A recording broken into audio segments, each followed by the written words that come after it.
Hi, I'm here. um, Let me know if I sound okay. I know it's been a few weeks. And yeah, so just let me know if everything looks okay. I can see there's a lot of you guys here, so thank you so much for popping in and joining. I'm not apologizing. I know you guys keep telling me not to apologize for my life being my life.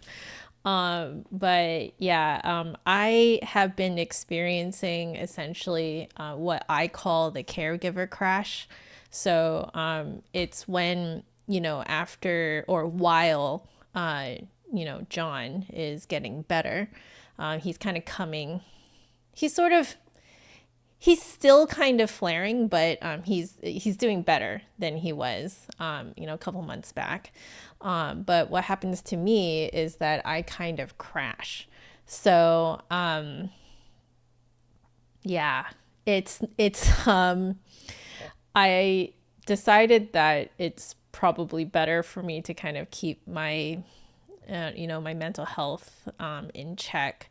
That's why I haven't been back for a little bit. But in that time, Flute Center did send all of these instruments that we see in front of us. There is quite the smattering of them. I literally just asked them to send me stuff because I was so tired that I couldn't even. I know that you guys have been giving me a lot of suggestions on what to try and things like that, but I was just so exhausted that I was like, I just want something to review. So this is what the Flute Center sent me. I just scanned their invoice so I can read it on the screen without having pieces of paper freaking everywhere. So I don't actually entirely know what we're looking at here. I thought that would be hilarious for you guys to see me actually full on react. So the only thing I've done is take these out of the box. That's it. I haven't actually even unzipped them to take a look at them. What I have been doing recently is kind of opening them and seeing if they all survived the shipping okay, because sometimes some things happen in shipping. And so, in those cases, I find it's a little better to just kind of give Flute Center a heads up, hey, something happened in transit. But this time, I didn't have the energy and I didn't have the time. So I'm just explaining it like it is so that there's no guessing as to what's happening to me. That's exactly what's happening to me. I am feeling a little bit better. I got to spend time with family recently, so that has been, just very relaxing and very healing. But yeah, it's just kind of, there is a lot. It's a lot. I'm definitely experiencing kind of a caregiver crash. So that's where I've been, and I'm not apologizing for it, simply explaining so that, I do know that some people who watch these streams, you may not know that I am going through something really, pretty life, kind of not altering. It's already altered my life. It's just sort of life for me. So if you don't know what I am talking about, if you're just kind of lurking and wondering, I did make a whole video about it. So if you just go back in my channel, go through my videos, or you can search TSW when you are on the video page of my channel. You should see it, topical steroid withdrawal, and I made a whole 45-minute video about it. So a lot of people think that that he's all better now, but that is not the case. It is more akin to a chronic condition. So thanks, guys. So there you go. That is kind of this is where I've been explanation. So we're done with that. I don't want to sound like a broken record.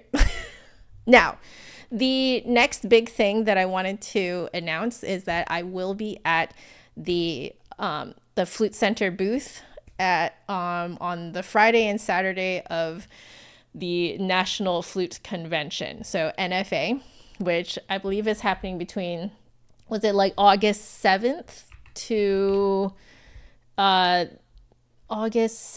10th? Yes. So it's starting on a Thursday this year. I think normally it starts on a Friday. But anyway, I will be at the Flute Center booth on the Friday, August 8th, from 1 p.m. to 3 p.m. Eastern time, because it's in Atlanta. So I will be there. So if you want autograph, I bought metallic Sharpies. Okay. So if you want an autograph with one of my metallic Sharpies, let me know. I legit bought these Sharpies just for this. Vain. But I thought it'd be fun because one of them is like a bronzy color. So I was like, it's kind of like rose gold. Anyway, so autographs, pictures, and just a chat. So I think that was my favorite part of meeting you guys last year, was just chatting with you guys. So please don't think that you can't just stand and chat. Please do. And, like I might even, if I see other people waiting, might even just invite people to join in the conversation. We could all just become friends, So, and in fact, a bunch of you guys probably already know each other from these streams. So it's going to be really fun. If you catch me when I'm not at the booth, then, please ask to, chat, say hi, take a picture, all the things. I will be around, and I am around for hanging out. So yeah, that's the way to do it. Yeah. So yeah. So Stephen, you're going to be there again. Yes. Yeah. Yes. Nicholas, just on the flute guy. Yes, that is exactly the 3-pack that I bought. It's the gold, bronze, and silver. I saw the bronze and I was like, I can't not now. Cause I was like, how fun would it be if I asked people what color do you want me to sign in? Because I can sign in the bronze, which would kind of represent all my rose gold buddies, copper buddies. Can sign in gold, can sign in silver. How cute is it that it matches the colors of flutes, right? So yeah, it's basically rose gold. It looks like it. So yes, I hear next year is going to be in Portland, which will be a lot easier for me to get to because I'm in Seattle. So, but yeah, if you guys are on the West Coast, Portland is I believe it is going to be Portland next year. So there you go. Yeah, the 3-pack in your hold here. Yes, I am not the only flutist that has this 3-pack Sharpie. Same time zone, so much easier. Oh, I feel it. Yeah, I think all our West Coast fluties are gonna be so happy next year. So anyway, so I'll be there Friday, August 8th at 1 to 3, and then I'm gonna be there again on this Saturday. I can't remember the time, so let me just look it up really quickly. Let's see.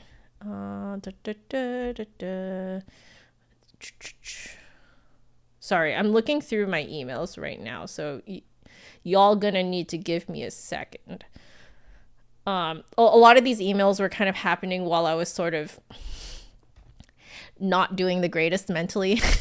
So Saturday would be, yeah, okay. So the Saturday, August 9th is going to at the Flute Center booth. I will be there between 11 a.m. to 1 p.m. So those are going to be my guaranteed times.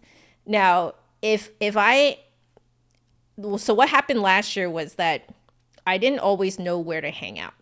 So I actually ended up being at the booth way more than just the times that I have told you guys now. It's just that the times that I've told you guys now, I 100% will be there. So you can guarantee that I'll be there.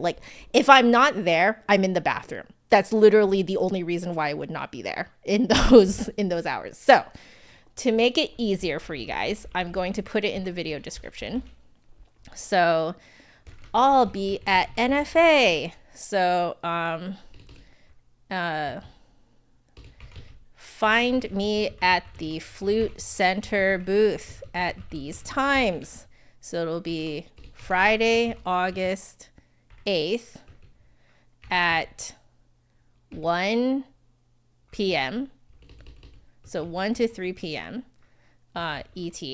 And then it'll be Saturday, August 9th at 11 a.m. to 1 p.m. ET. Okay, so I'm going to save that. Okay, so if you want to write them down, make sure you got the right dates and times, refresh this page and look at the video description. I'll be updating the video description a lot today because I'll be kind of going through these flutes. But okay, so we got that. So we got where I've been, NFA. I don't think I have anything else to tell you guys. Do you guys have any questions? Alice is also going to NFA. Oh my gosh, I hope I meet her. Oh my goodness. Woo.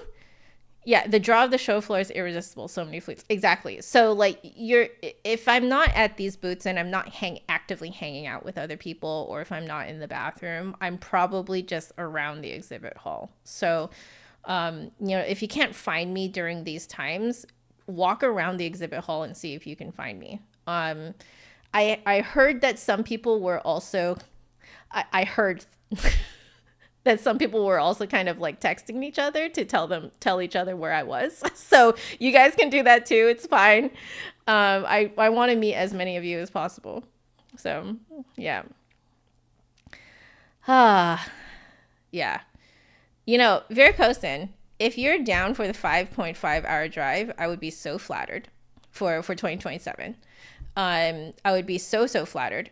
However, I will say that's legitimately probably going to be better than a 5.5 hour flight. Like, you get some time to yourself and, you can kind of take breaks, stretch your legs, so, although I think I'm much more of like a road trip girl anyway, than a flyer. I know I've been flying around quite a bit in the last few years, but it's not my favorite. It's not my favorite way to travel.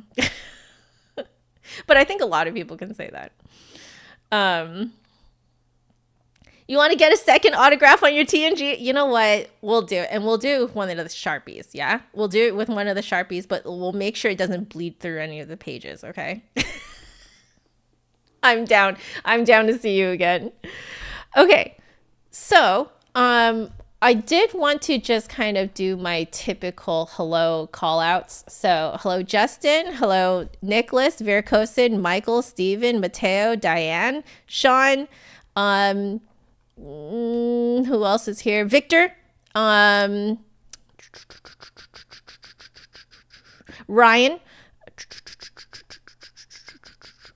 I said Michael, right? I think I said Michael. Hello, Michael again. Blue Moon. I think I got everyone who showed up in the chat. And I just want to say hello to all my lurkers as well. I can see that there's a few more lurkers. Just want to acknowledge your presence and that you're very loved and accepted. All lurkers, very, very it's okay to lurk. I'm a lurker on other people's channels and videos and live streams. Hey, Susie, how are you? Okay, not bad for 20 minutes of yapping. For all of that, I'm pretty proud of myself. So we have a lot to go through. You'll see that I don't have my notes up, and this is because as I've been editing my streams, I've noticed how much extra time it takes, and I don't have that time today. So we're not going to be taking notes, but I will be kind of actively reacting and reviewing these instruments. So I think I want to put up a poll first. There is a full-on flute here. I believe it is the Burkart Legacy. Yeah, the Lillian Burkart Legacy flute. I believe is this one right here. Then we have 2 Trevor James Piccolos. So one is the 5X SP, which is with the silver plated head joint.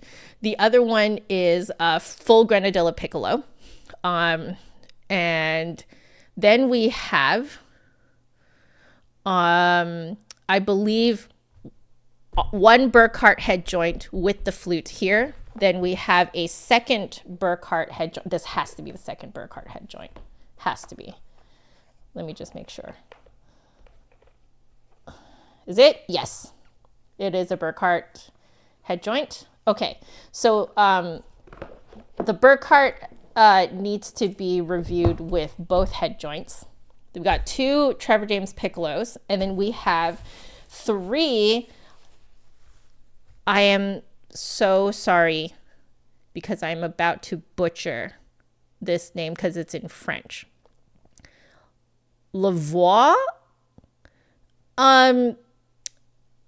head joints. Now, these head joints are particularly interesting because I believe I tried a few of these at the convention last year. So I was brought over by the Flute Center to visit. I think that's how you say it. It's Lavoie. Is it Lavois? So anyway, yes. So I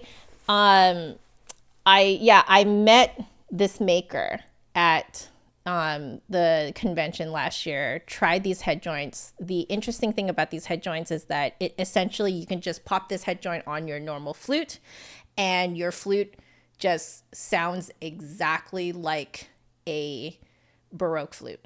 So it is it's very useful for people who like, I like to say like dabble in Baroque playing. So people like me, essentially.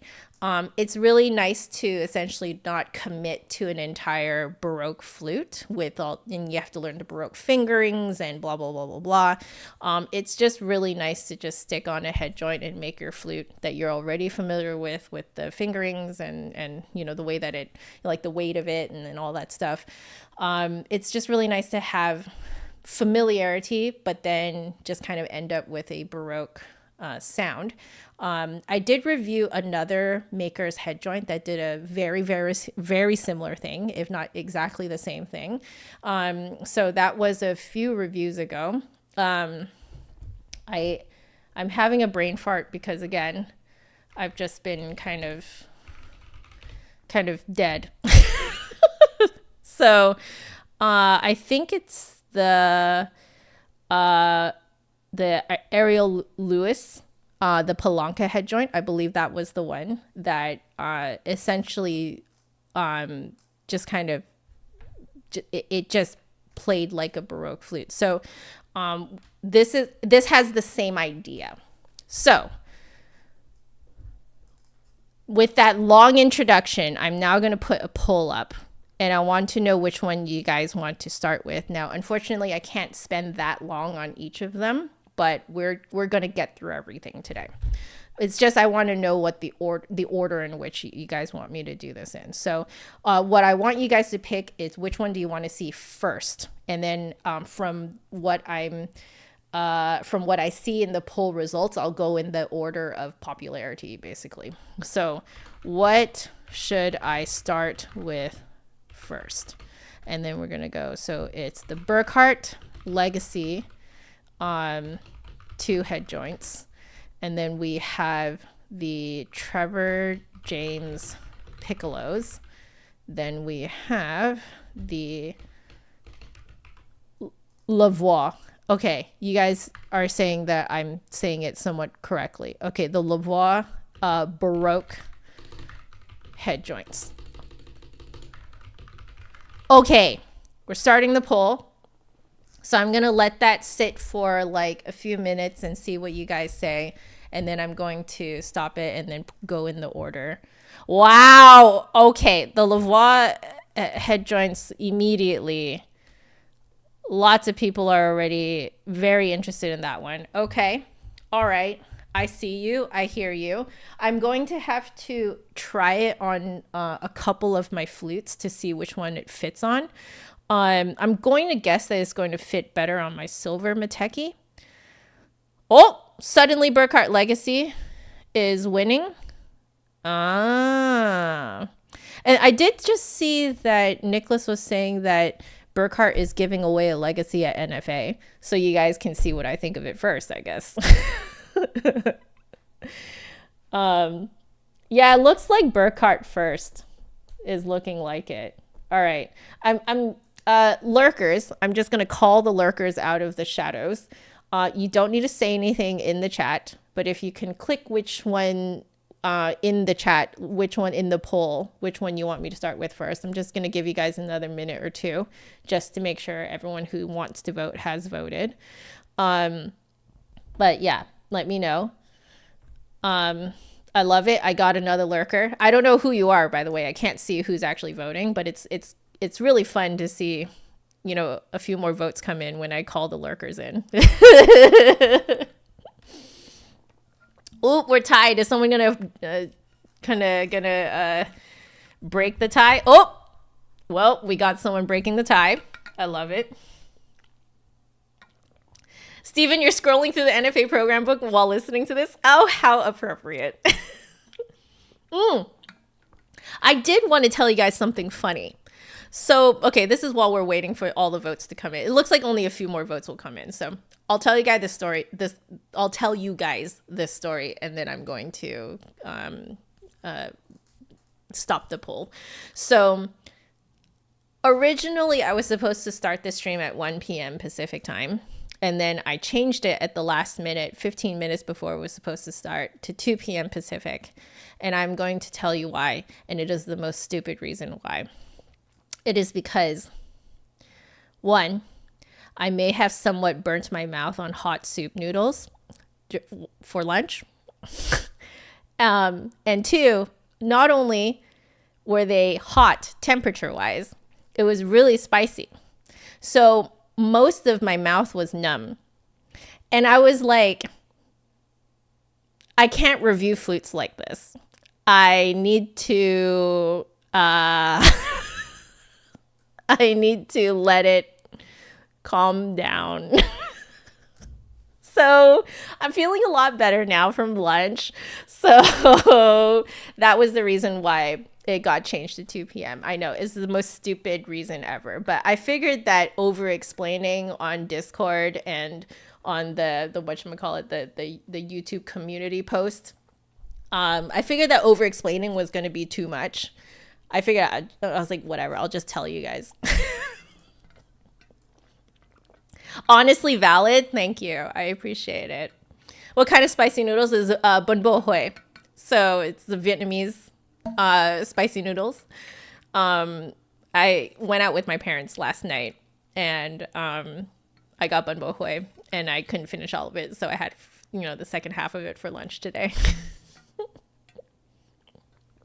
I'm not saying it correctly, by the way. My Vietnamese is non-existent. So, yeah.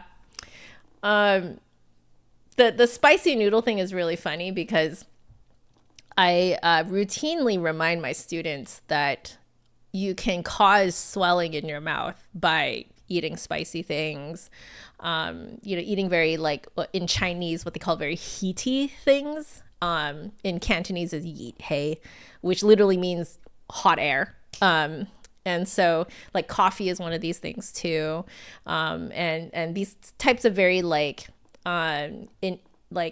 inflammatory foods really is what it is. So any sort of inflammatory foods, it's going has the potential to start kind of swelling your mouth up a little bit. Like, it'll swell your tongue up a little bit. It'll swell the your lips as well, the roof of your mouth, the bottom of your mouth as well, like, the area underneath your tongue. All of that can kind of swell a little bit. And then so what happens is it sort of like is crunching in on the the space that you have inside of your mouth, the resonant space. And that can cause you to not sound as resonant, and also to just kind of feel like everything is very resistant and nothing is really working the way you normally feel it. So in these cases, you're probably going to find, like, if you have to play while your mouth is swollen like that, you're probably going to feel you have to open your mouth quite a bit more. But yeah. Yes, Canto lesson with Joe. I've been speaking a lot of Cantonese in the last few days because my parents have been here.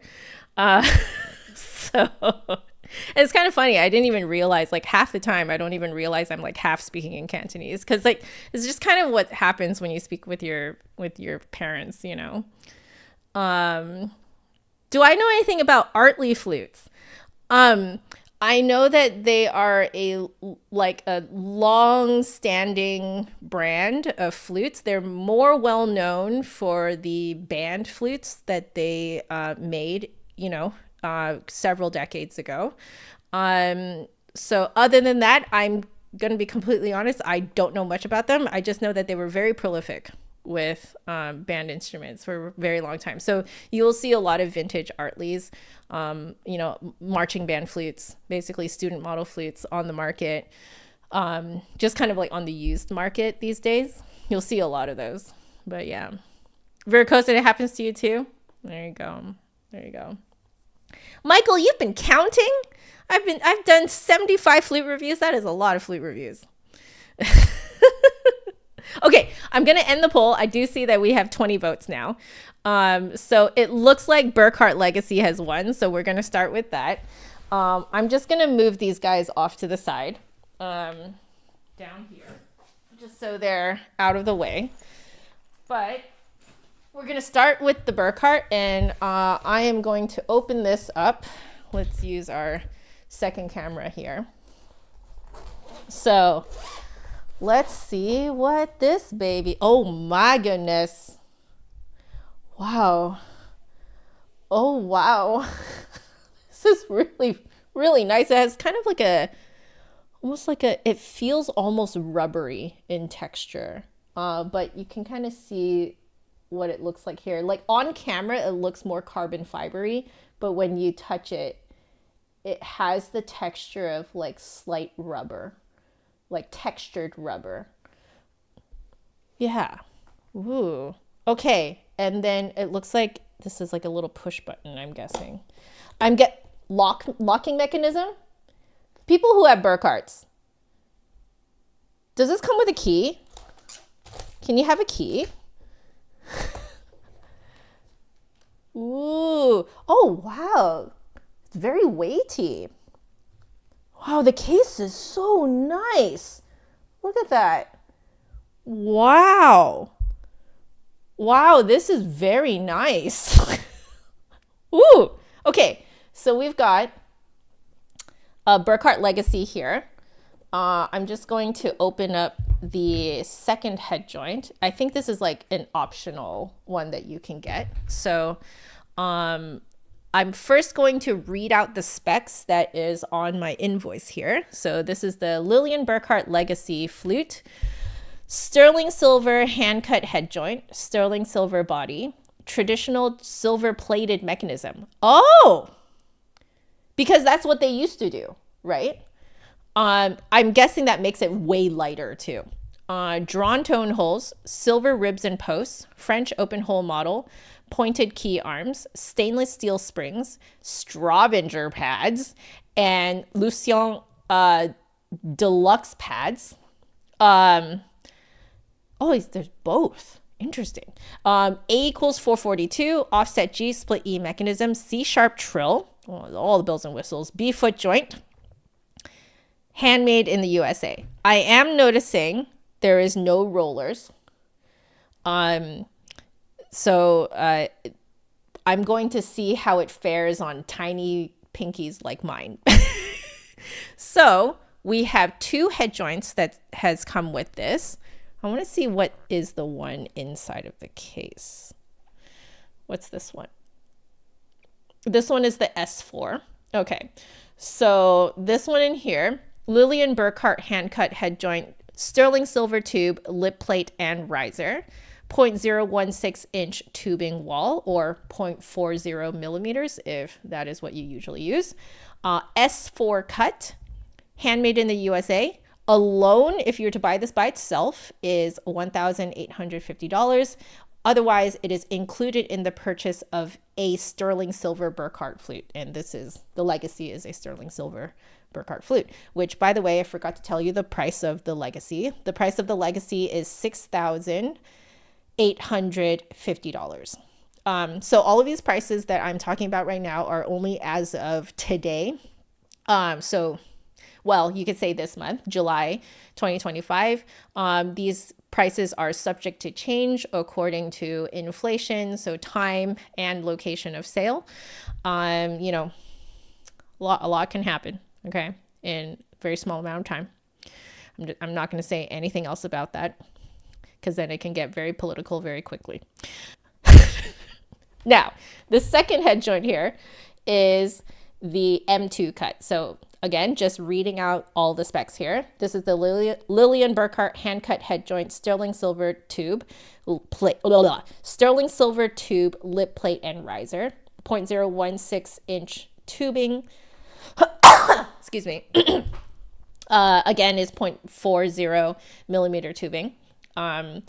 M2 cut, handmade in the USA. Alone is also $1,850, or it is included with the purchase of a sterling silver Burkart flute. All right, so now that I've told you guys these specs, the next thing to do is to give you guys the product link. So I'm going to find that, and then I'm going to put it in the video description below so that anyone who's watching this after the fact, it's easy for you guys to find this. So here we go. So Burkart Legacy. There she is, so pretty. So yeah, you can choose between these two head joints. So that's why, I guess that's why they gave it to me. There you can upgrade your head joint options though. So you can choose whichever cut you want, whichever of the two, S4 or M2. So what we have here is the OG silver lip plate and riser, but you can get, for an additional $860, you can get silver lip plate with 14 karat riser, or you can upgrade it even more and get a 14 karat lip plate with a 14 karat riser, so a lot more gold. The whole lip plate is gold plus riser, and that would be an additional $2,400. I would say, you know, if you find this combo to be maybe too silvery for you, too bright, too shimmery, you want to mellow it out a bit, then it'll be a good idea to get the 14 karat riser. And then if you want to mellow it out even more, then 14 karat lip plate. That, at least that's what I would suggest to my own students. But yeah, you can get this without the split E mechanism. I actually wonder if it changes the cost. Yes. So without the split E mechanism, this flute goes down by $500. And then let's see, looks like if you get it with, right. If you get it without the split E mechanism, let's see, it looks like you have to get it with C# trill. But then if you get it with the split E mechanism, it looks like you can have the option to not have the C# trill. Interesting. So I'm going to see what the difference is between the two. It looks like an extra $350. Yep. So so the C# trill technically costs an extra $350. So that's why this combo that we have here. So if we did without, let's see. So with C# trill, without split E mechanism, that's why it can go down to $6,350. Anyway, you guys can play around with the pricing and stuff like that with the product on the product page. So let me get that to you guys. So we'll put this here. This is the Burkart Legacy. And there you go.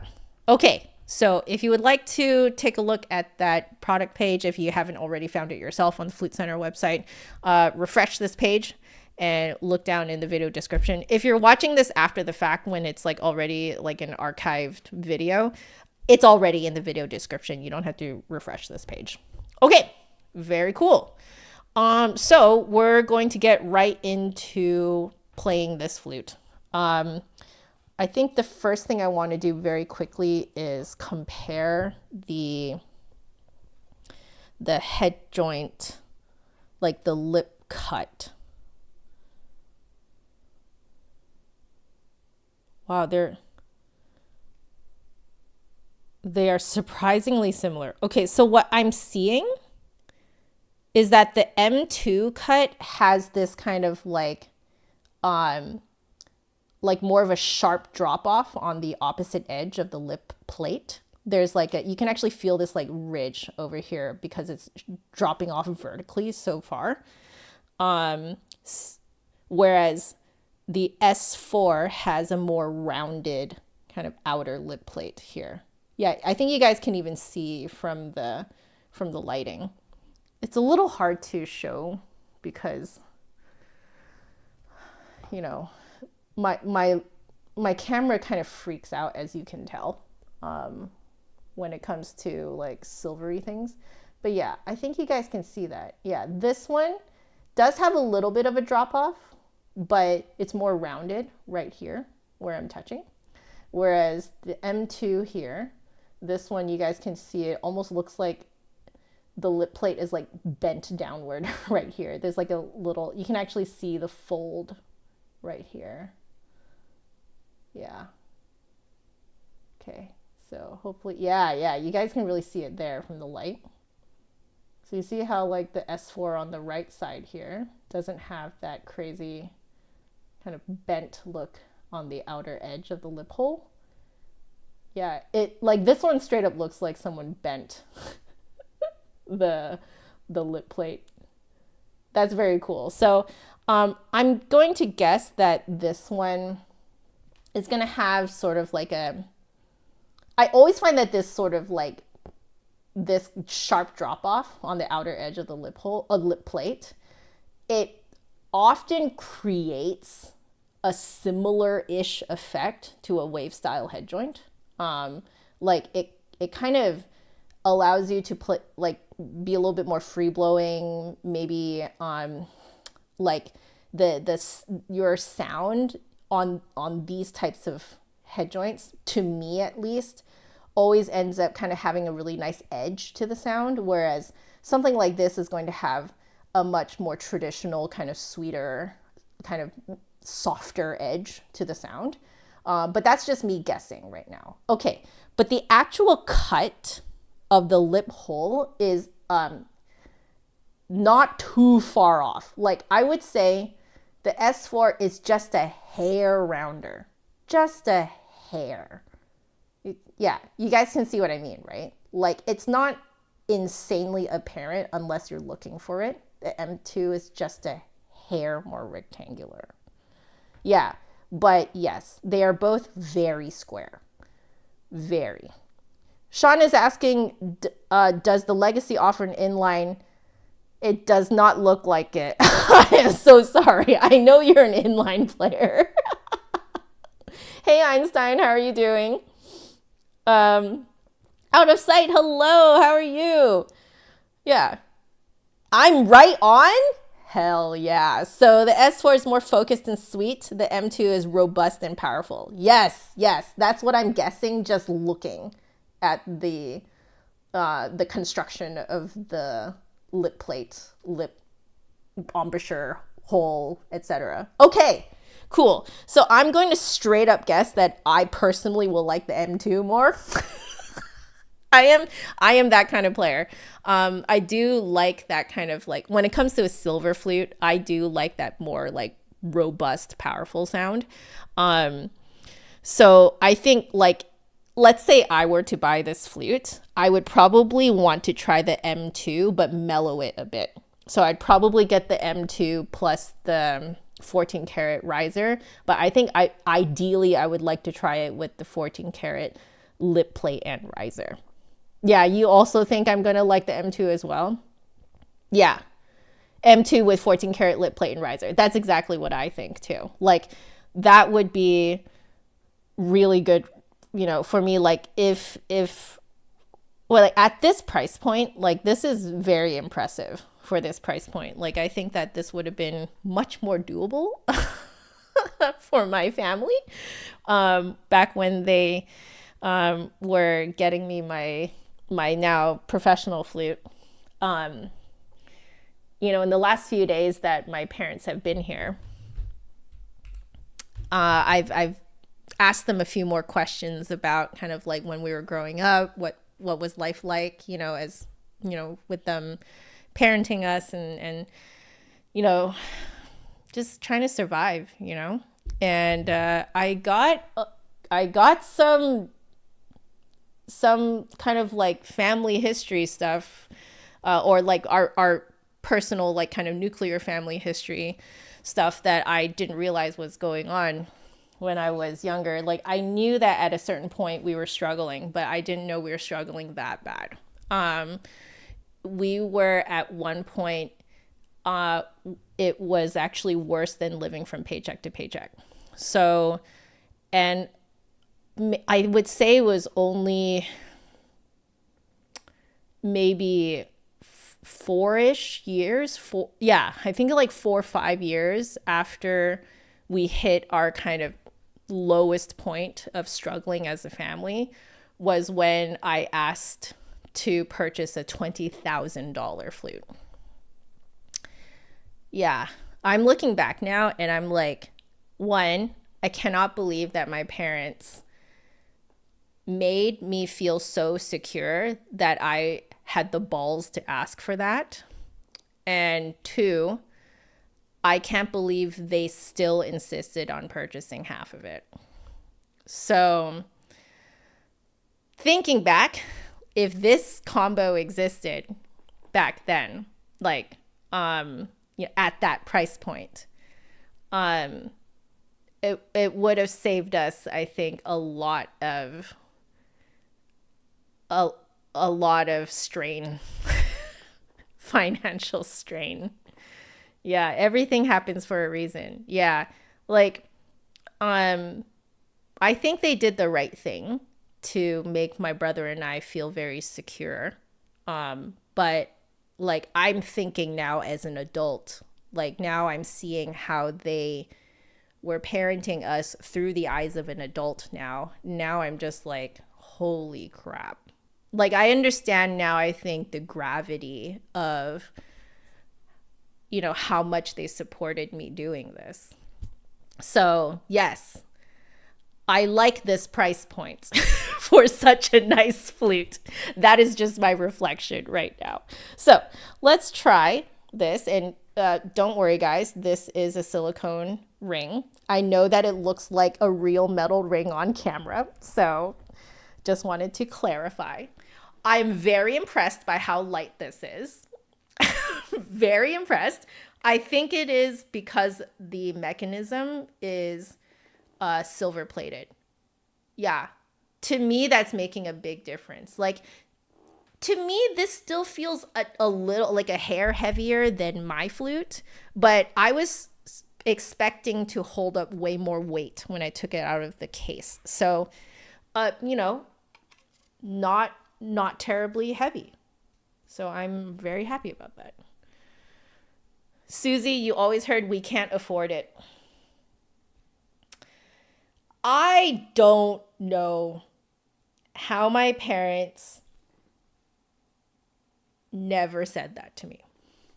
But I asked some good questions this time around, and I found out that it was worse than living paycheck to paycheck. Like, I had no idea. I don't even know. I have no idea how they managed to still keep our, like, for my brother and me, we still felt very secure. And we felt like home was a safe place. And, you know, like, that is wild to me. Yeah.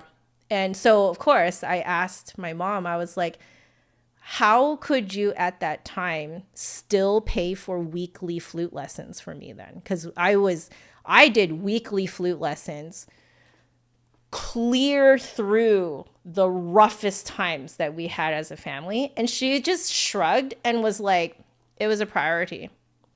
It was a non-negotiable.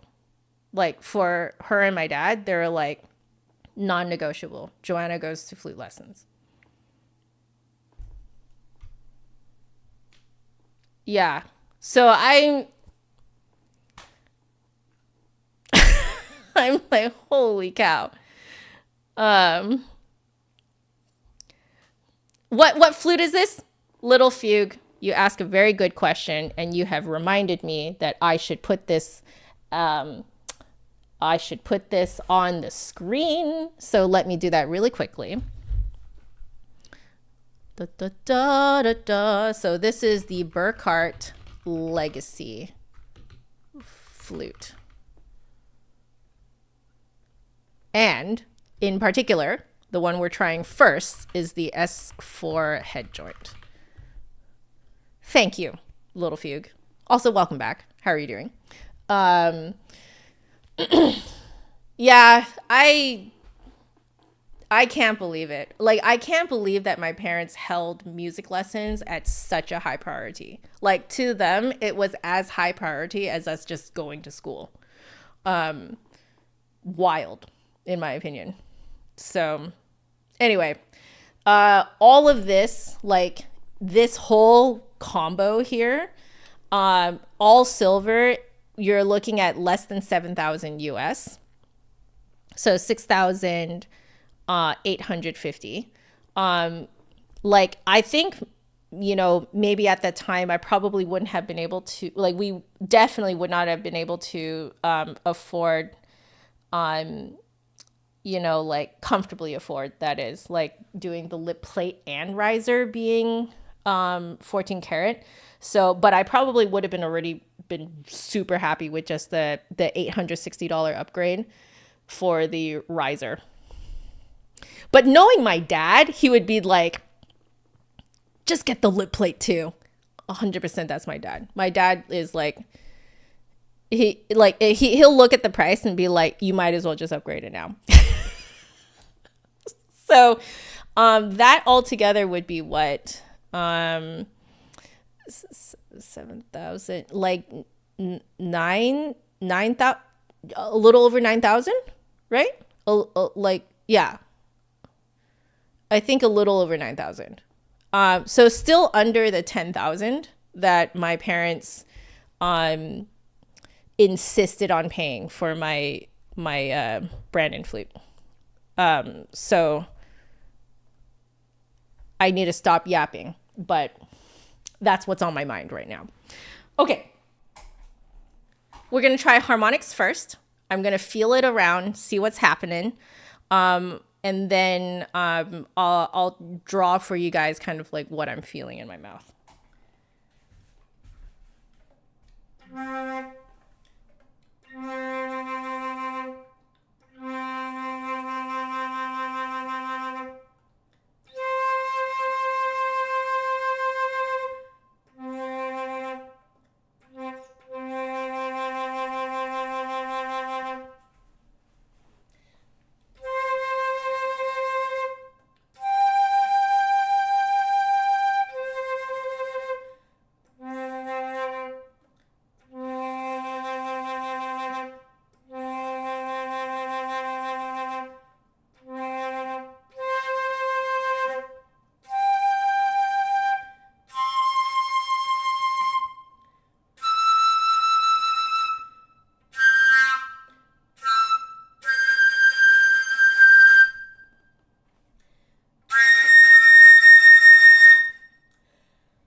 Okay, I can get the C7 out, but it's, I think it's here where I don't actually have a lot of space, but I'm going to experiment a little bit more.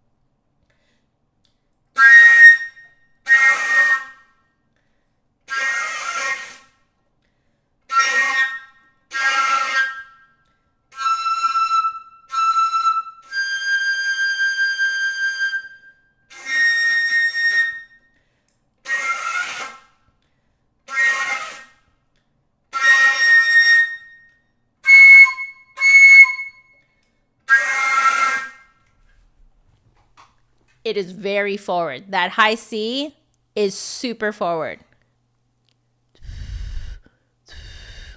And quite low, which is making me wonder if the C7 might actually be the like outlier harmonic that I always talk about, because all the harmonics kind of want to sit kind of on this sort of like incline. So low notes tend to sit lower and more forward, than high notes tends to sit higher and slightly more back. And the outlier harmonic, whichever one it is, will suddenly break out of that pattern and be more forward and lower than where it should be. So I'm actually wondering if it's the C7, which if it is the C7, then this has a very interesting implications. So I'm just going to try it again.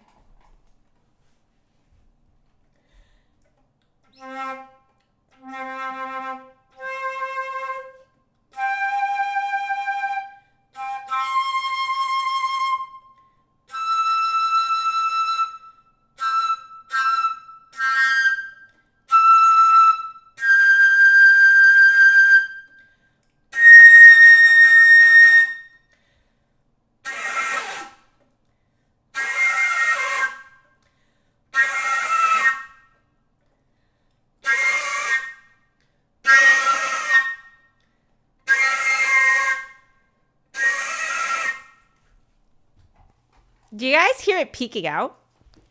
Because it wants to sit like out here where I can't feel it. This is an interesting problem to have. I've never had this on any other flute.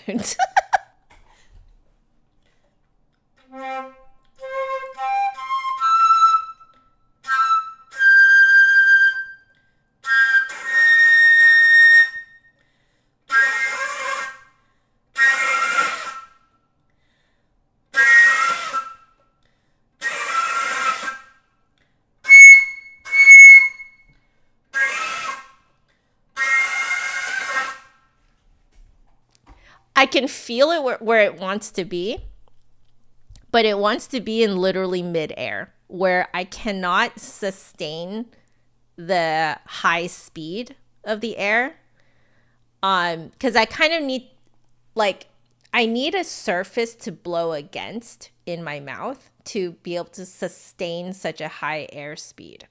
That's usually what I feel, at least. But this thing is sitting in a spot that is kind of in midair, like it's sort of like between my lips, rather than, usually I feel like if I have to blow against my top lip but from the inside, then I have something to blow against.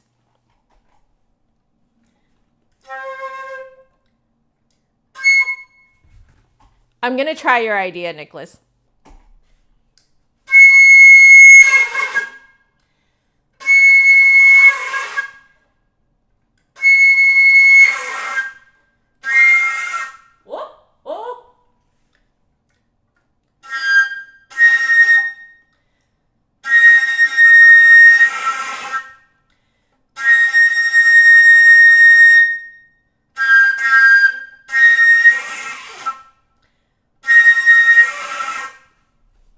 Because if I try to move it high where I think it should be based on the pattern, it's completely gone. But if I move it slightly down and forward, a little hint of it comes out.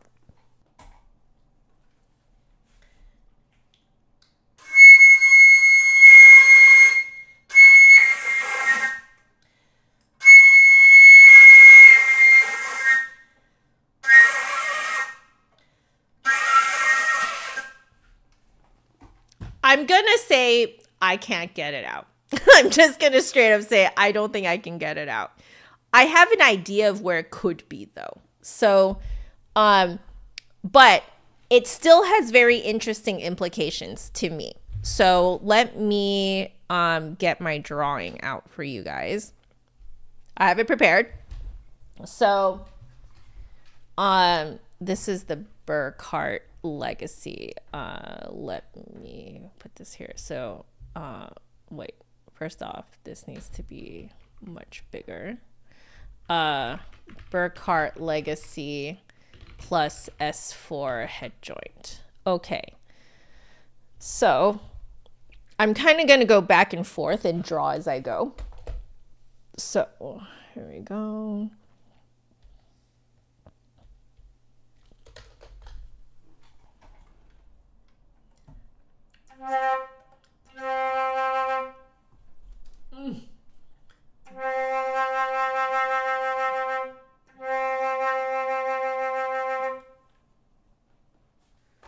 Okay, what I find lovely about this flute is that even though it's a B foot joint, the high C sits very high. High C. The low C sits very high. I feel like the low C is like here.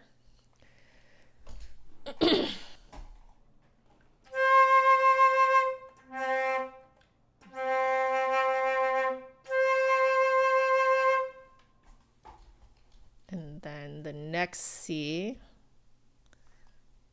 is like here.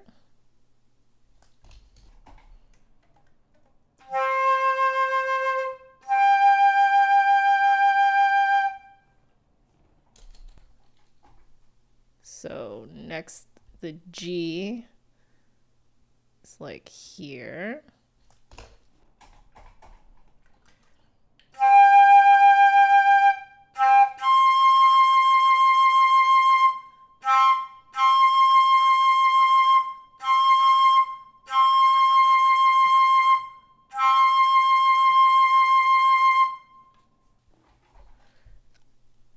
I feel like this is very forgiving because I mostly feel the C here, but it can go a little further back, and I've noticed that it's not punishing me for it.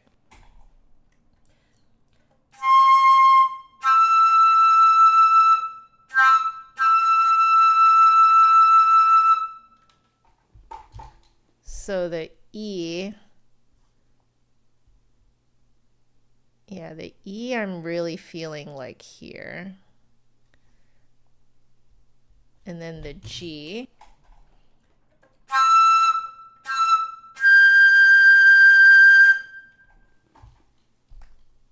Yeah, super forward. G is like here.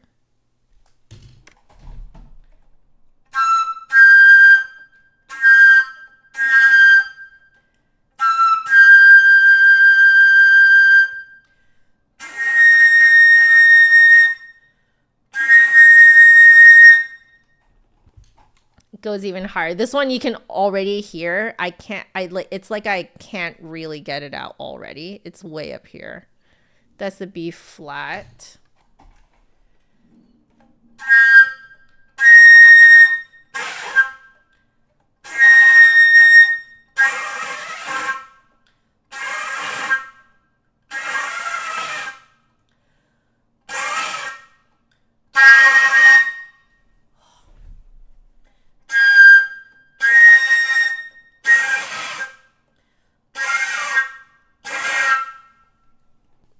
Okay, did you guys hear it peek out a hair? And it's because I actually felt it really up high. Like it felt like for a hot second it didn't actually come out of the pattern.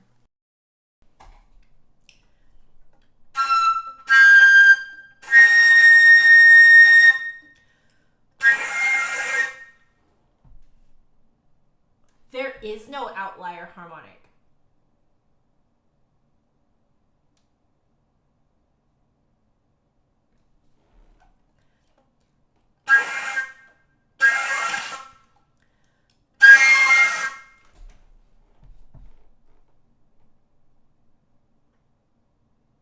I did get it, right?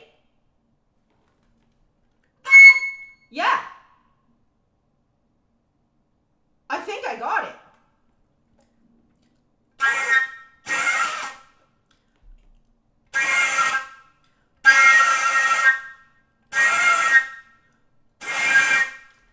I don't have the space.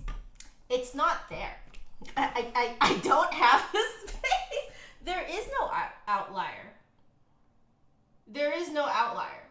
I literally don't have the space up there. Like, it's like here, like under my nose. Like, and I don't know if you guys can tell, but from my side profile, I'm very flat here.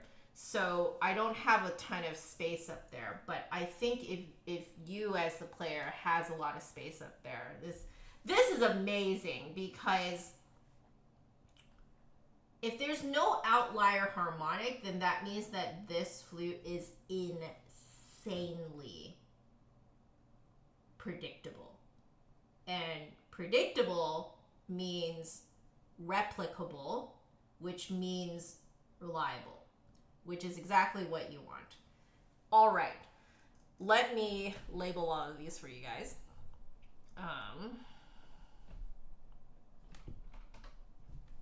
So this one is C4, and if you're dropping in for the first time, I am labeling these with the piano versions of like which C it is from the lowest C on the piano. So the C4 is your fourth C from the lowest point on the piano, and it is what's called middle C because it is in the middle of the range. So here we go, G5, and then we have C6, E6. And for anyone who's wondering why I'm using the piano versions, it's because I'm very aware that not everyone who watches my videos started on the flute or even plays the flute. So I feel like using the piano version is a little bit more universal. That's interesting. So no outlier harmonic. So this is very reliable. The other thing that you guys will notice is that everything is in front of the teeth, which means that we are probably going to be just tonguing between the teeth, and that might just sound good in every register. So I'm going to test that now. Here we go. I know we're skipping dynamics and tone color. We'll come back to it, but I'm more kind of curious about this right now. I think you guys want to see the drawing here too, right? Boop. I'm gonna put the drawing up here this time, because I think that, there we go. Put the drawing up here, then it's a little bit more out of the way. Okay.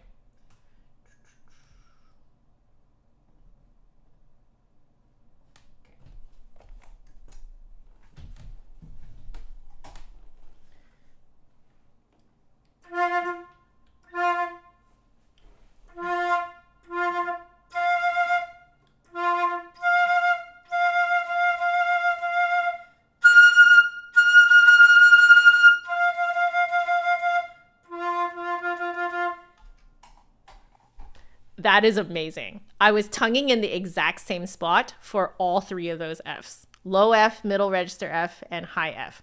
Those typically are in different spots. This is such a great, reliable flute then, because you can just tongue here for the entire range. So we're going to try a full scale now.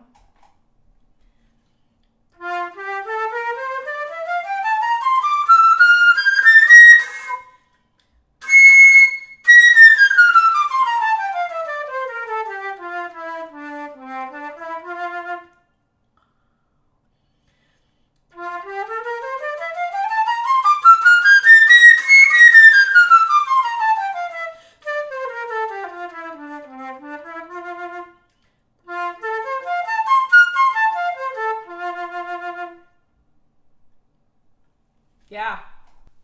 So you're just tonguing between the teeth for the entire range of the flute. You tongue your highest notes the same way you tongue your lowest notes. That is not typical. That is not typical. Let me try middle register E, because that one tends to be a very kind of unstable note.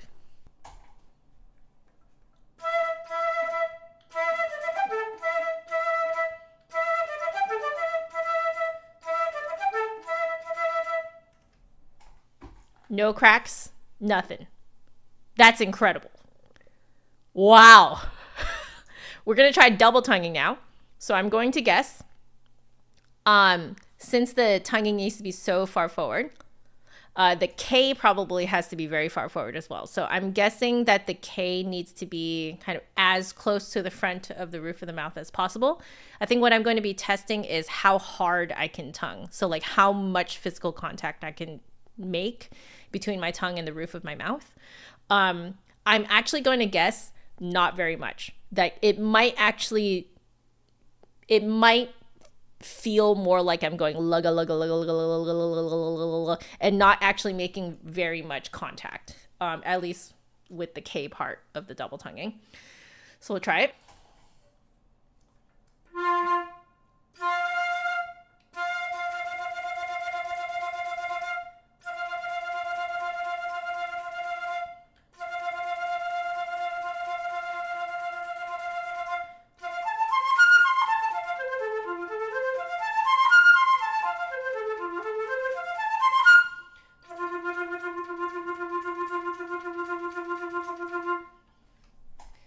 Yeah, I think I'm right. I think that you can't actually make a ton of contact with the middle of your tongue and the roof of your mouth when you go tucka tucka tucka. It does feel more like you're saying so you can hear that like where there should be like a g, it's not fully enunciated. It's like most of the way there. So if you do that, it comes out way cleaner. So let me demonstrate.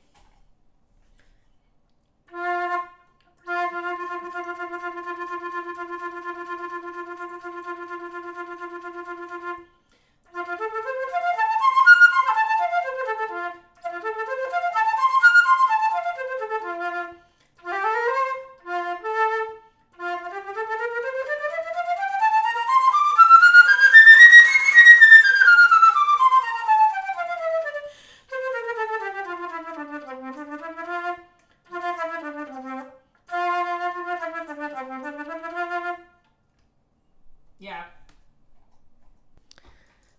Is the flute pulling me more towards the lugga style double tonguing, or am I just saying it sounds that way?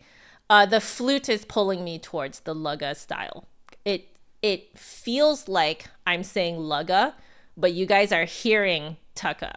Like it sounds very precise, clean, etc.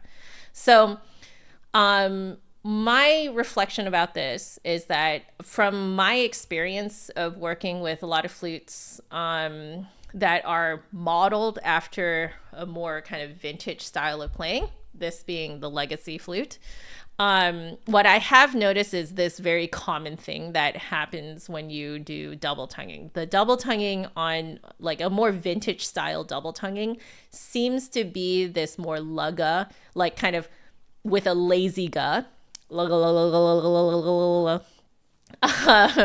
It tends to be more like that than a very articulated, enunciated tucka tucka tucka tucka tucka. Like for example, on my own flute, I can really feel myself going tucka tucka tucka tucka tucka tucka. It's much more enunciated, and it it's reflected in how it sounds. It sounds like that. Whereas this one, you almost are cheating. Like it feels like you're cheating your tonguing when you're double tonguing. So that might be a challenge to some people. If you're not used to it, you don't want to over enunciate your double tonguing. That's all I'm saying. So you have to kind of get used to being a little bit lazy with your enunciation of double tonguing. That would be my only kind of like heads up for people. But I am very impressed by the fact that due to kind of like how this flute is the map of how this flute works inside the mouth, it makes it so that you're just tonguing in a single stationary spot.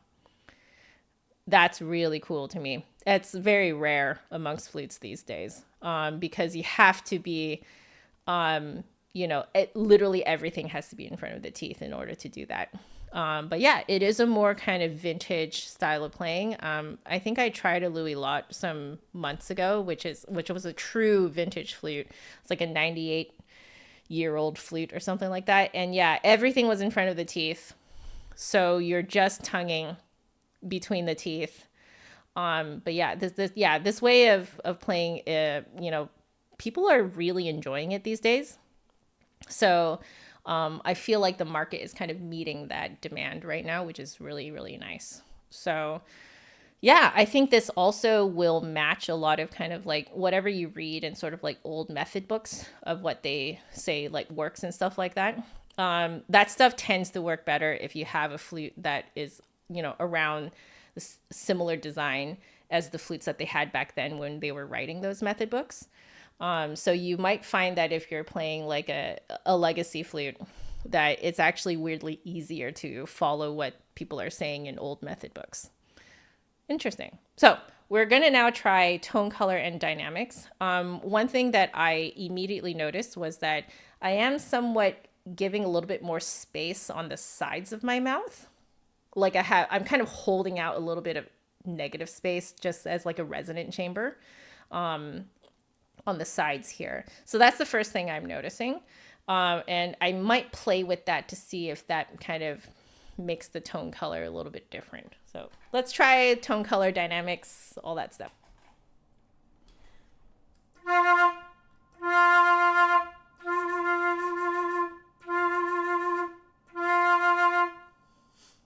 Yep.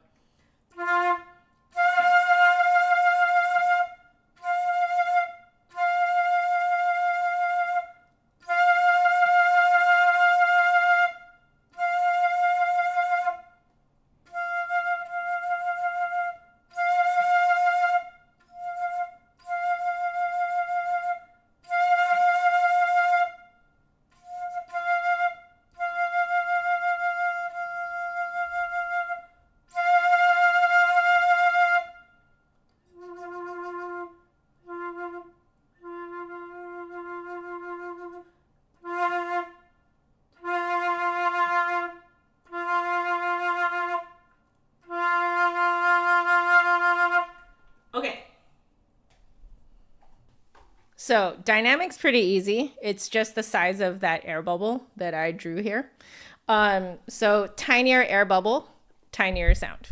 Your airstream behind it is also going to be tiny. Larger air bubble, louder. Just be careful that if you, this part is the same amongst all flutes. If you play with a tiny air bubble, making it very soft, push the air bubble forward a little bit. Otherwise, it'll be out of tune and it will sound swallowed. And then vice versa.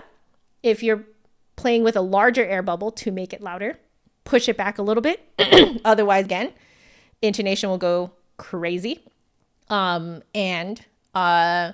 it will sound like you're spitting into the flute. It will have this kind of sound to it, and it's not cute.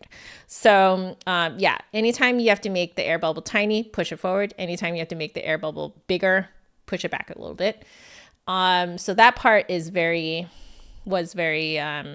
predictable. The thing that I was playing with at the beginning of this tone color experiment was this negative space that I'm talking about. So I call it negative space because I don't particularly feel like I'm like actively filling those areas with moving air. I'm just sort of holding open a shape, but then like in the middle, my airstream is kind of just going forward. So this negative space I'm holding out is kind of like this area here. So I'm imagining in my head kind of like a chipmunk, like that.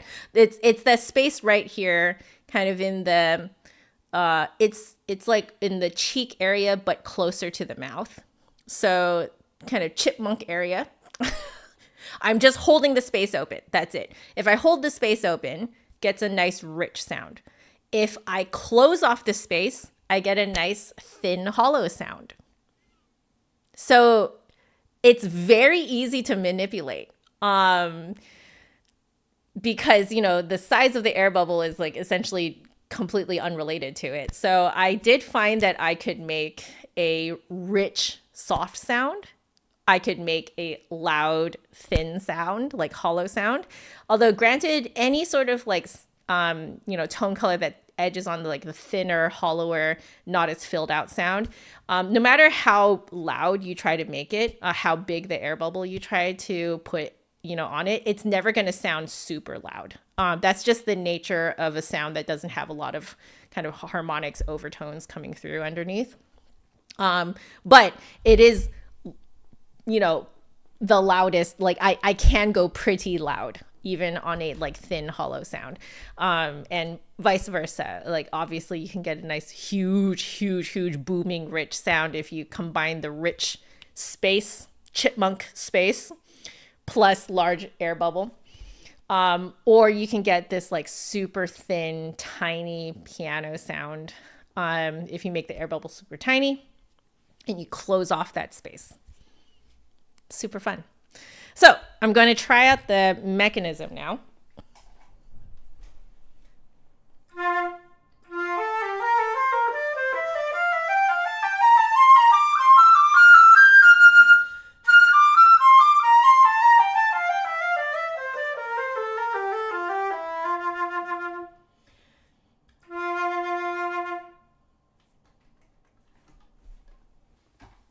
It's super smooth. Insanely smooth. I believe it is just pinned mechanism, right? Let me look at the specs again. Yeah. It's your typical traditional pinned mechanism, and it is insanely smooth. Very smooth. I'm going to try out all the little auxiliary keys.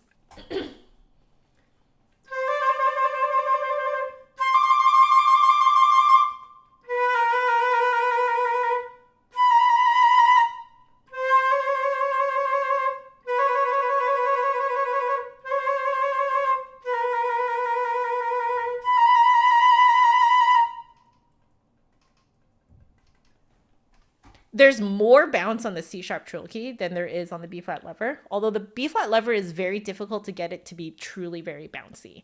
The trill key is also wonderfully bouncy. They have a nice snap coming back up, which is what you want. Typically you don't use the B flat lever as a trill key. So I'm like, whatever, it doesn't matter if it's like slightly less bouncy than the rest of them. Usually it's used as like a straight up alternative fingering to B flat. Gonna try the gizmo, see if that kind of brings the C down a little bit, makes it easier for me to play.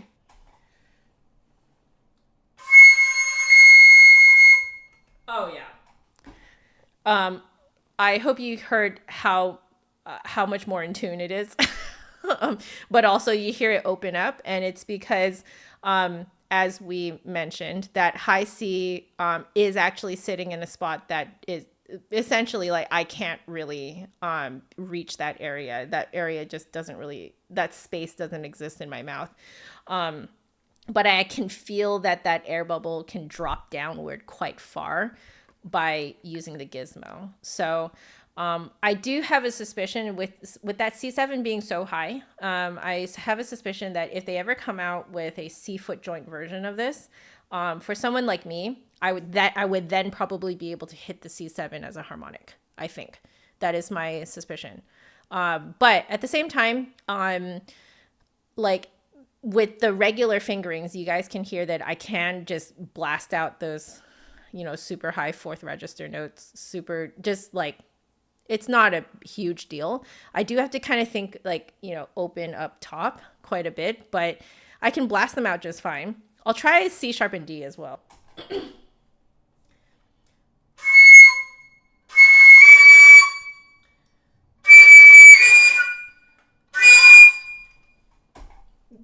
Yeah, I can blast them out just fine. It's just that I do have to think about kind of like that air bubble needs to be quite high. I need a lot of space up in front of my teeth, as high as possible. Just give it as much space as possible. And it seems to be just fine.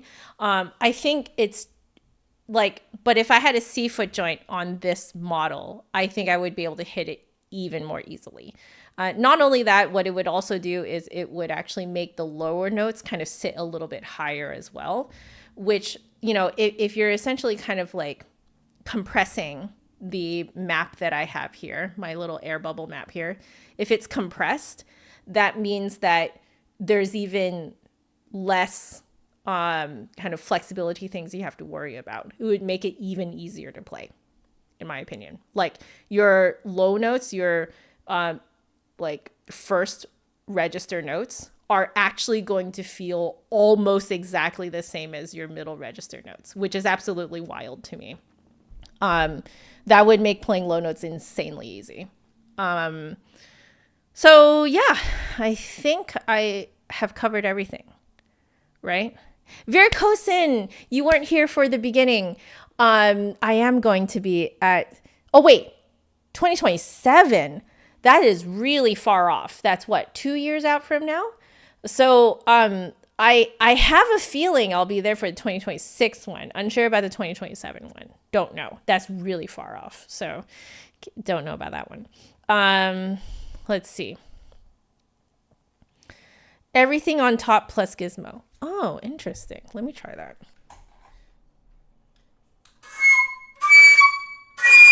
Oh, wow. All those high notes with the gizmo makes it way easier for me to play. Way easier because it just drops that air bubble down quite far. Yeah, because it mimics playing it on a C foot joint. Yeah. Oh, yeah. Thank you for telling me that.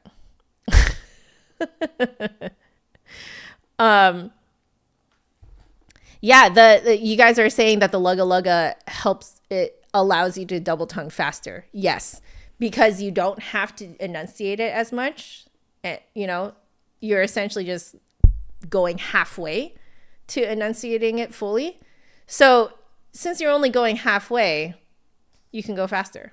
You just have to get used to it. That's the thing. You do have to get used to this feeling. But yeah, this flute is insanely reliable. That's very impressive. Yeah, like insanely impressive.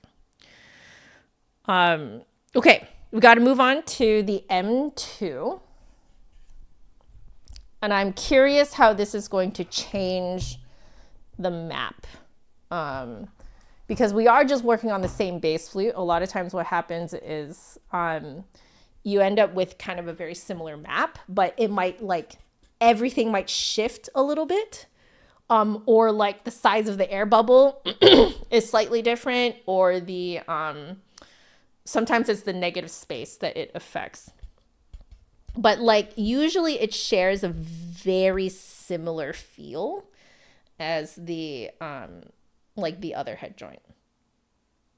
But okay, let's do this. Okay.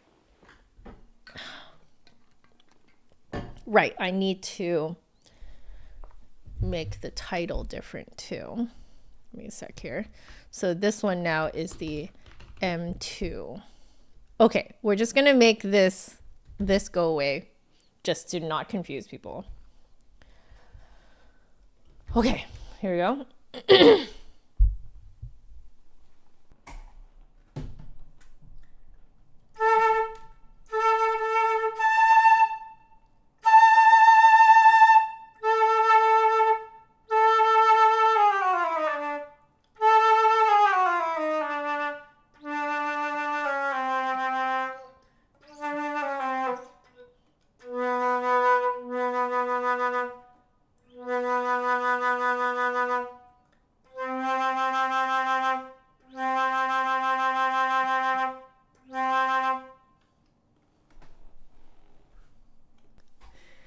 I think it shifts everything up because I'm feeling the low C so high that I'm feeling it against my top lip.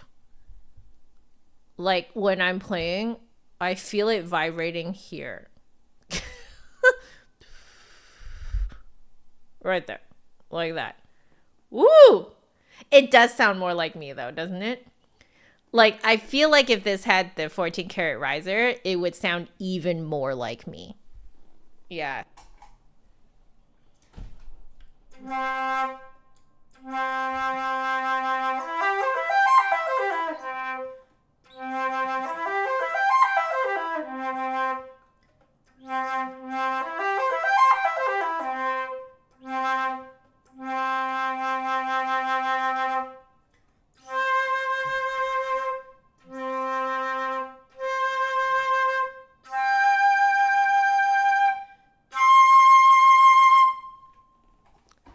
Oh no. It is following the same map, but it's shifted higher, which is telling me that I very likely cannot even attempt to get the C7 out. So I'm just going to stare at the map and feel my way up.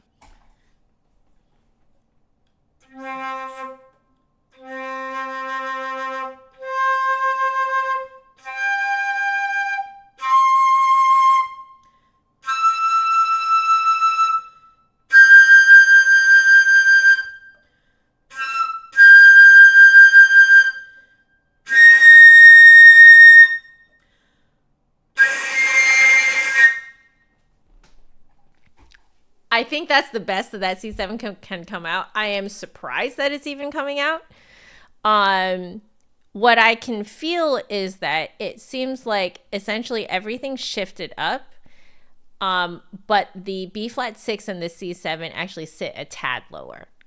So they are, you know, they're reachable at least.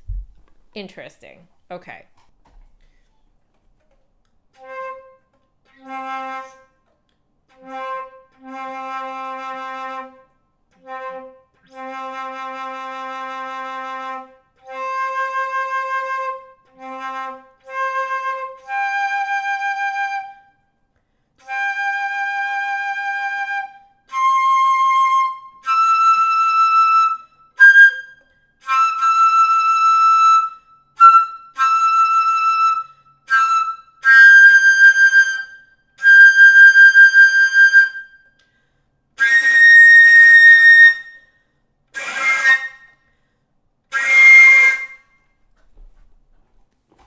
I had to really concentrate to like get that area open. Okay, but I am correct. Essentially, everything is shifted up, but the B flat 6 and 7 weirdly actually sit a tiny bit lower than on the S4. So I'm just going to be going back and forth between the S4 and the M2 maps here, and I'm just going to draw it for you guys, at least an approximation of how I feel.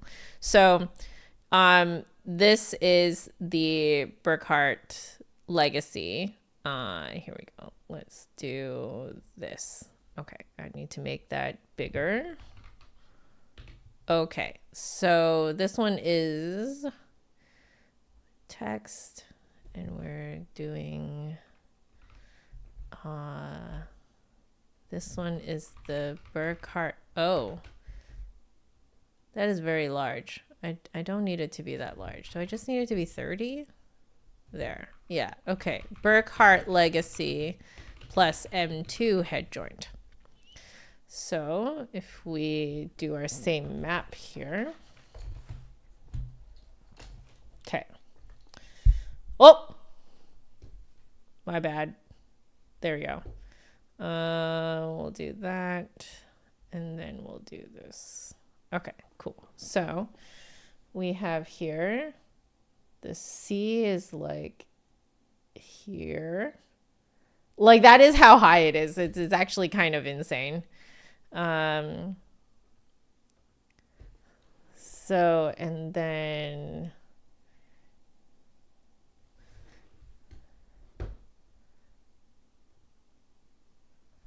let's see. Yeah, the G5 is already here. And then C6, it's like here. Oops. Oh, come on.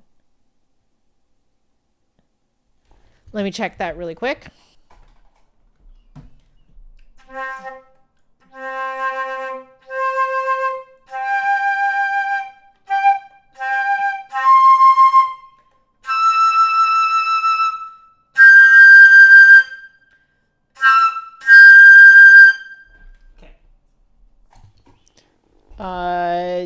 C is here. Oops, that's the same color. Let's choose a different color. So C, C, G, C, E, I mean. E is here, which is where the G was before. Then the G is definitely here. And then what's really interesting is that the B flat 6 and the C are kind of smashed right next to each other. Like they like almost overlap. And C7.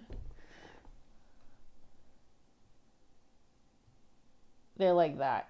They overlap on top of each other. They're like really squashed in. Yeah.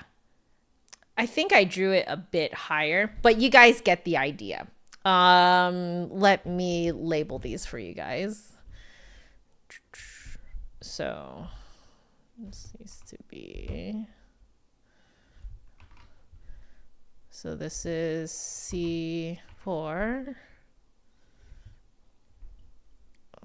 C5, G5, 5. Oh, you guys cannot read that. Put it here, G5, and then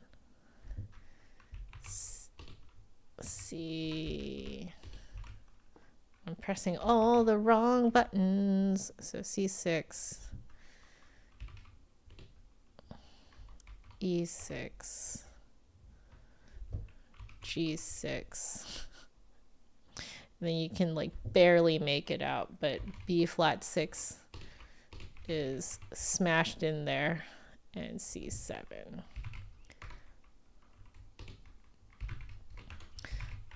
Yeah, so 8. Oh my goodness. Okay, so I do wonder if,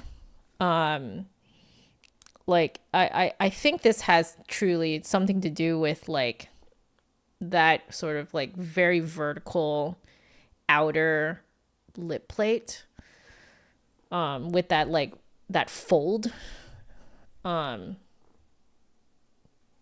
I wonder if that's what's happening here. It's really, everything is still in front of the teeth, so I think the articulation is actually going to be pretty much the same. So let's try that. Here we go.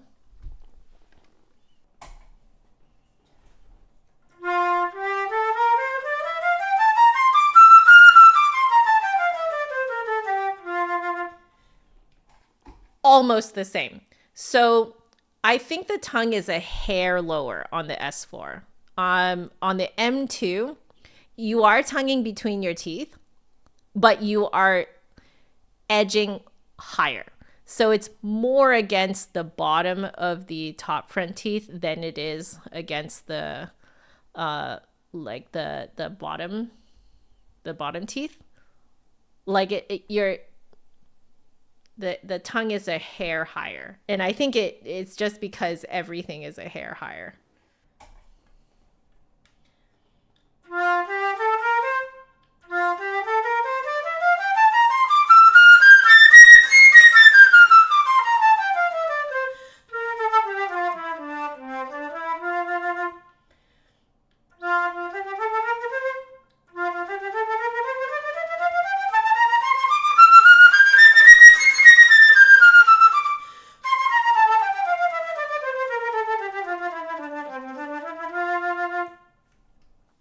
Same lugga, or very lazily enunciated lugga. I would say that because the tongue is generally a little bit higher, it is now even less space to get to the non-enunciated g. So you can go even faster. I think that technically speaking, you can technically double tongue even faster on the M2 than on the S4 because you have even less space. It's almost like doing a very like a slow flutter, I think, is more what it feels like. Like it feels more like your tongue is flapping like this.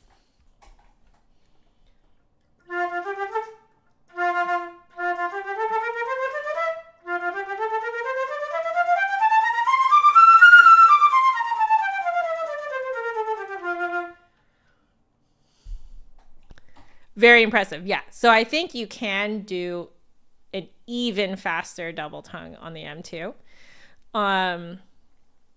Let's now mess around with tone color. I actually didn't really notice that I was doing much different from the S4, but let's see what I find out.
Interesting.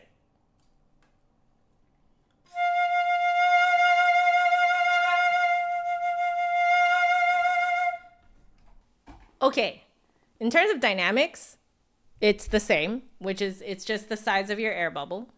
Tiny air bubble, soft. Large air bubble, loud. What I found very funny was that it is the same negative space concept, but it's just that because the whole thing sits higher in the mouth, even that chipmunk negative space is also higher. So I'm actually opening up, like, it's more the space next to the sides of my front teeth, or sorry, sides of my top row of teeth. Yeah. So the chipmunk space is now higher, which I personally find a little harder to manipulate just because of my personal mouth shape. But I know of some people where it is very easy for them to manipulate that space there. So you'll really like this if that is the case. But yeah, lots of chipmunk space up high. Rich tone, close off that chipmunk space, and you get that nice thin hollowy sound, not a lot of harmonics overtones in it, which, by the way, if you guys were wondering what kind of music suits, you know, a sound that doesn't have a lot of richness in it, jazz. Jazz flute sounds the best, in my personal opinion, when there's not as many harmonics kind of coming through. You want that kind of gritty, sort of like not as full sound, you know? Almost kind of like a Diana Krall kind of voice, kind of tone color. You don't want fullness in the sound. You want this kind of thinner, more breathy sound. That's the word. Breathy, thinner, fewer harmonics. It's so good for jazz. Kind of like Dolly Parton. Yes. So you want, that's the sound you want if you're playing something that's more jazz-like. You know, you want the rich sound to play classical stuff. So classical repertoire sounds fantastic with that kind of like rich sound. And I do like how it's very easy to kind of go between the two here. But that's why I like to kind of test both sides and see, you know, does this flute kind of tend to be on one side over another? I would say it's like completely 50-50 on the Legacy. Very easy to go between the two. So, you know, it won't kind of lock you into one way of playing, which I find very nice. But at the same time that it doesn't lock you into one way of playing, it is a very reliable, predictable flute, right? Like the tongue is in the same spot throughout the entire range of the flute. You know, everything is in the front of the mouth. The double tonguing is a nice kind of lazy, non-enunciated lugga, so you can go super fast. and is all in the same spot, so you don't have to move anything. That's great. That's really great. So, wonderful flute. That's what I have to say. So if one of you wins it at the NFA, I think you're going to enjoy it like crazy. And you can use my review if they allow you to choose a head joint. I don't know if they will, but if they allow you to choose a head joint, you can use my review as a reference of which one you might work with better. But yeah. Maybe Reba. Yeah. Jazz flute. I know. I have refused to learn how to play jazz flute because there is a magic about it that I do not want to disappear for me. Once you know the behind the scenes of how something works, it's fun to be the one creating it and doing it, but it actually takes away the magic of it. And I refuse to have jazz flute, have the magic of jazz flute be taken away from me. It's already happened on classical flute, and I'm like, let me have this thing still be magical to me on the flute. Jazz is so hard. I agree. It is so hard. And that's why it's magical to me. I love it. I can still relax to the sound of jazz flute. I cannot actually relax to the sound of classical flute. I just immediately go on teacher mode, analysis mode, performance mode. I just can't turn that part of my brain off when classical flute comes on. Not that I don't think it's beautiful. I think it's beautiful. It's just that I know the inner workings now. And, your work brain just kind of goes crazy. Yeah. You feel it? Yeah. It's not that I'm not obsessed with the flute. Clearly I am, right? But some of that magic has been just kind of completely lifted for me when it comes to, actually most of the magic of classical flute has been completely lifted from me. That veil has completely lifted, whereas that veil is still there for jazz flute, and I refuse to lift it. Let me have this. So anyway, this was a beautiful flute. I am going to very quickly swab it. I'm just gonna, and I'll do a full cleanup later, but I'll do a quick swab now, and then we're going to move on to, I don't remember what's next.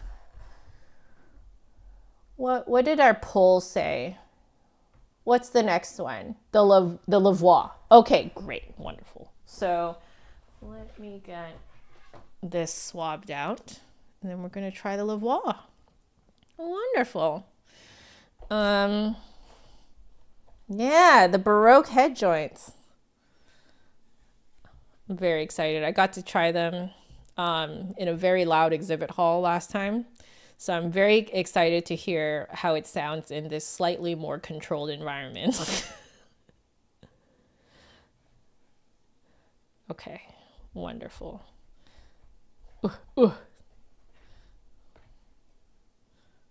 Yeah, we're gonna have to do a quality swab later.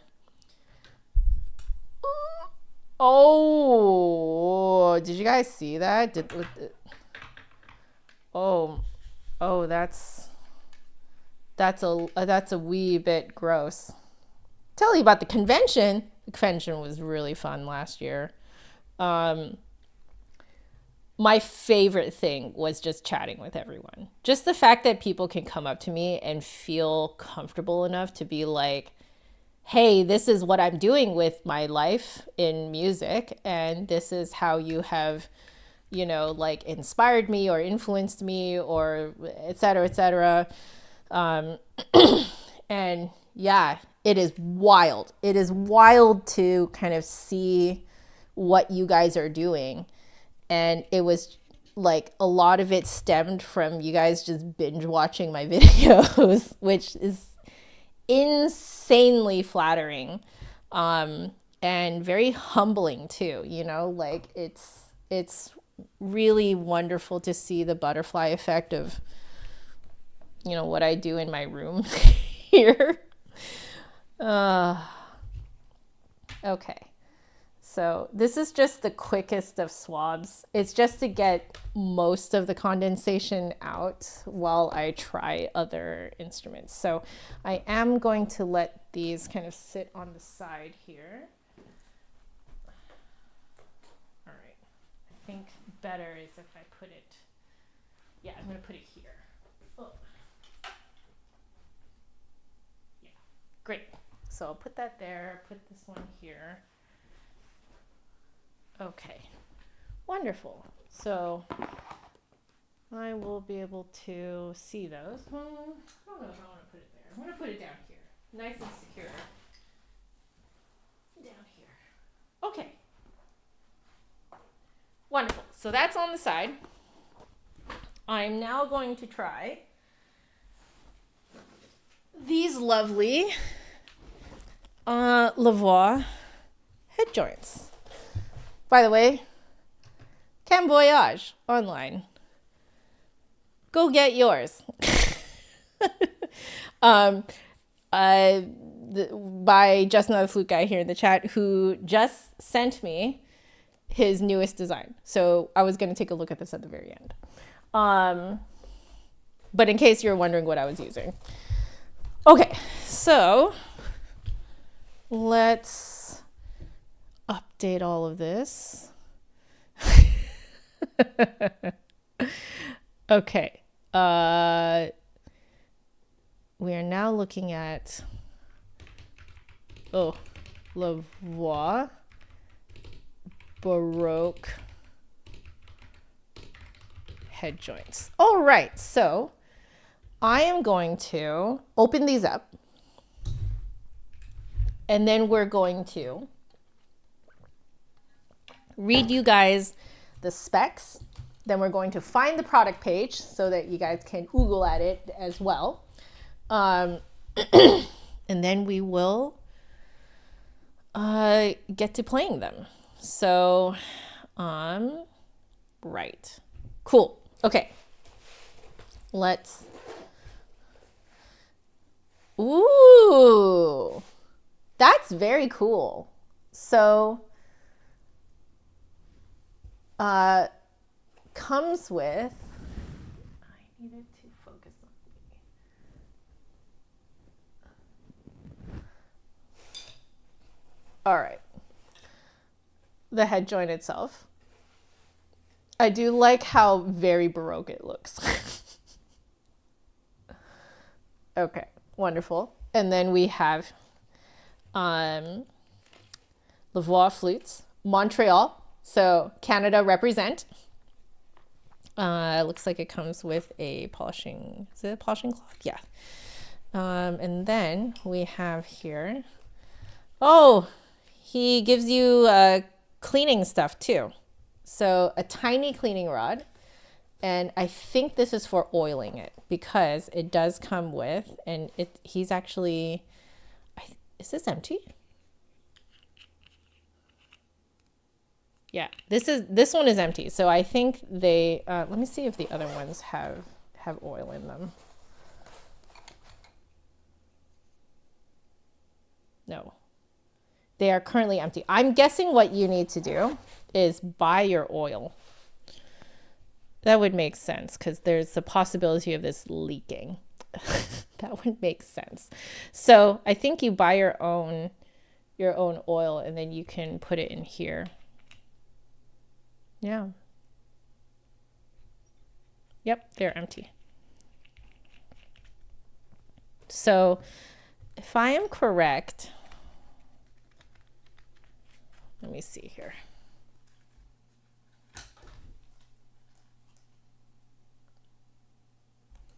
I'm just gonna, from what I recall, his site might actually have care instructions, which I think is very important to make sure that is the case.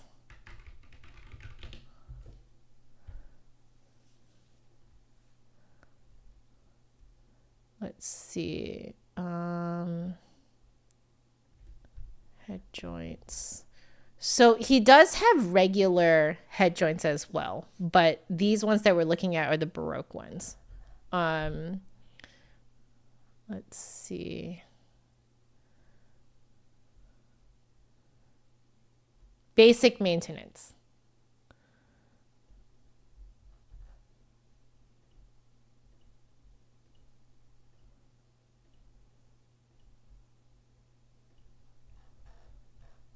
Let me, oh, there. Okay.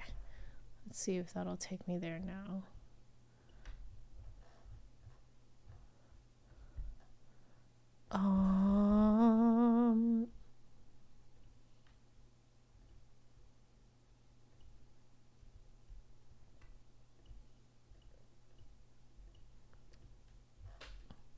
I am having trouble trying to click around. Let's see. Okay. Ah, found it. Basic maintenance.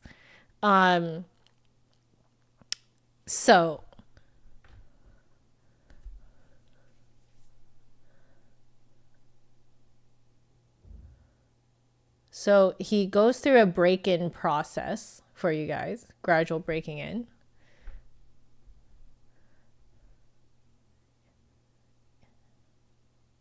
Yeah, this is great.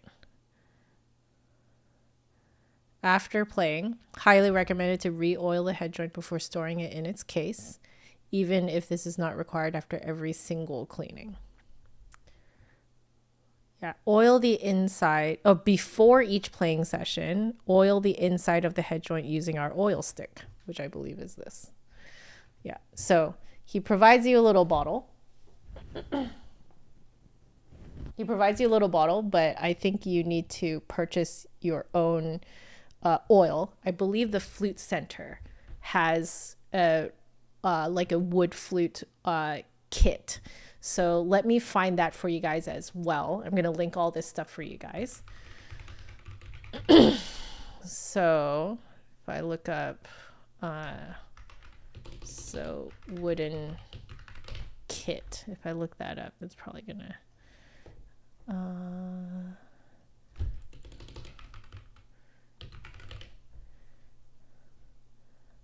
let's see, accessories.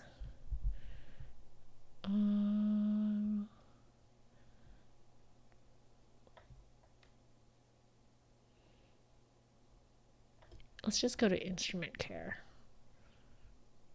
Wood care kit. There's one for Piccolo, but it has the oil. Oh, it's sold out.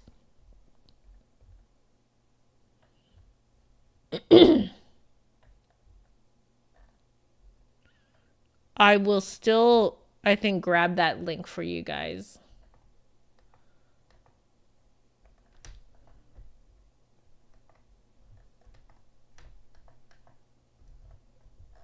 Yeah, I'm still going to grab that link for you guys. It seems like right now it is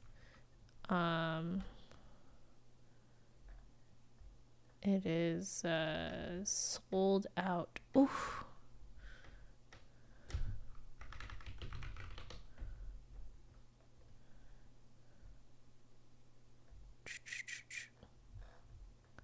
Yep. But at the very least, it will kind of show you what is. Oh, no.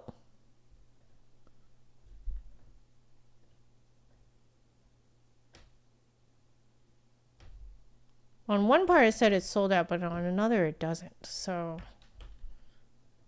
I'm just going to, it's fine. It's fine. I'm just going to put it in the video description for you guys. So we're looking at Lavoie flutes, Baroque Headjoints.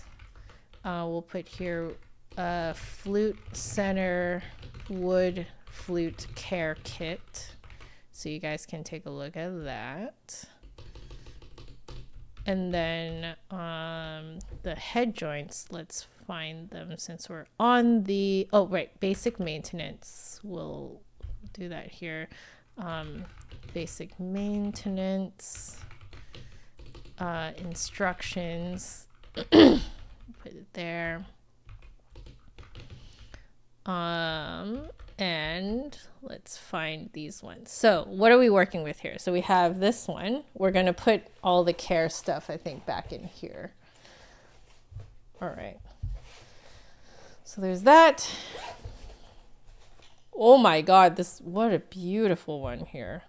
Gorgeous. Absolutely gorgeous. I'm just going to put the cases next to each other so that it's easy for me to see which one I'm working with. And then there's this one. Oh my God, another gorgeous one. Okay, so the first one that we're working with is a boxwood. I do know that I personally respond very well to boxwood. I am also very sorry that this lighting is not the best.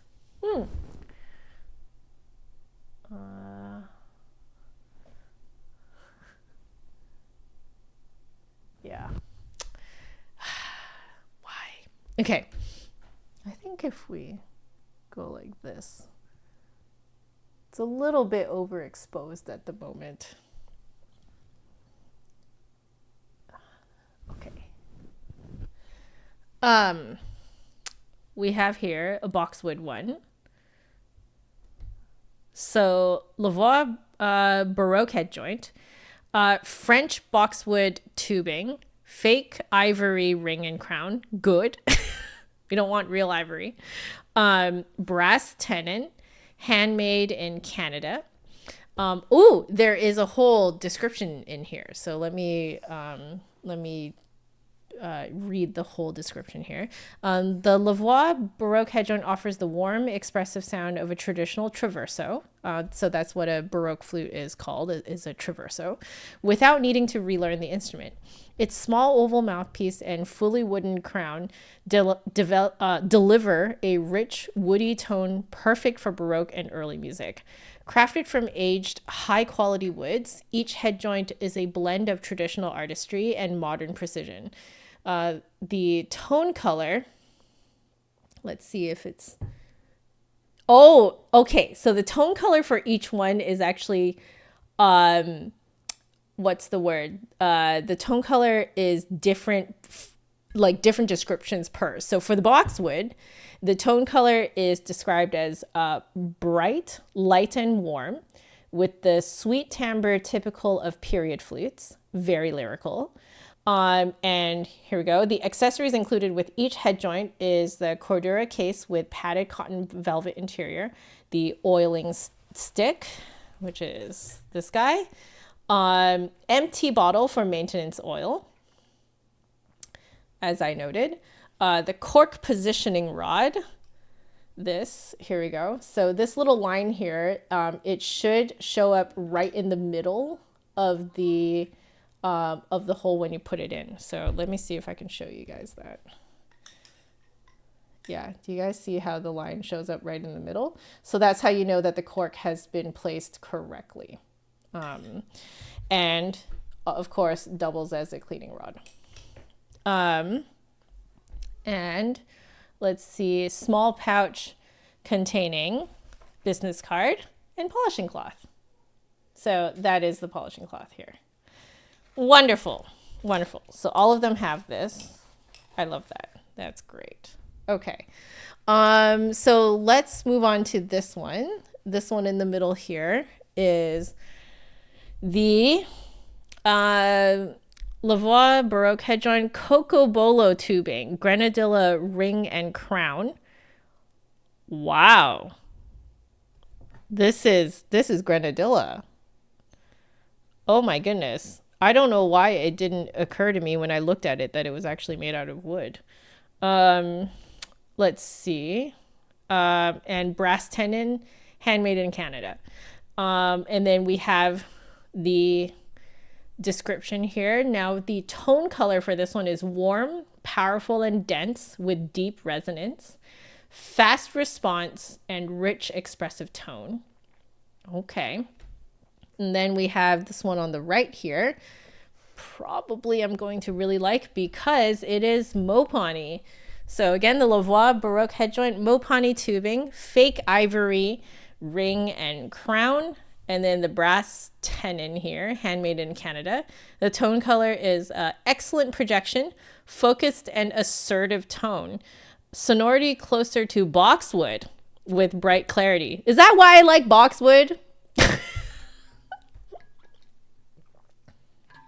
Well, I learned something new here. Yeah, so with bright clarity. I think I'm going to like these two the most. We'll see how I respond to them. But okay, it is time now to try and fit them onto my flutes. So I'm going to guess straight off the bat, probably the Meteki is going to be the best fit. So we're just going to start with that and see if it fits.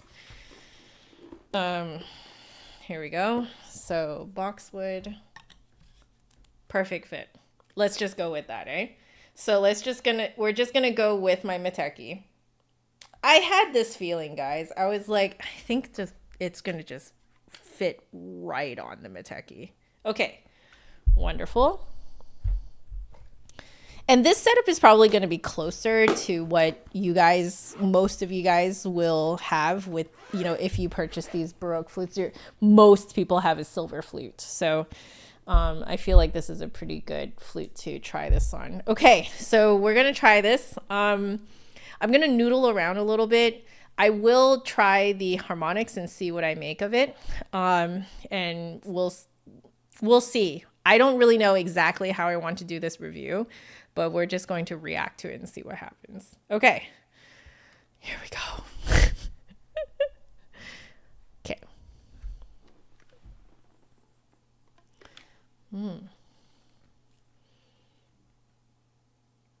Have to maybe play more in line? Yes.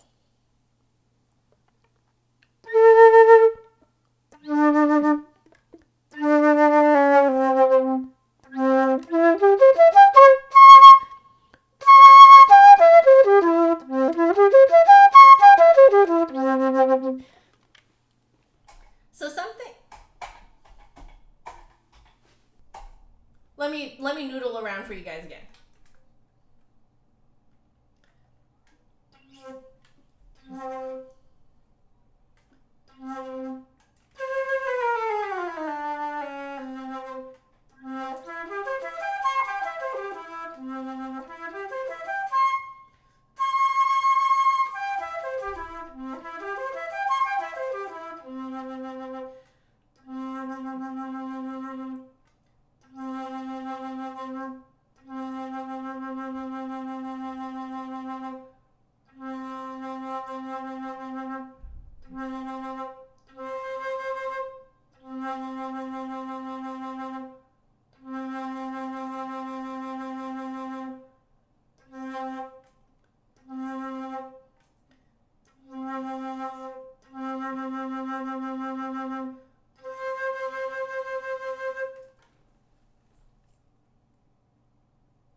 I think the same thing happened on the other Baroque head joint, the Ariel Louis Palanca head joint. I think the same thing happened. Like, I can't get higher than the high G. What I'm very surprised by is how much core to the sound there still is, even with the Baroque head joint. I wasn't expecting that. I did have to remember that for my lips, I don't know what it is, but what I have to do is I have to find the rim of the lip hole, which usually on a modern flute, on a modern head joint, I can feel the edge of the lip hole right here. But on a Baroque flute and a Baroque head joint, I have to feel where that rim is. And then I have to kind of like roll out to the point that I can't feel the rim anymore. And then if I just trust, it's a trust exercise, I have to just trust, because I feel like I'm playing like this. Like I feel like there's no hole whatsoever. Like I'm just guessing, essentially. If I trust, it will play beautifully. Like my airstream will hit the opposite edge of the lip hole exactly at the angle it needs to. But I feel like I am not, like I cannot feel the edge of the lip hole at all against any part of me. So again, I feel out where it is so I can center myself. Then I roll out. Like I kind of, oh, it feels really weird. And then I play.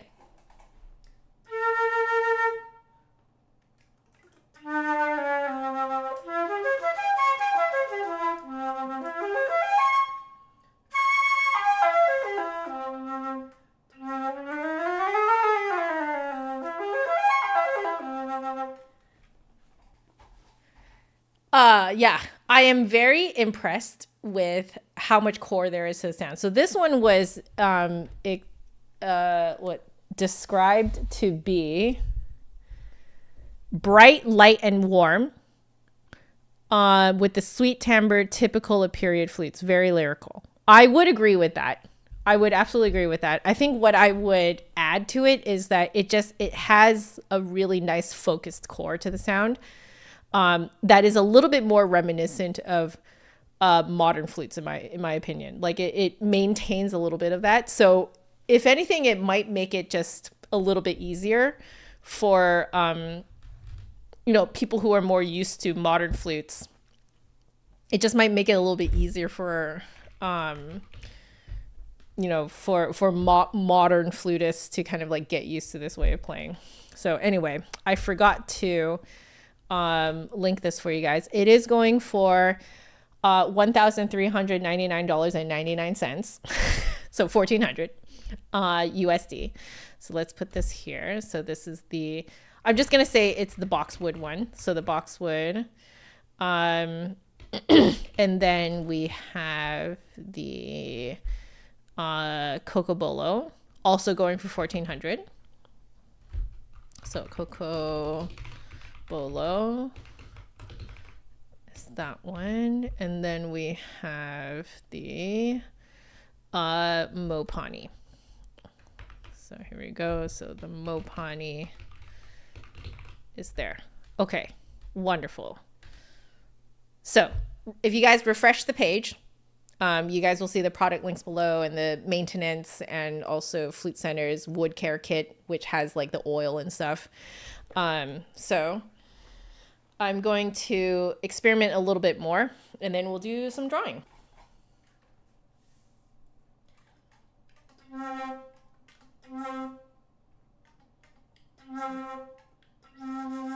my god. So feel it, and then I have to.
Okay, I keep repeating the low C because I'm trying to place exactly where it wants to sit.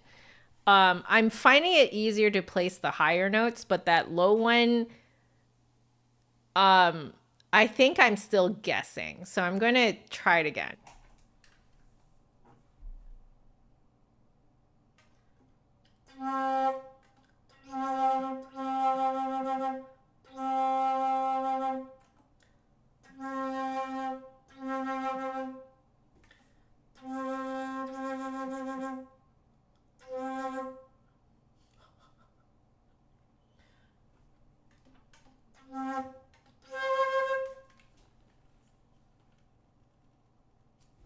I feel like I'm moving it.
Okay, I think I know why I'm guessing, and it's because it's in what I call the no man's land, which means that air bubble is kind of sitting in the middle of just in the middle of air. It's not leaning against any part of me physically.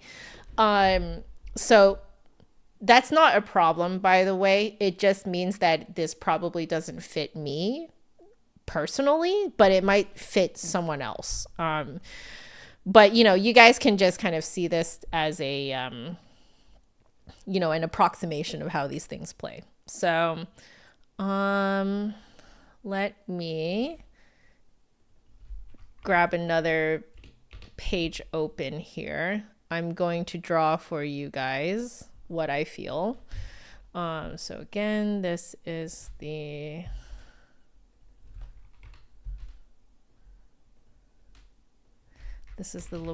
Lavoie Baroque Headjoint, and this one is the boxwood. Ooh, boxwood.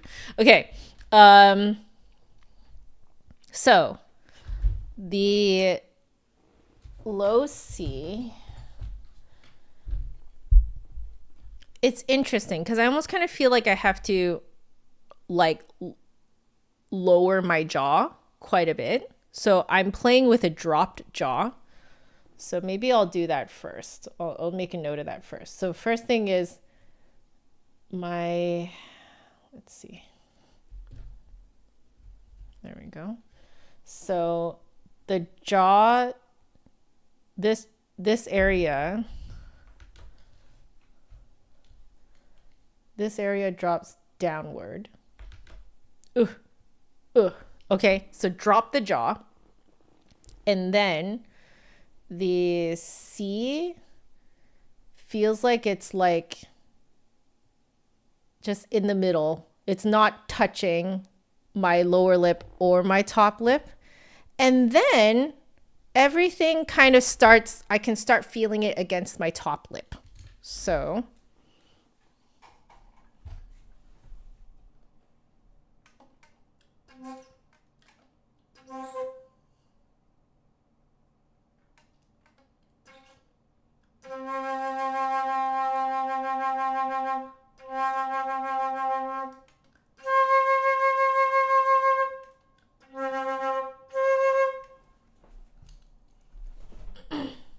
keep pushing this. Oh, there we go. Okay. Then I start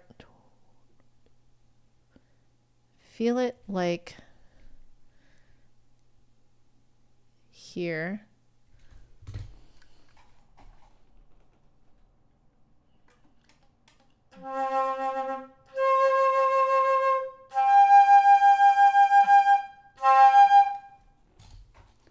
So the C is like here.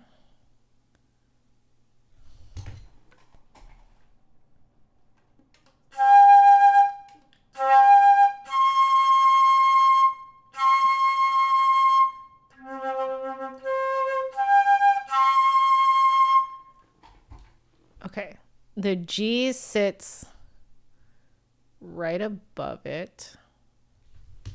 No, E, I mean. C, C, G, C, C, C, C. Sorry, getting all these mixed up.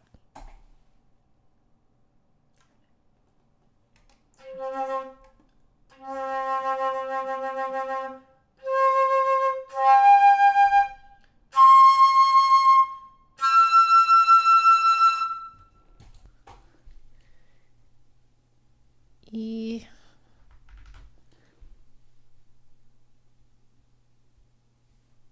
E is here. It just goes up, essentially. E.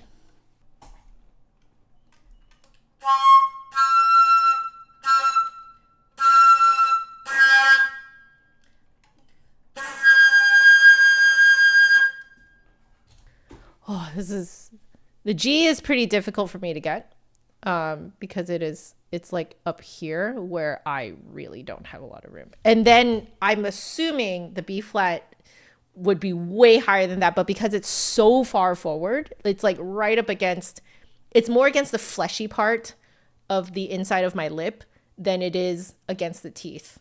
That's how far forward this is. So, let me label all of this. So, here we go. All right. So this is C4, C5, C6. Oops, a tiny bit higher. E6. No? Oh, whoops. G5. G5. There we go. C6. And then we have E6. E6, and then this one is G6. Okay, very far forward. Have to drop the jaw. I think the tonguing might stick out a little bit between the teeth, like a more pronounced, what I call faux French tonguing. So I'm gonna try that out, see if I'm right. Okay, there we go.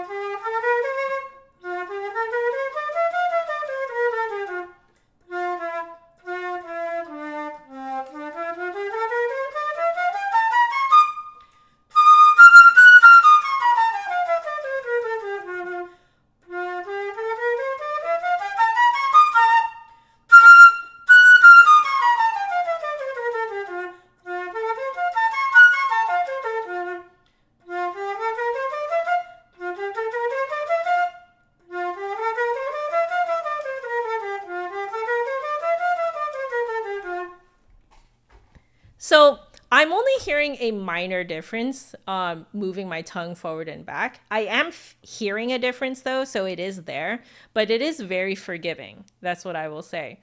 So I like how this head joint doesn't seem too punishing of you tonguing too far back, but I do think that it sounds the clearest when your tongue very, very tiny little bit sticks out between the teeth.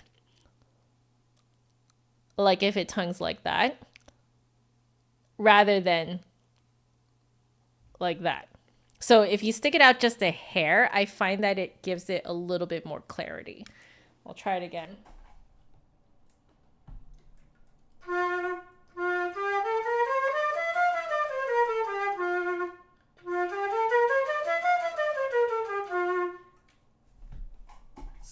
So the first one was with the tongue slightly further forward, and the second one is the tongue slightly further back.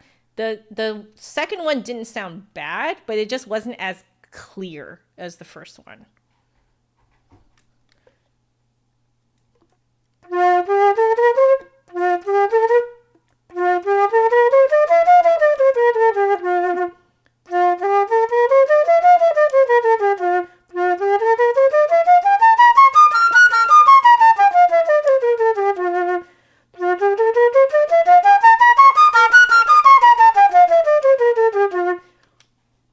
Okay, you definitely hear it the higher you go. Did you guys notice that? The second time noticeably did not sound as good. It wasn't as clear. It kind of sounded a little bit swallowed. So yeah, the tongue has to be kind of between the teeth. I don't know how much double tonguing. No, we do a lot of double tonguing, don't we? So I'm guessing this kind of lugga lugga lugga lugga lugga kind of thing. That's what I'm guessing. And very far forward.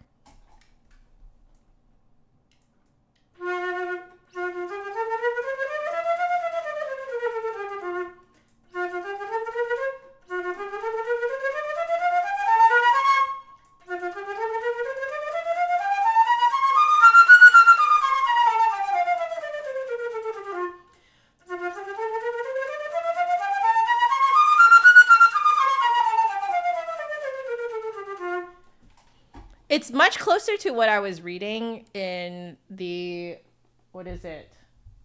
On Playing the Flute by Quants. I was reading in there that they do, it's kind of diddle, diddle, diddle, diddle, diddle, diddle, diddle, diddle, diddle, diddle, diddle, diddle, for like their, like it's one version of their double tonguing. There's like many versions of double tonguing that you can do. But it's closer to that. You're not really making a ton of like physical contact with the roof of your mouth at all. Not at all. It's just kind of the tongue is sort of flapping.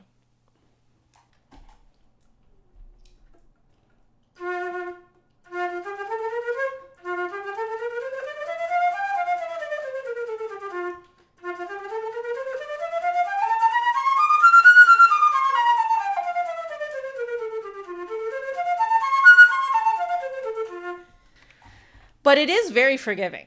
So yeah, I do agree with you, Nicholas, that like I think the boxwood is very forgiving. So like if your tongue is not quite in the right spot, it doesn't punish you that much for it. I like it. Let's fiddle around with like dynamics tone color.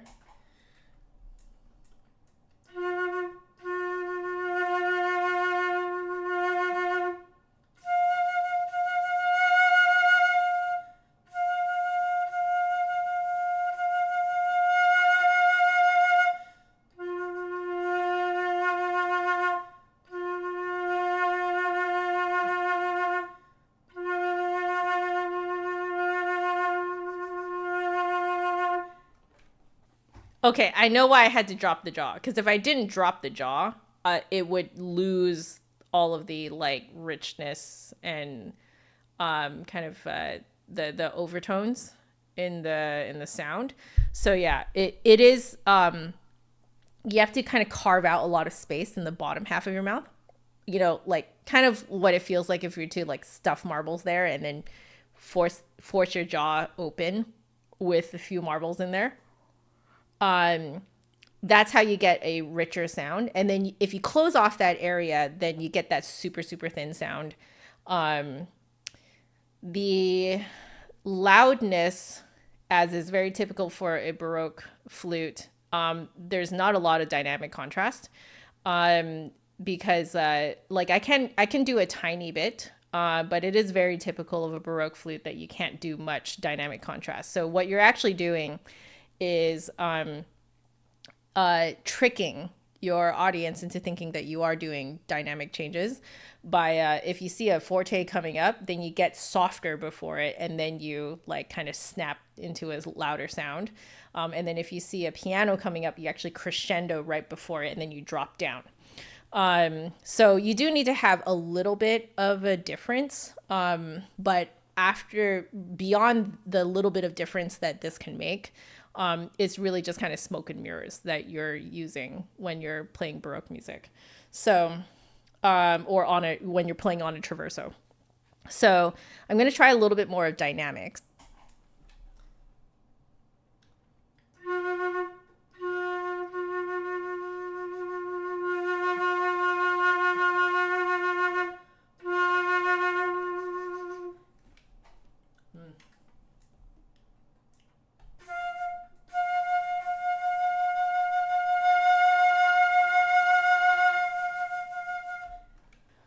Okay, one thing I am noticing is different from how it works on a modern head joint. You know how I was talking about, like, if you make the air bubble really tiny, you have to kind of shove it forward a little bit. And if you make the air bubble really big to get a loud sound, you have to kind of shove it back a bit. You have to shove it way forward on this head joint here. So I'm going to see if it's the same on the other head joints as well. Maybe this is a Baroque flute thing. I don't know. Or this is just this head joint thing. Again, I don't know. But right now what I'm experiencing is if I make the air bubble really tiny, I have to shove it way forward, like maybe 3 times as much as I normally would. And then if I make the air bubble really big, I have to shove it back way further back. Again, about 3 times the distance of what I normally would do on a modern head joint. So yeah, that movement is huge if you want to make that dynamic difference and have it come out.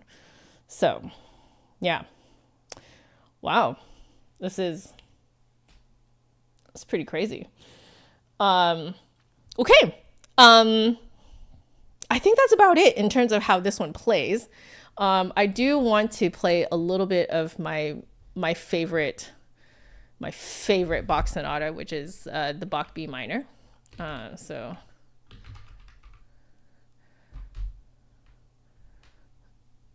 I've searched it up so many times that I can find it super easily. So I'm just going to play the beginning of it, just so you guys can hear this playing actual Baroque music.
Ooh, some tuning things I'm already hearing, which is not surprising on a Baroque head joint.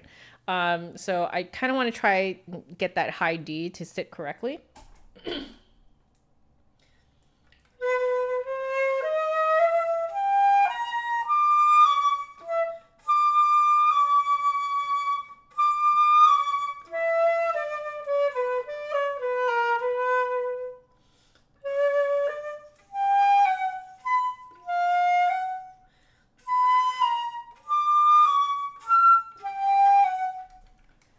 Yeah, I am noticing I have to aim downwards quite a bit to tune those correctly.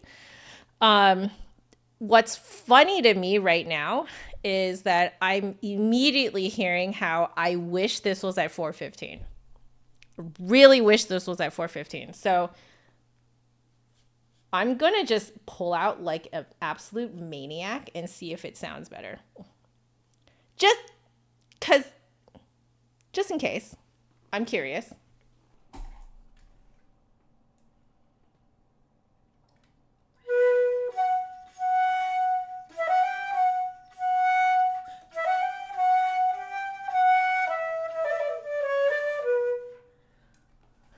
That's not quite to 415 yet, but that already sounds way better. Like, that's interesting to me.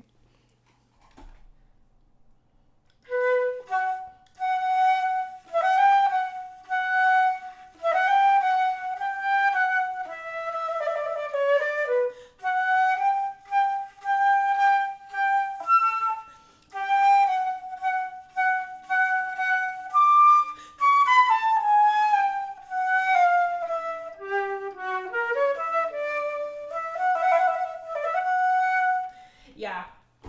I'm not surprised that it's closer to 435. That's what I was thinking. Because I think if you want it to be 415, it needs to be like out. Like, I think it's out. But anyway, I think I need to give this a rest because I want to make sure that, you know, I don't damage it or anything by playing it too much. So, let me just very quickly just give it a quick wipe. Whoop. Yeah, I definitely. Okay. So I'll let it do its thing here. Okay, so there's that. Let's now try the Cocobolo. Actually, no, I should try the Mopani because the Mopani apparently is pretty close to the boxwood.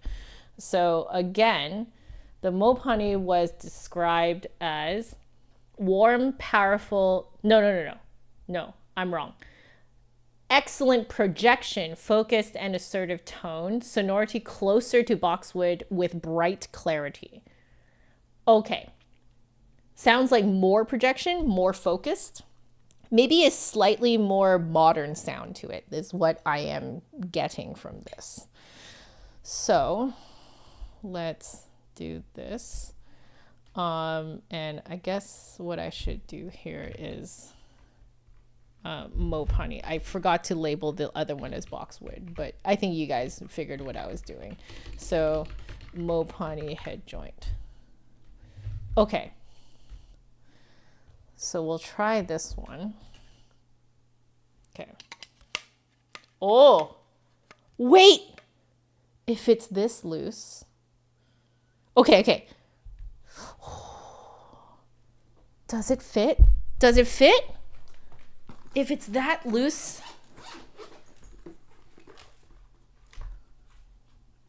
Michael, that might be your lucky day. It's loose in my Brannon.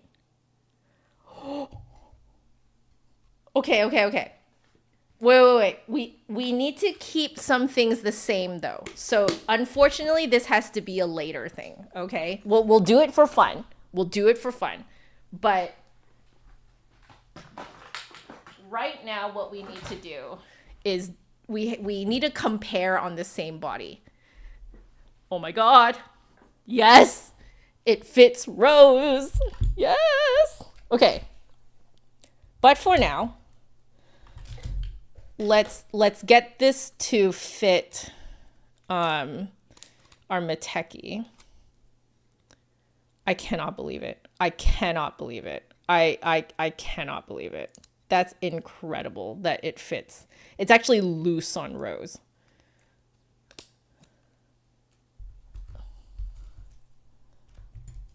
Okay.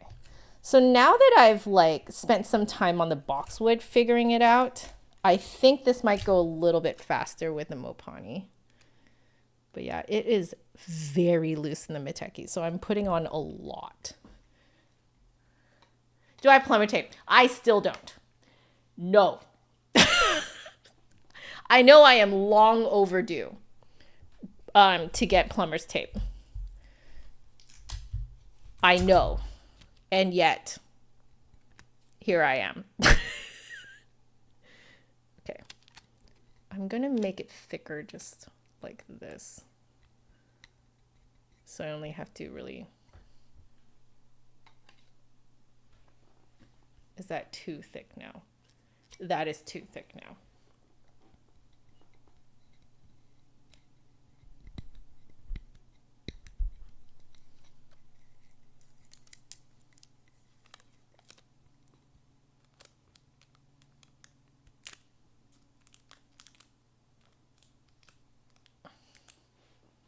You know, every time I clean up this desk, every now and then I will find little tape remnants.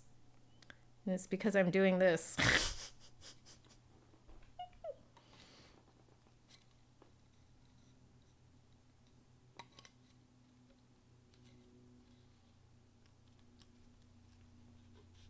Okay, that's nice and snug. Okay, great.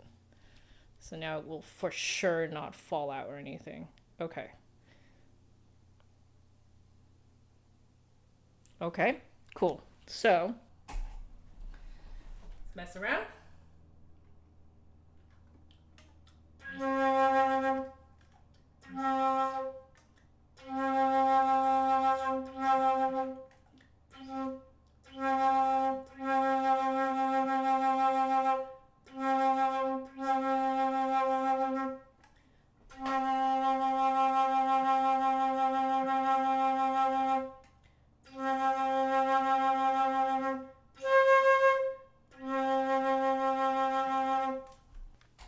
I just had a thought. So you know how in our on the boxwood, the C4 was kind of in the middle of nowhere.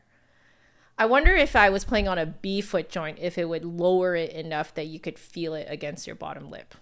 I just had that thought I'd share.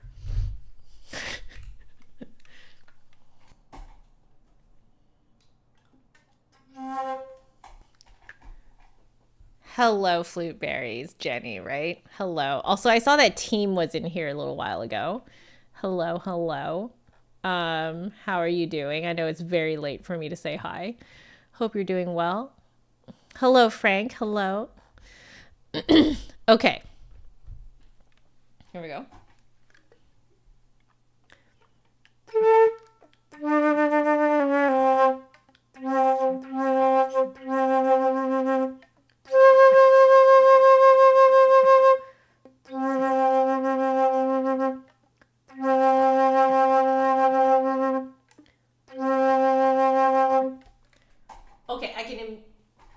I was using the wrong microphone. Sorry. But I can immediately say it is less forgiving than the boxwood. It is way more finicky.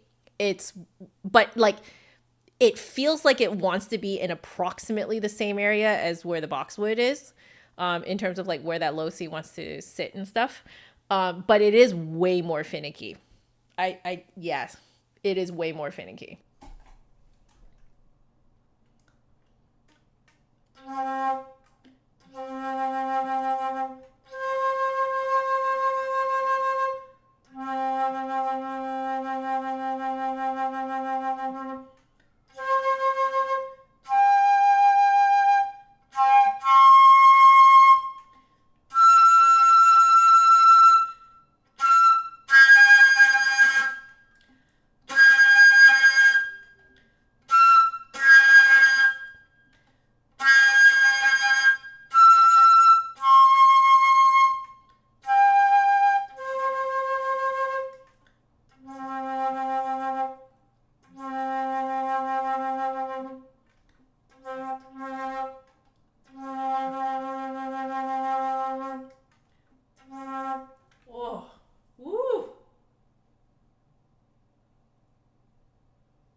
Finicky. All right. Enjoy your performance. Thank you for being here, Virkosen. It was really nice to see you.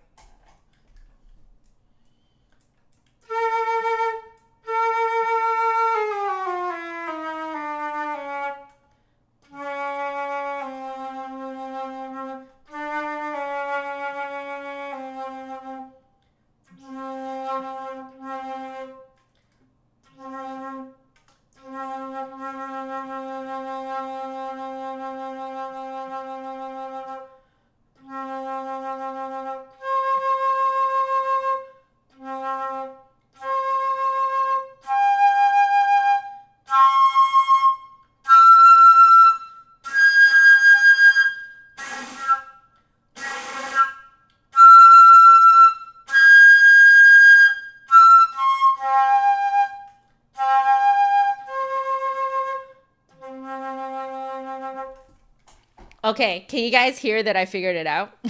Suddenly a lot clearer. And it's because it is like the boxwood, but everything is shifted lower, like way lower. The reason why I can't really get that low C out very comfortably is because the space that it wants to be open is under my lower lip. Very interesting, but it follows approximately the same map as the boxwood, but the boxwood is just way higher. So interestingly enough, it is actually easier for me to get out most of the notes except for low C. Even low C sharp is fine because it's like in a spot where like I can still easily kind of like keep open, but the low C just sinks just low enough that it's not really that comfortable for me. The nice thing is that Baroque music very rarely goes down to low C. So, it's like if I were to think about purchasing this, it would be an okay thing for me to give up. So let's see. I'm just going to open this up. Let's see, 150. Okay, wonderful. So let's go to here so you guys can see what I'm doing. This one is the Lavoie Baroque Headjoint Mauve Honey. So low C feels like it is like here. It's quite uncomfortable for me. So you can see how like I'm drawing it where it's just very difficult to keep that area open, but the C sharp is right above it. So that's why the C sharp is like just fine for me. It's literally just one note that I can't get very comfortably, that is. And then it so comes up a little bit higher. I'm just gonna have to test that again.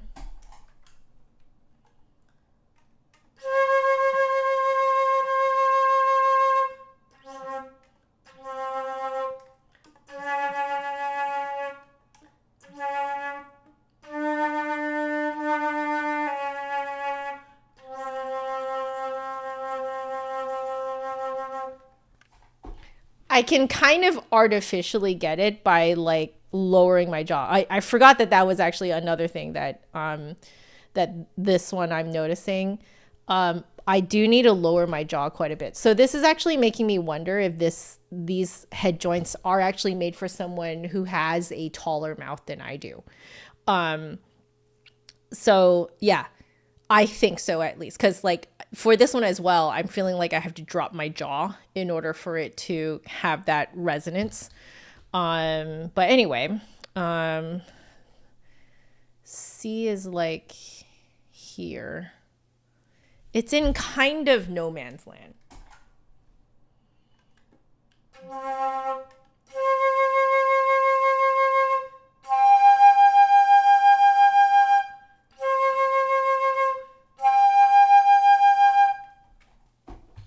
And then G is like here.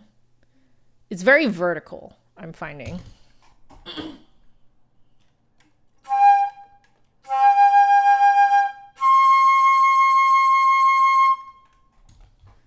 So C, C, G, C is like here. So as you can see, this is further back, which is slightly more comfortable for me.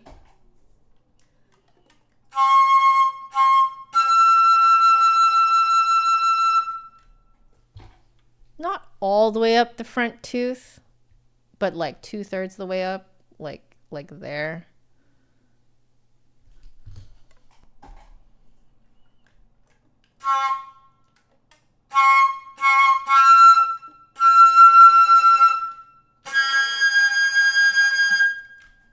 Yeah, and then the G is still in a fairly comfortable spot for me. It's like right where the teeth meets the gum, right there. But yeah, it is fully vertical.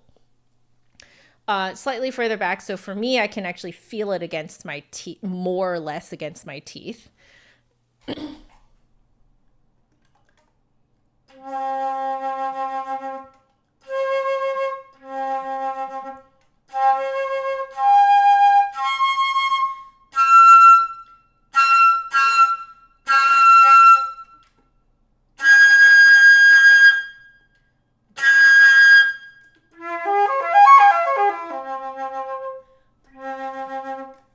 Yeah, so I definitely lose the low C a little bit because it's just kind of in a spot that is very hard to keep open.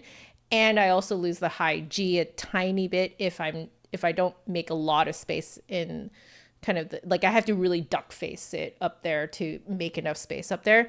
I don't have to like move my head back or anything and do like crazy gymnastics for it to come out, but I do have to kind of duck face it pretty hard. But yeah, fully vertical. But if we were to compare with the boxwood, you can see how much lower everything sits. You see that? Much lower, much further back. So let's label these. Okay, so C4, C5, G5,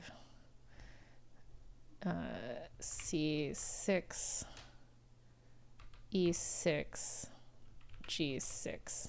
Okay, very cool. And then I'm guessing I don't have to stick my tongue out quite as far. So for me, this would be more comfortable, but I do think that my tongue needs to be kind of between my teeth. So let's try that. It looks, because everything's in front of the teeth as well, I think I could just keep it there the entire time. Oh, great.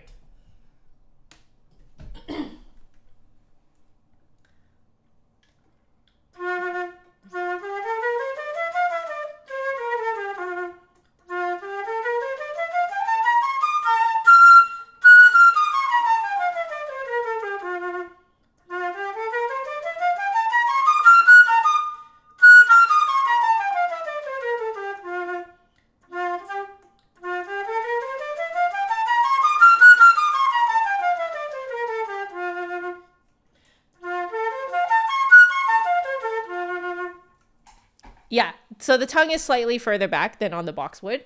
But again, the boxwood is pretty forgiving. Let's try double tonguing. Probably this kind of doodle, doodle, doodle, doodle, doodle, doodle, the doodle. So let's try.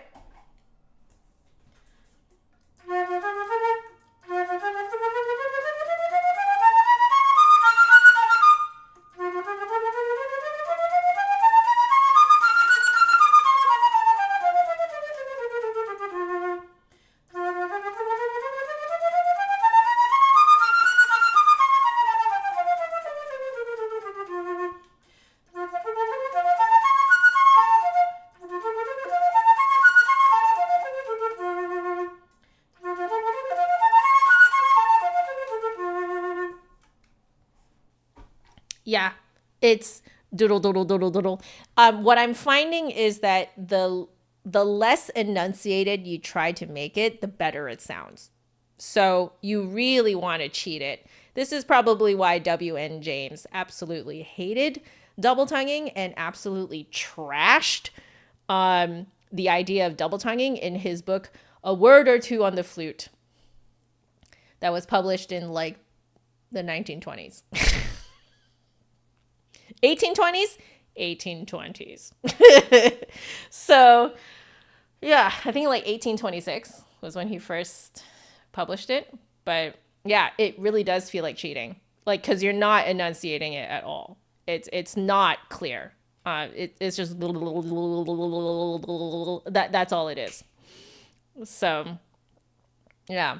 Okay. I am wondering what the tone color does here.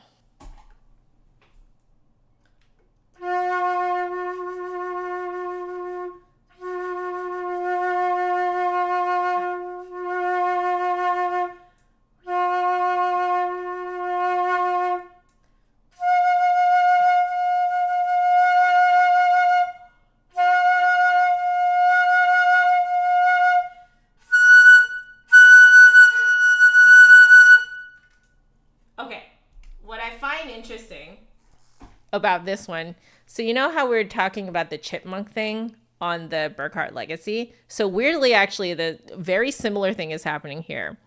But it follows where the air bubble is. So like the lower you go, the more you have to chipmunk lower, like that. And then as you move into the middle register, you can chipmunk more in the middle. And then the high notes are chipmunked up high. So that space to the sides of your mouth moves with where the air bubble is. But yeah, if you keep that space open, you'll get that nice rich resonant sound. If you close up that space, then you get that nice thin sound. We're going to try dynamics. I'm going to see if it's as crazy as I've discovered on the boxwood.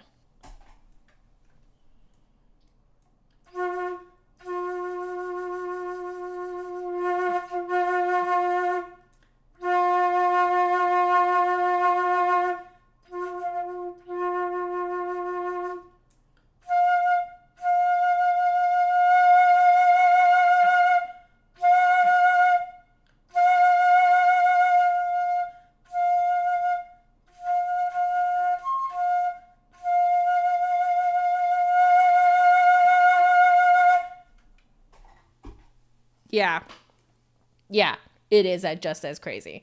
So it does seem to be maybe a Baroque head joint thing at the very least, that if you make your air bubble really tiny, you have to shove it forward way more than you would on a modern flute. And then air bubble big, shove it way further back than you would on a modern flute.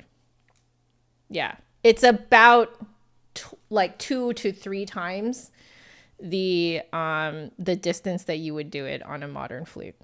Interesting. Okay, so again, let's play a little bit of, oops, I minimized that.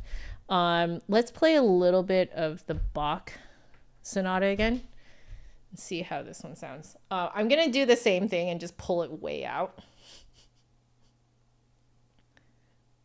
Like way out. Let's try and see. Okay, no, that's out. Okay. That's as far as I can make it. So this is probably going to be even lower than what we were doing. Maybe 430. Maybe A equals 430. Unsure.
So I forgot to chipmunk up high the first time I hit an E, and it just straight up didn't really want to come out. But if I remember to chipmunk up high, then it did. And it came out really nice, really amazing projection. I think it does project way more than the boxwood. I am hearing that it is much more clear. So to me, this has a much more modern sound than the boxwood does. Which you might like. You might want that projection. It depends on the venue that you're playing in. I do think that this one projects way better. So if you're playing in a larger venue, you might have more success on something like this. That, yes, it's more modern, but it'll actually carry through the venue. So, you know, just more food for thought for you guys. Yeah, to me, this sounds way more modern than on the boxwood. Behavior-wise, though, it is similar enough to the boxwood, but it is a little bit further back. And the further back, lower, and a little bit more picky. The boxwood is way more forgiving. So if you happen to play closer to this map here, you are going to find that the Mopani is way more comfortable. So it's a preference thing. But yeah, gorgeous. Yeah.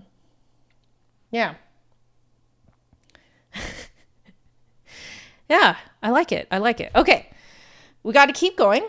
Let's try the Cocobolo now, and see what happens.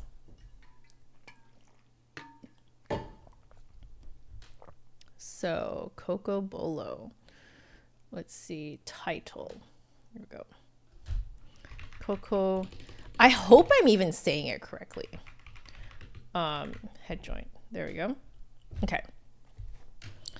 So I will take that out, swab it really quick.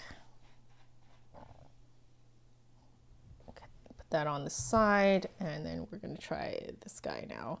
Super pretty.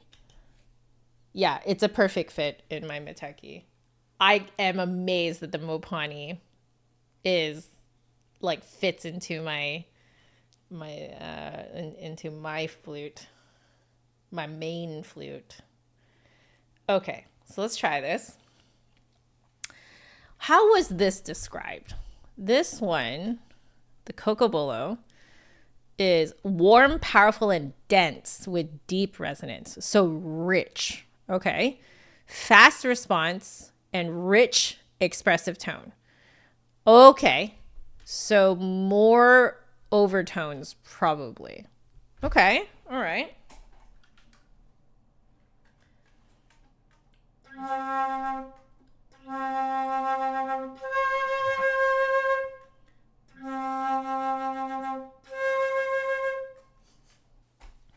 I like your conspiracy theory that Lavois knows that I'm a Mopani player, so he sized it smaller.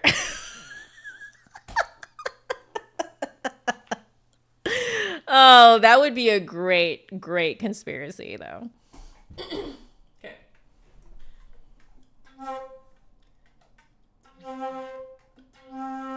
Okay.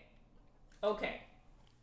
I think this really plays differently from the boxwood than the Mopani. Yeah.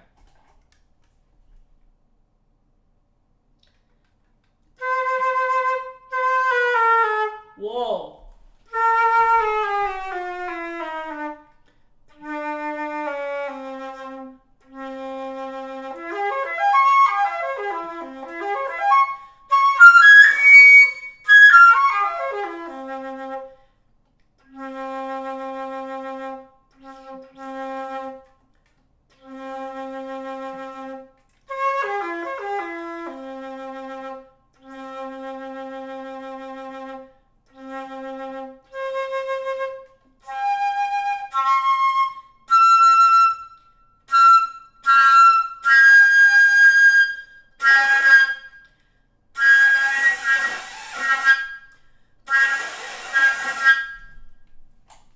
Okay, so on this one, I still can't reach the high B flat, but I almost feel like I could if I really worked on it.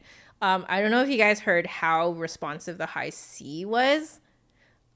This to me, by far, out of all of these, sounds the most modern. By far. He's absolutely right. Extremely rich. Very, very resonant. So, like, to me, a rich sound translates as a very modern sound. So I wonder if maybe the way that you guys can see this is like, yes, they all play a little bit differently because the wood responds differently. But it seems to be like almost like these are appropriate for different sized venues. So like the boxwood would be amazing for like a very intimate chamber recital, you know, like it's in a tiny, tiny church, you know, like, you know, those tiny chapels. So this is like tiny chapel. This one is like bigger church, like, you know, the nice churches, like the old churches that have a lot of like they're very live, So like this would be in sort of like a bigger church. So not a chapel, not a small chapel, but like a slightly bigger church, like a medium-sized church, I would say. This one I think you could get away with in a concert hall. Like those like music school recital halls. At the very least, you could get away with that. But I wonder if you like this seems to be able to push a lot of air. Like you can push it way more, and this thing actually responds, which to me is not actually something that you normally find in a Baroque traverso. So, if you want that Baroque sound, but like let's say you mostly play in larger venues and or you are a very like powerful player. Like you play a Powell, like you put lots of air into your flute, and any traverso you've ever played, you overblow the crap out of it to the point that it doesn't even make a sound. Because that's a thing. You can overblow something to the point that it just straight up doesn't make a sound. This thing can take a ton of air. This thing, I am so amazed at how much air this thing can take. So like, I think this is for like, people who pump a lot of air into their flute. Like this is a good traverso head joint for people like that, I think. But to me, the sound that it produces as a result, to me sounds much more modern than I would expect, right? But it still has that kind of like woodsy traverso sound that is really good for Baroque music. I like how different these are. I think that's so cool. Okay. Gonna stop yapping and start playing.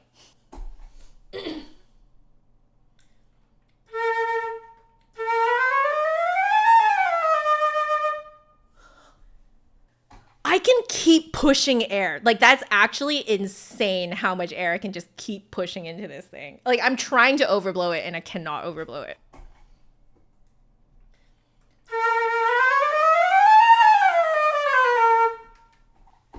No way a traverso can play with me pushing that much air into it. Did you guys hear that? Just like insane. Wow. Okay.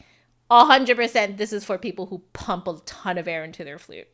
This is a good head joint. This is a good traverso head joint. Yeah. Okay.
Yeah, so a very, like, the common thing that I'm really noticing amongst all of these head joints is the fact that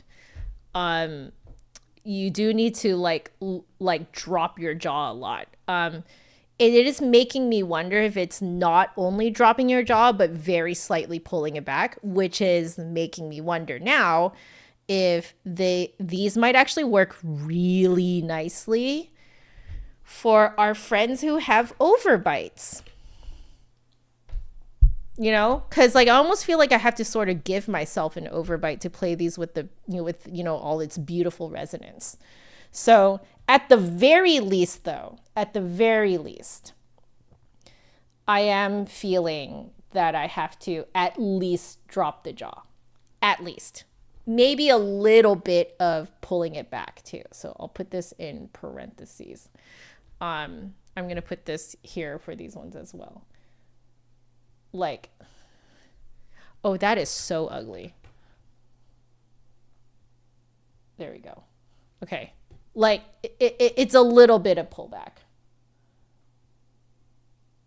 Okay. So back to this one. Let's label it properly. This is the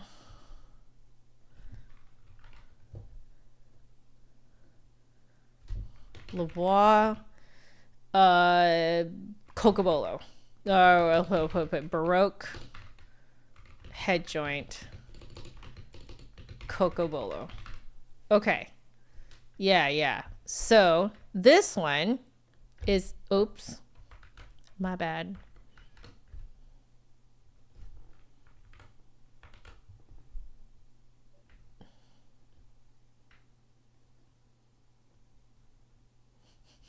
No. No. There.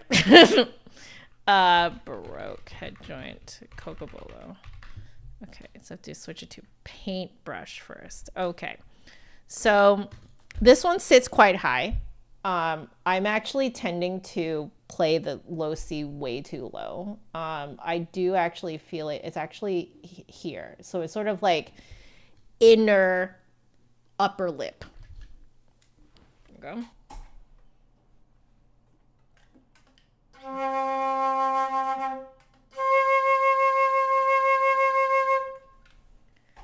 So this is back to actually more the way the boxwood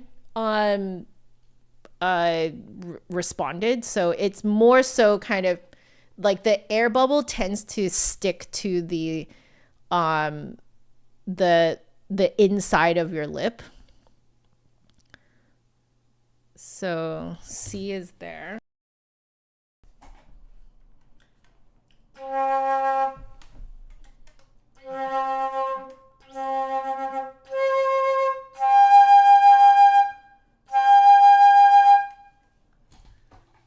Okay, G is like around here. Quite vertical, I have to say.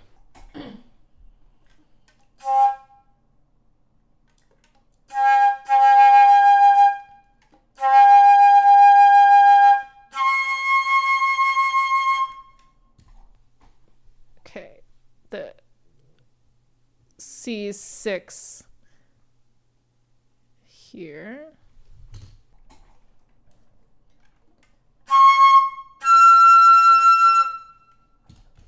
Okay. They're all kind of squashed together. Here, E, and then G.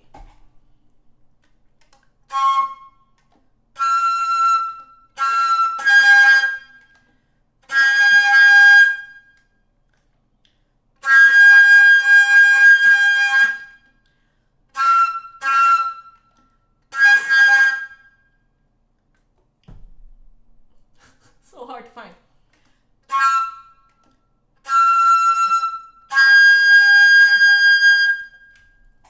Yeah, nice and clear. So it's not much higher. It's just like, it's stacked right on top.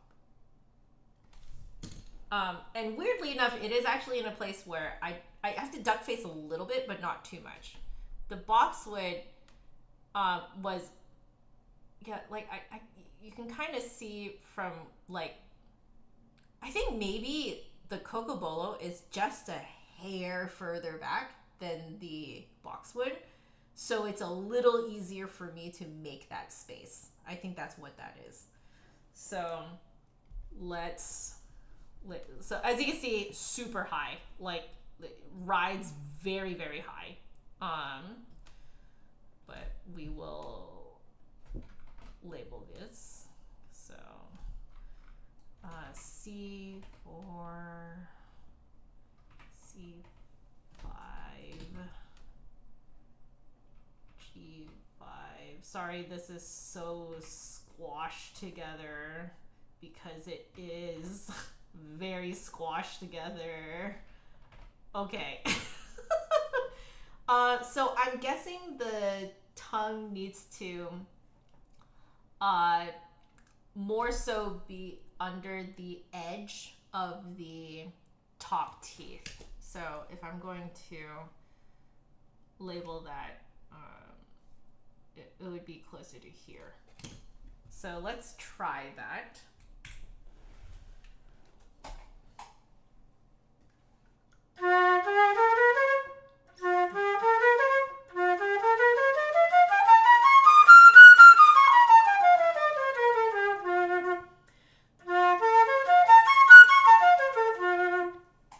Yep. And it just wants to stay there because all of the notes are right in front of the teeth. Let's try double tonguing. Probably also going to be this kind of and maybe it, I don't think it has to be as far forward as the box would.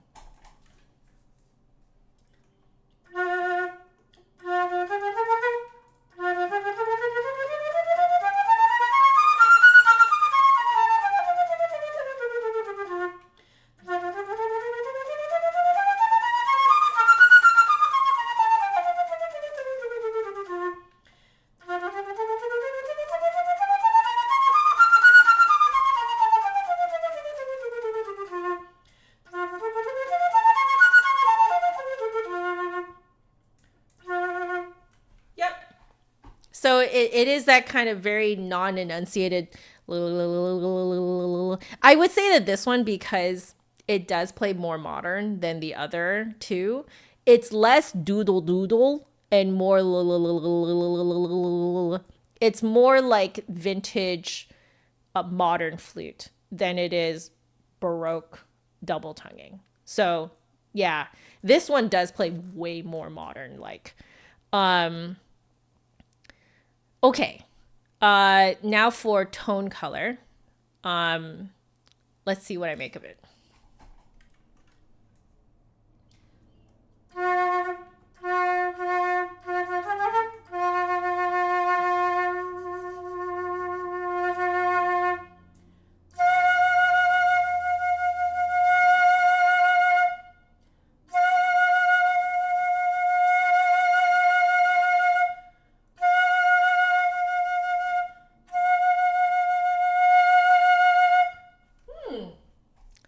Okay, so what I'm noticing is that it's just the space behind the bottom teeth. So that area that I need to like, you know, bring down, like really kind of like bring my jaw down.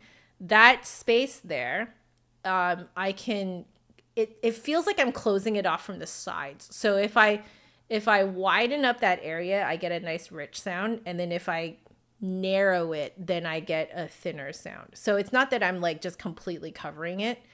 I'm narrowing that space. So I'm going to try that again.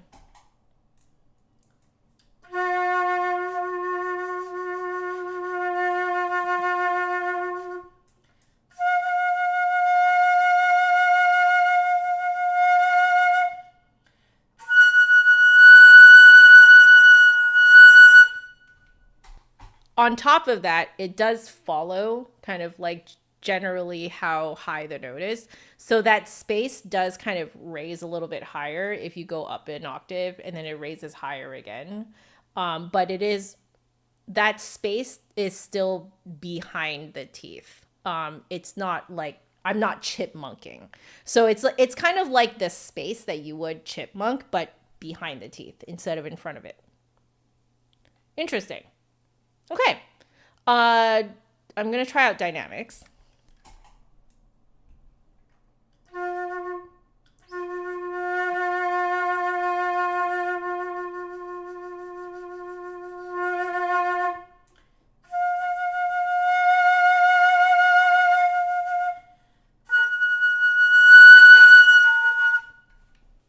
So two things. One is it's way more forgiving dynamics wise than the other two head joints. Completely way more forgiving, much larger range, way more forgiving. And what I mean by more forgiving is that you don't have to shove it as far forward and you don't have to shove it as far back. It's still more than what you had to do on a modern flute. So again, small air bubble, shove forward, large air bubble, shove backwards in order for it to be in tune and to sound good. But this one, you don't have to go as far forward or as far back than these two head joints here. So yeah, again, this is still skewing more modern in its behavior and in its sound. But the flip side of this is that this would project and carry much better in a very large concert hall.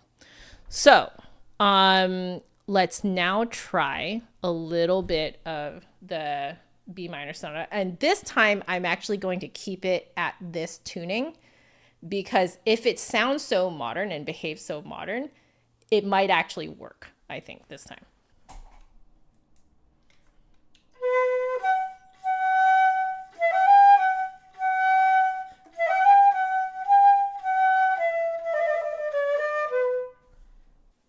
Works better, still sounds way too sharp, right? Like, I think tonally it works a little bit better than it did on the other ones.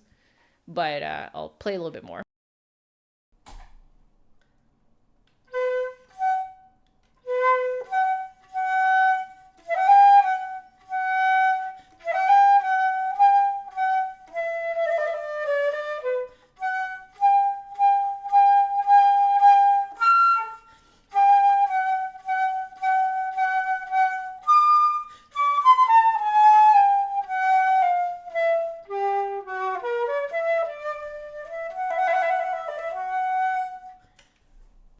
Just for fun, I'm going to pull out as far as it can reasonably go. It can only go out so far, not too far.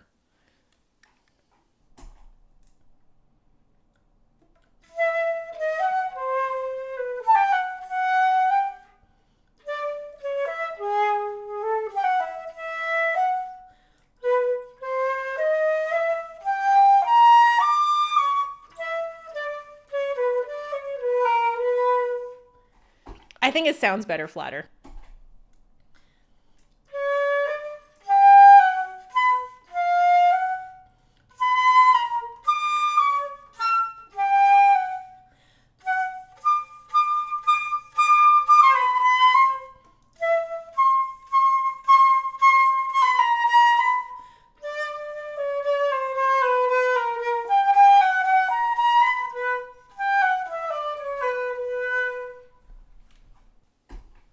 All right, I gotta close the door so I don't bother Hubs. He just came back.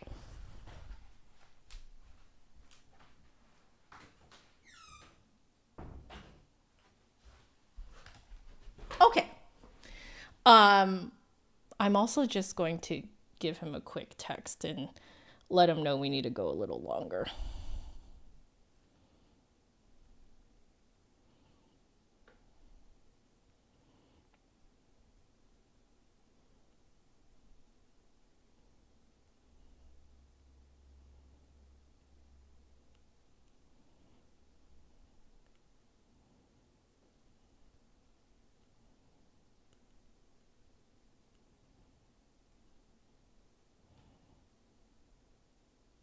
Cool. Communication is a wonderful thing. Okay. So, very, very modern. This Cocobolo takes a lot of air. It most closely resembles how I feel when I am playing this on my modern setup, my main flute.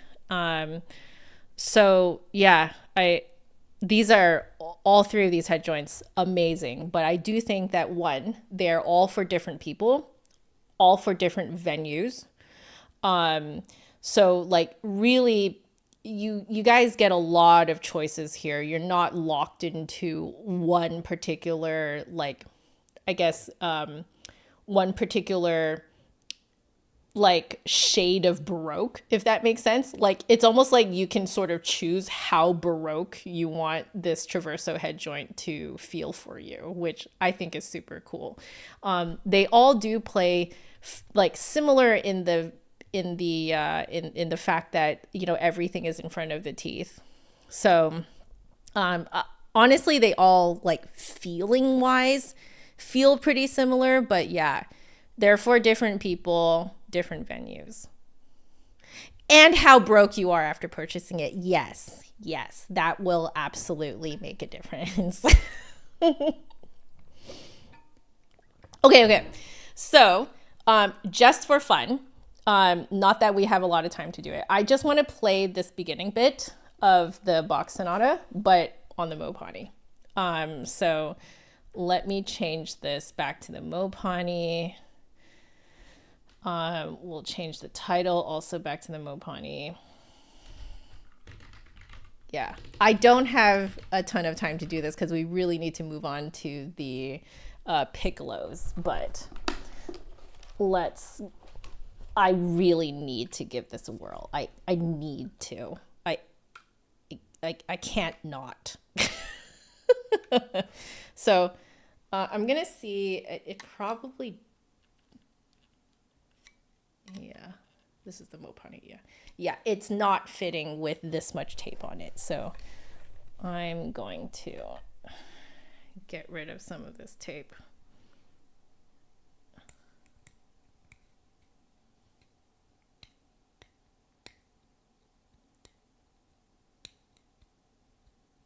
Okay. Is that enough? Is that enough for me to start peeling? Yes. Okay, we're gonna peel it all off and start afresh. Okay, not that much tape. Some tape, but not that much tape. Because it was actually super loose in this.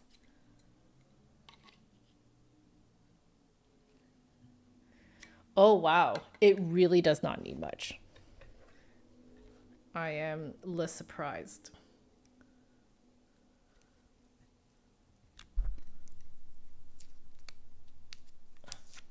Ah! Oh, I hate it when it does that. Come on. Okay. I wonder if I just break that bit off. What if I only need this much tape?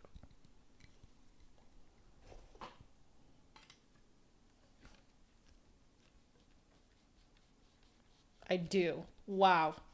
That's very little tape. Okay. Woo, I'm very excited. Okay.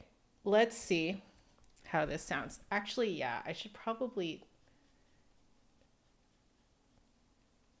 have it come out a ton. Okay. That's as far as it'll come out. So again, not quite to 415, but at least this will sound better.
Oh yeah, we're going for a long time, David. Welcome, David. How are you doing?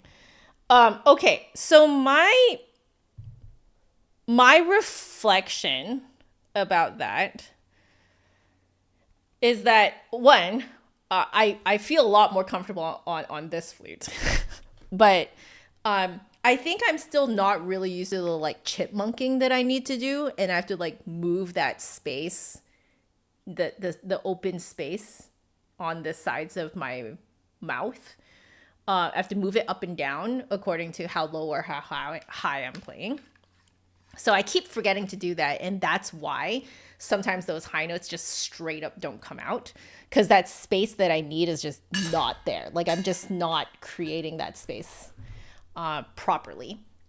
So that part I would absolutely have to get used to. I think that I would personally, like for that kind of very traverso sound, if you guys were to ask me for my personal opinion, I actually would prefer the boxwood. I know, scandalous, but I do actually think I would prefer the boxwood, because it has much more of that very like Baroque, like woodsy kind of soft texture to it, to the sound. The Mopani I almost felt like is already edging into kind of more of a modern sound. I know, dramatic gasp. Hello, Natasha, welcome. You suspect you would like this type of head joint since you hate having a lip plate. Absolutely. Yeah, if you hate having a lip plate, I do think you would like this a lot. a lot. Yeah. Okay, there we go. So we need to move on to the Trevor James Piccolos. So I'm just going to very quickly here give these a little bit of a wipe. And then I will, don't worry, probably off camera, I will clean these up properly. Oh my goodness, I have been playing these way too much. Okay, let's just make sure I'm putting them in the correct one. This is the Mopani. Okay, just gonna leave these open and on the side. Then we have the Cocobolo, right? Yep. Okay, leave that on the side. And then this is the boxwood. All right, so yeah, I think what I really liked about these head joints is they do like the design clearly is including some more modern aspects of playing that, you know, I think would appeal to the type of flutist that would be looking into purchasing such a head joint. You know, having to not have to detract so far from how you usually play is a big plus. You know, just for performance reliability. So yeah, I did not expect that at all. I think that was a very interesting discovery. Okay. I will clean this up more later. Don't you worry, guys. Don't you worry. Lining everything up on the side there. Okay. Okay. So we have here Trevor James Piccolos.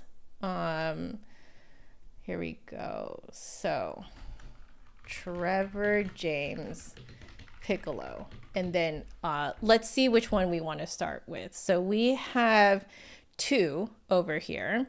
So we have the Trevor James Piccolo SP. So this the one with the silver plated head joint. Composite body, silver plated mechanism, split E mechanism. So this is the 5X, which I own as my backup piccolo. But this one is with a silver plated head joint, which I think would work a lot better in marching band. Let's see. And then we have the Grenadilla wood wave style head joint. Of course. So essentially we have a silver plated head joint version of my backup piccolo. And then we have a full wood version of my backup piccolo. Very interesting. Okay. So this one, I was right. I did actually gesture to the correct ones. So this one is the SP. Let's start with the SP, the silver plated head joint one. So let's move to this camera so you guys can see it better. Okay, here we go. So this is the Trevor James SP. It should look very familiar to me. Yep, it looks exactly the same except that we get a silver plated head joint. Okay, so I'm going to need to put on earplugs here. Okay, so let's read out the specs for you guys, and then I'm going to find the product page. So the specs are Trevor James 5X Piccolo, silver-plated head joint with lip plate, composite body, silver-plated mechanism, Y key arms, tuned at A = 442 with split E mechanism, which is standard. And it is going for currently $1,095. I think mine was actually sub 1,000. So I wonder if the silver, it could either be slight inflation or it could be the silver plated head joint might be more expensive, unsure. So I'm just going to look that up really quickly here. So flutecenter.com, and then we are going to look at Trevor James. We're going to look at Piccolos. Okay. Yeah, so the one that I have is still sub $1,995 it's going for. So yeah, I think the silver plated head joint is actually making it a little bit more expensive. So let me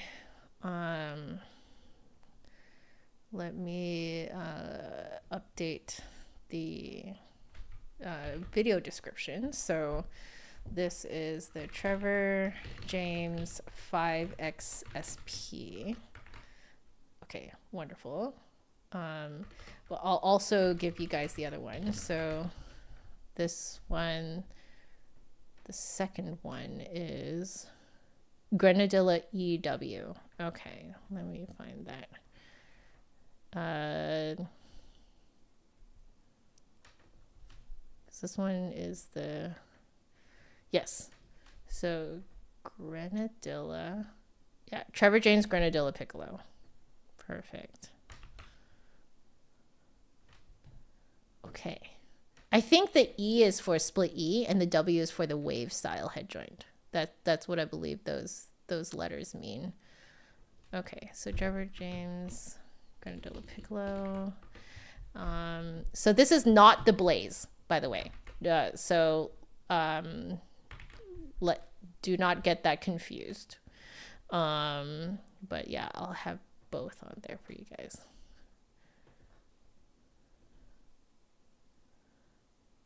Oh, I apparently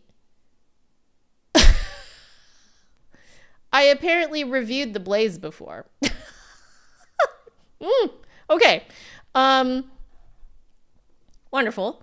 So, okay. So let me save this for you guys.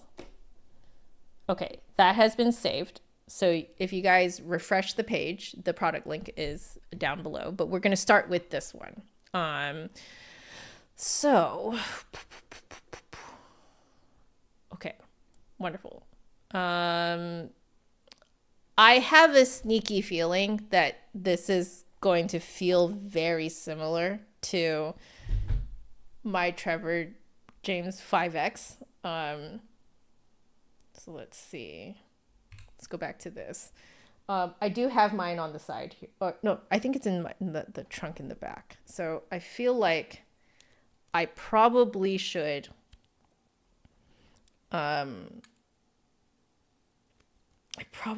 compare the two. Ooh.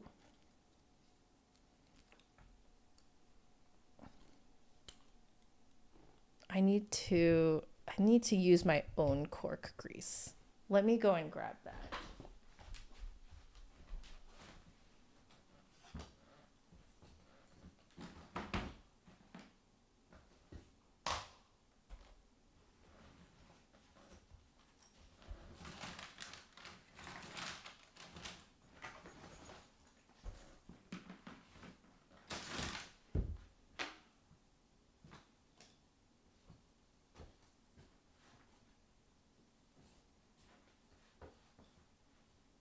have too many friends.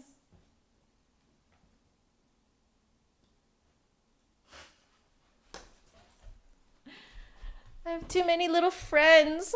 Okay.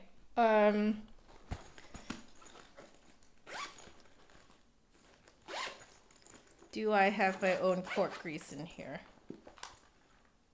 No, it is in my... But it's good that I have this out because I think I should do a very quick comparison. Just like super, super quick. It's not in here either. Goodness me. This one does not even have a cork. Okay.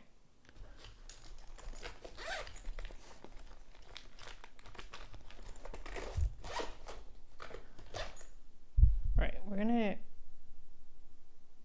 gonna try it again.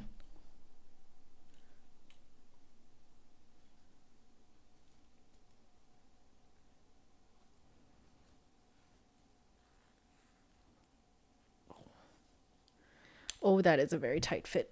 Very tight fit. Let's see.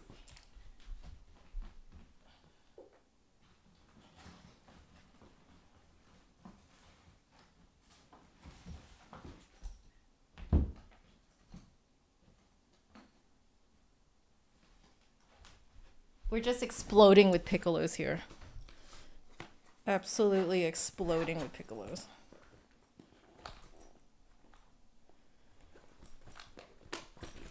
Where did I put my... Oh, unless it's in my flute or scooter bag, maybe.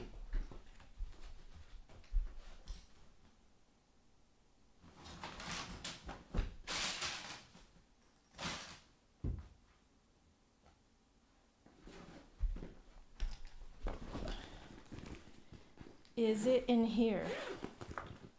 It is. Oh, yes. Okay. Okay. All right, guys. I got cork grease. Oh my God. That was an ordeal. Okay. All right. So.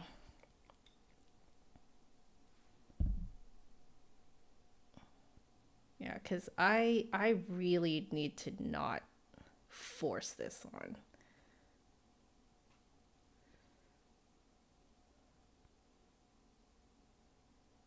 Okay.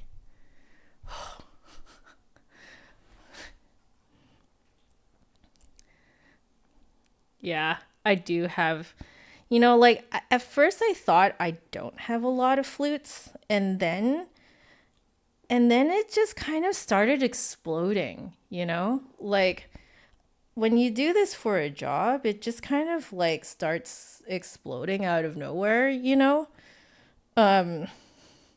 Do you guys feel that? Any people who like have been in the flute industry for a while, like you just kind of, you're like, I didn't mean for this to happen. Like I swear that I don't just like keep buying flutes up the wazoo, like I do stick to a budget, but I'm just kind of like, where did all these come from?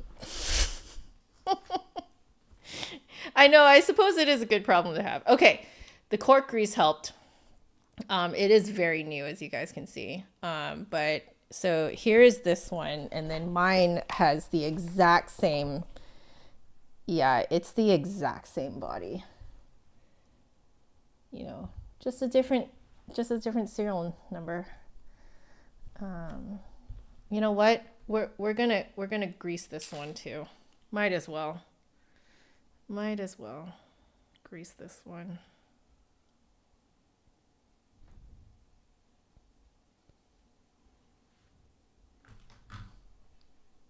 I believe this cork grease came with my Powell Sonari, which I still need to get fixed one day. Wonderful. Okay, so if you guys want to see here, I have, it's just, we're just exploding with piccolos here. So this is the 5X.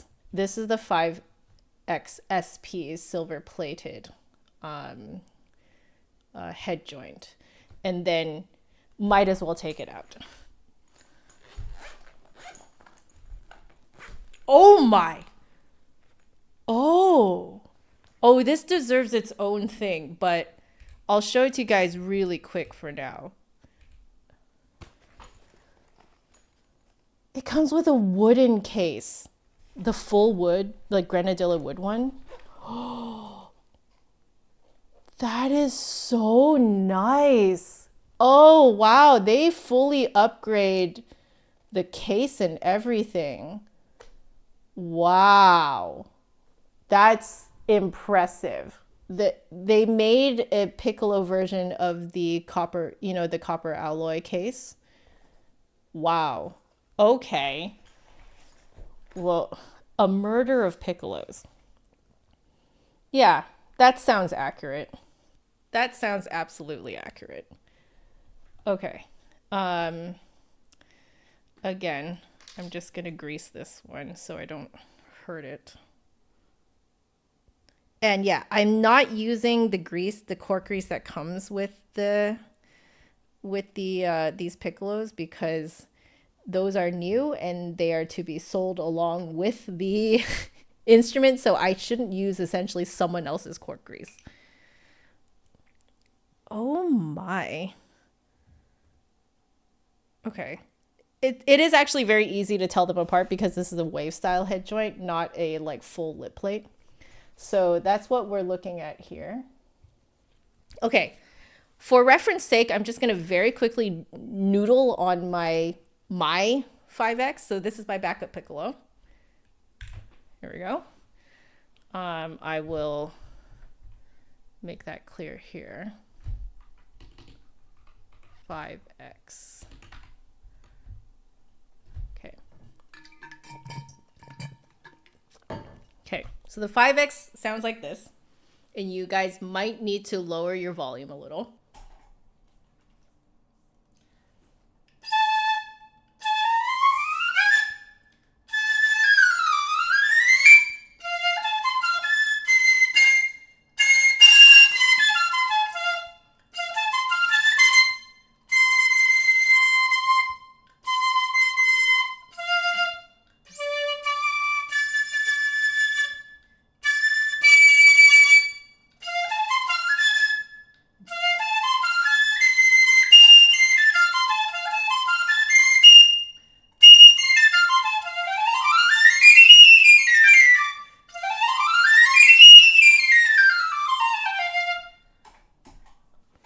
Okay, weirdly enough, I'm realizing that this plays like a tiny Baroque flute. Like, you have to do that, like, duck face thing, and, like, it's just that the air bubble is even tinier and the airstream is super tiny. Okay, so that's me noodling around on the 5X. Let's look at the 5X SP. Okay.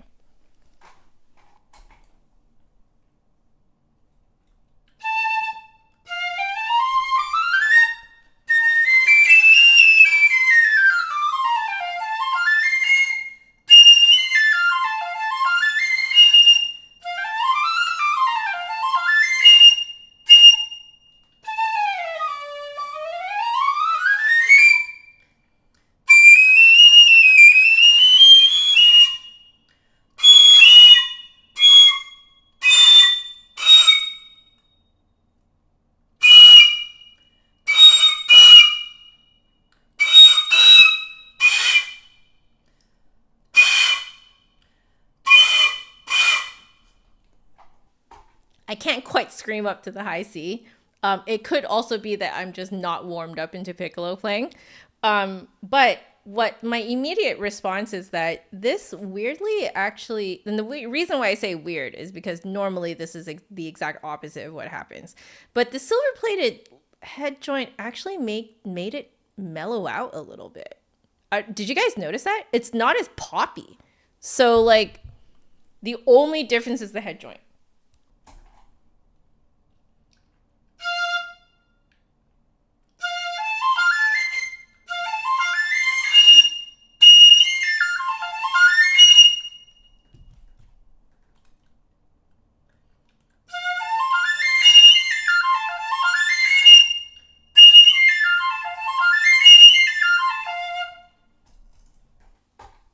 is mellower. And its behavior is much closer to that of a flute.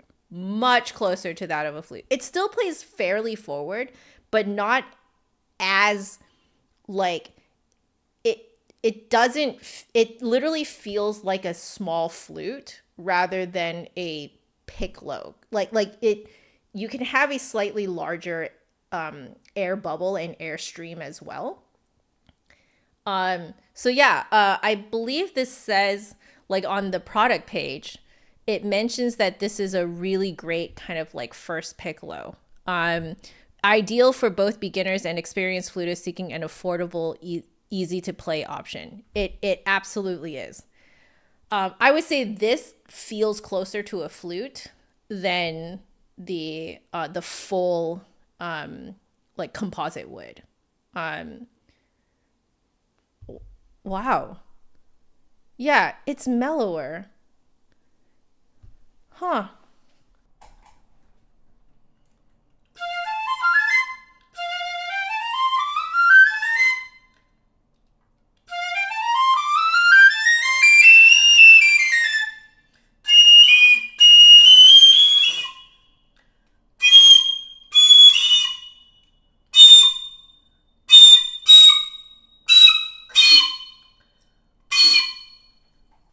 Okay, I warmed up.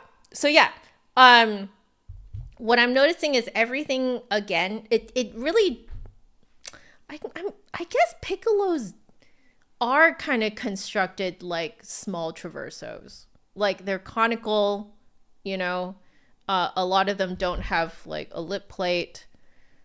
I guess that would make sense. It's like a tiny traverso, huh? Okay, so. Let's do this. And we're going to bring out a new page.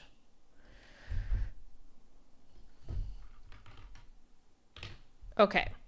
So this one is, oh, right.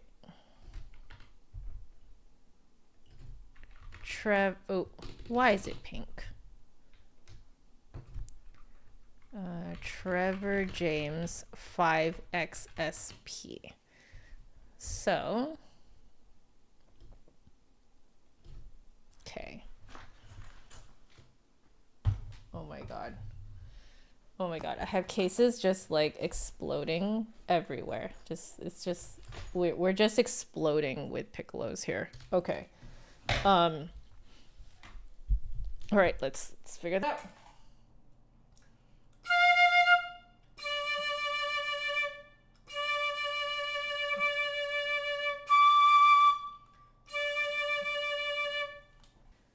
It feels just like a flute. Just like a flute. D is here, low D.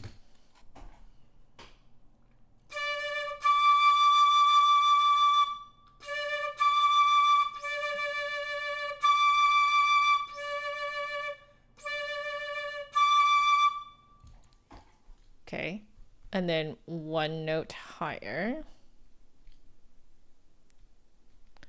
So which is the higher D is like here.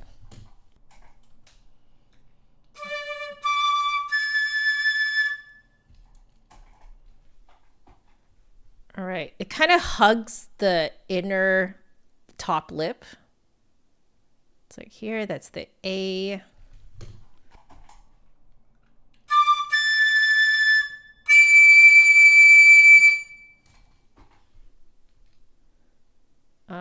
The higher D needs another color. It's like here. Again, it kind of hugs the inside of the top lip.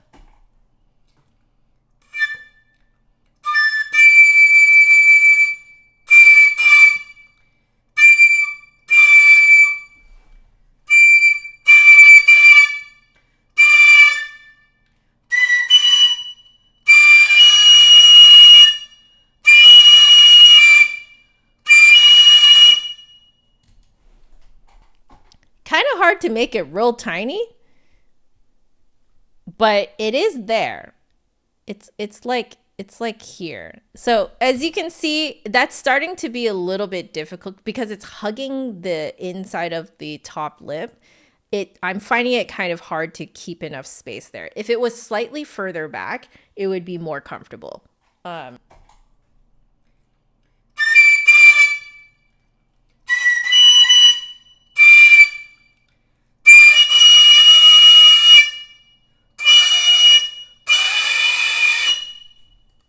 Usually I can't reach higher than that. But what this is telling me is that this is very forward. Like it hugs the inside of my top lip quite a bit. So I think if I'm looking to like make more space up there, like I really have to, maybe this is why people say like you have to sort of like really duck face it out, like almost feel like you're sort of like forcing yourself to have an overbite. Like I think that's wise because those air bubbles need to kind of like hug the inside of your front lip, like your top lip. And the only way to make enough space is if you kind of like really duck face it out. So anyway, let me label these for you guys. So this one is it is D5. And then we have D6, A6, D7, and then we have F sharp, F sharp, 7. Ooh. Let's back it out a bit. F sharp 7. Okay. So everything very forward. Got to really like kind of duck face it out. Okay. I think what we can do now is so tonguing. Yeah, I think is going to be more so against the bottom of the top teeth. All right.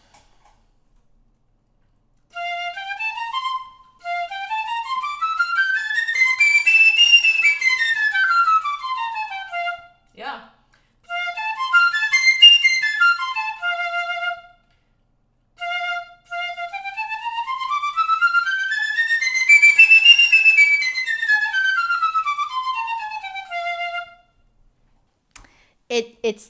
It's like what we were talking about earlier in this stream. It's actually closer to Baroque tonguing and double tonguing.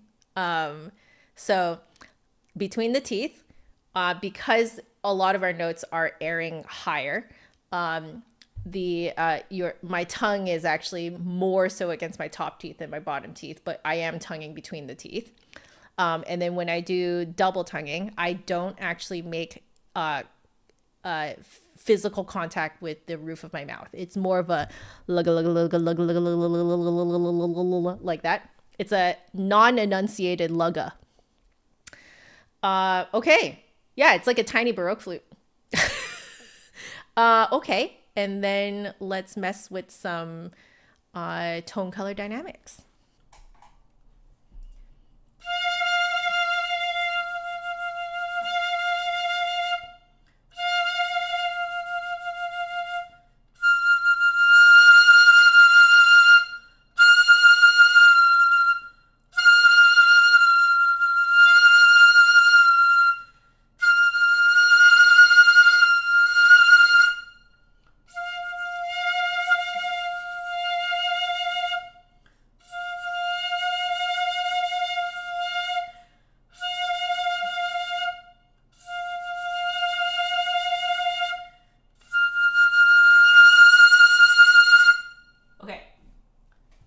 A while back, I talked about how like you can sort of open up the space. There's sort of like you kind of want to imagine that there's like a little space below and behind where the air bubble is, and you can kind of manipulate how big it is to get however much resonance you want. So the bigger the space is behind and below where the air bubble needs to sit, the richer it will be. The more you narrow down that space, the thinner it will be. So it is more like, you know, like, so for example, if you're trying to make this D6 richer, you just want to make sure you have like a nice big open space here that's like behind it. So, and then again, if you want your D7 to be richer, nice big space up here below and behind it, like that. And then you can narrow that down if you want it to be really thin. So, yeah, you would just kind of like narrow it down like this. Like the space behind it would be really, really narrow. And that is how tone color works here. The dynamics, I think, is just the air bubble. So I'm just going to double check.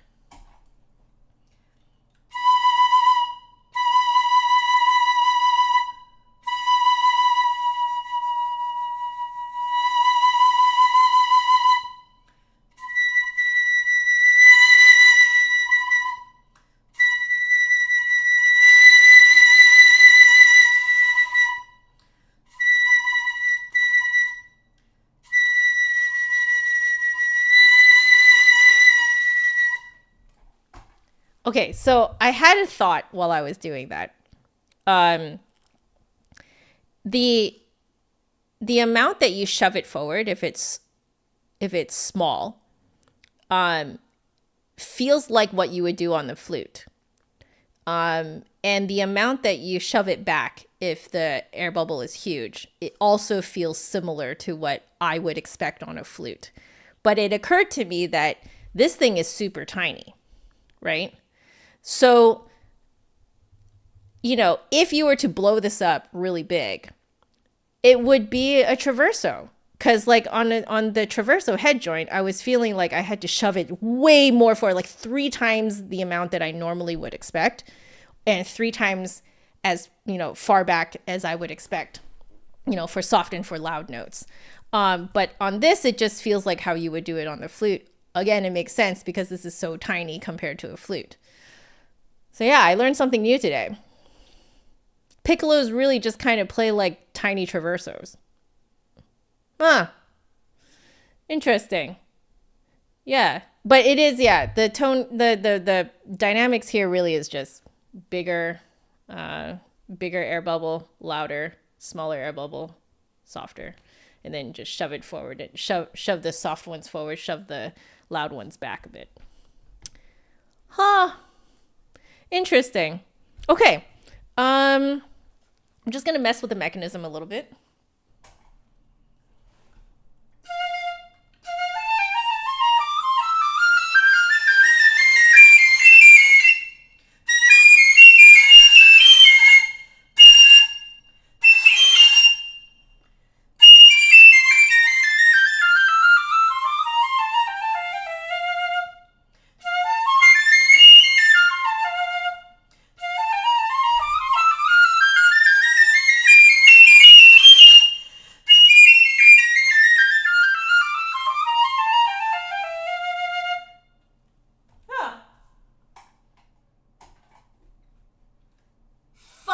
Little fugue, you have the same experience.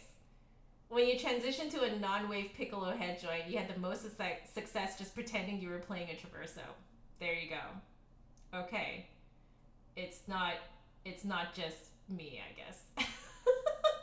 Okay. I have to say, love the mechanism. This mechanism is so good. I mean, I'm used to it because that's what this one feels like. It's the same.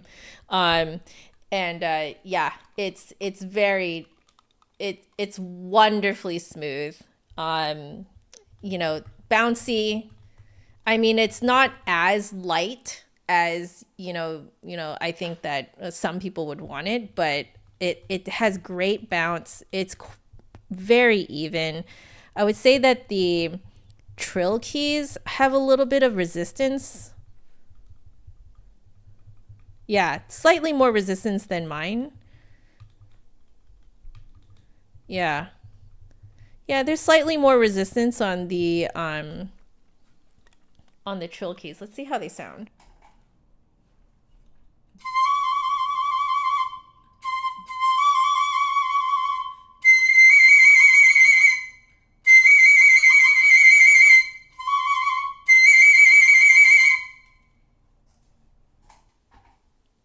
brilliant. The resistance can kind of help, especially beginners, because a lot of people find it very awkward to learn trills at first. So if you have that resistance, you can feel like you are actually pushing against something. So I can see that being an advantage for a beginner.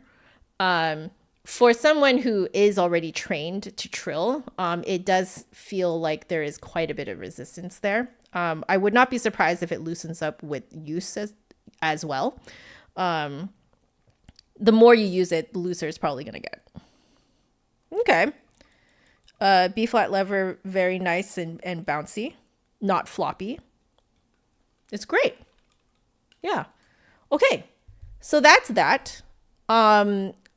Now let's move on to the Grenadilla. This is so cool. So this is the Trevor James Grenadilla Piccolo. Again, if you want to see the product page, it is below. Let me read out for you guys the exact specs. So again, let me show you. It's this guy here. So I'll take these guys out of shot so it doesn't confuse you guys. But this guy right here is the little dude that we're talking about.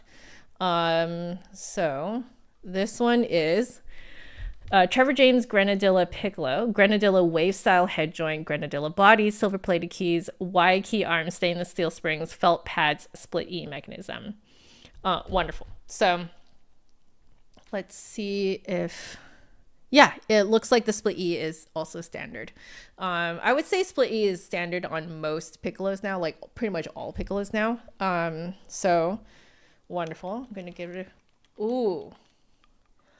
Oh. Yeah, you can tell that the mechanism is smoother. It's a little lighter and a little bouncier. Yeah, so this is definitely for someone who's a little bit more advanced, at least. I'm going to guess this is going to work much better in an orchestral setting. The other two are really poppy. Like especially the full composite wood one is very poppy sounding. Ironically, the one with the silver plated head joint is actually not shrill. It's not shrill at all. It's very mellow, but very good for beginners, like piccolo beginners. Very, very good. So let's try this. Let's look at this bad boy. This feels more on the starting to go into like maybe pre-professional, intermediate pre-professional end. Pre-professional, I would say, is the feeling that I'm getting. Oh my, oh no. Oh, that's nice. Oh no.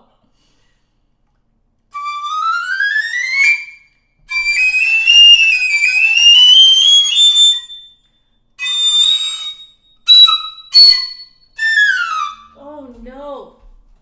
Oh no.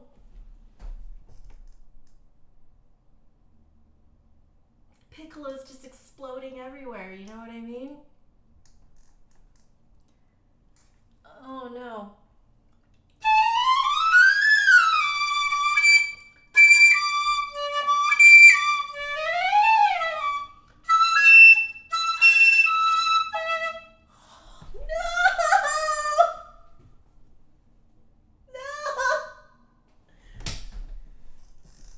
It's so easy to play.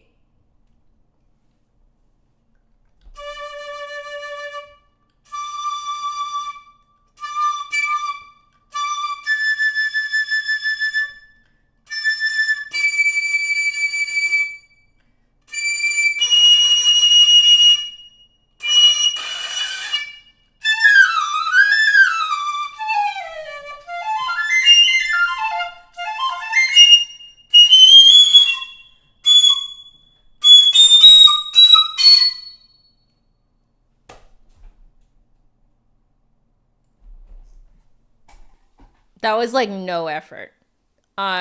So I don't feel, the reason why it's comfortable for me is because I don't feel like I have to drive the air bubble so forward. It's not in my, at least the way that I'm feeling this, it doesn't feel like that air bubble has to sit against my like the inside of my top lip.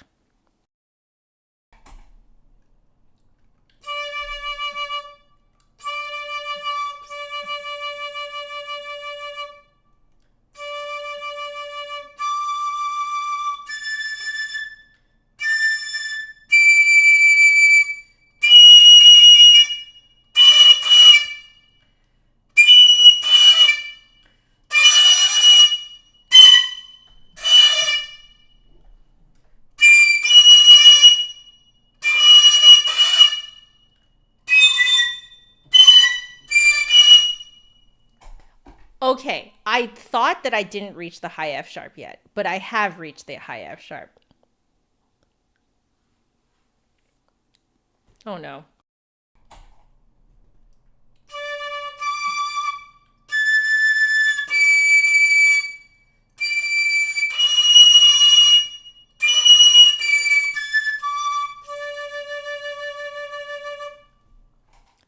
Yeah, it's sitting against the front of my top teeth.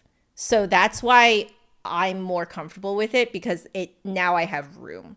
So let's draw this for us. Oh no. This is a big oh no. This is a very big oh no.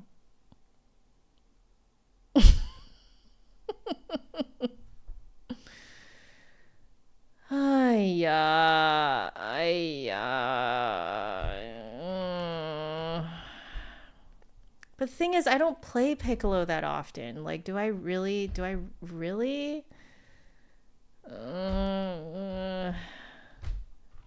I mean, I'm only complaining because it's really good.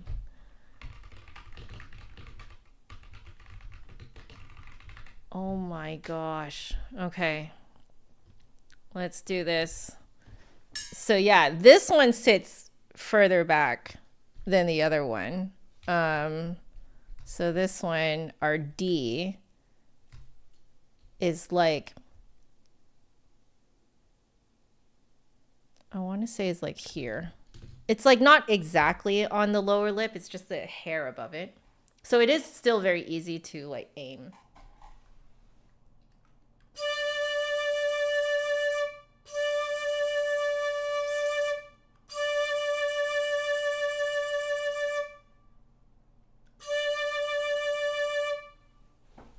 I want to say it may sit like it's just brushing it.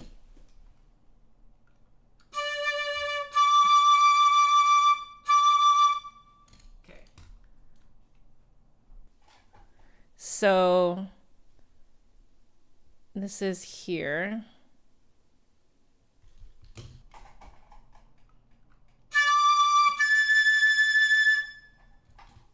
This is so comfortable because it's like it's vibrating right in front of my teeth. Like it's vibrating right here.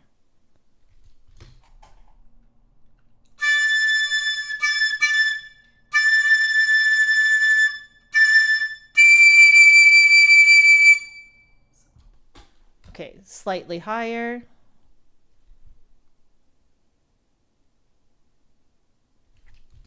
And then one more.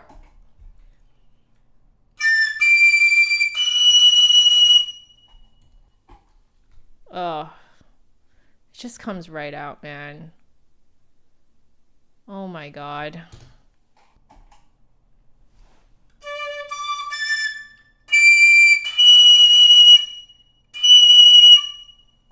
Because then I only have to do a tiny bit of a duck face and it just comes right out, you know? My God, I'm like bargaining now. Man, why? No. This is such a dangerous job. Ugh.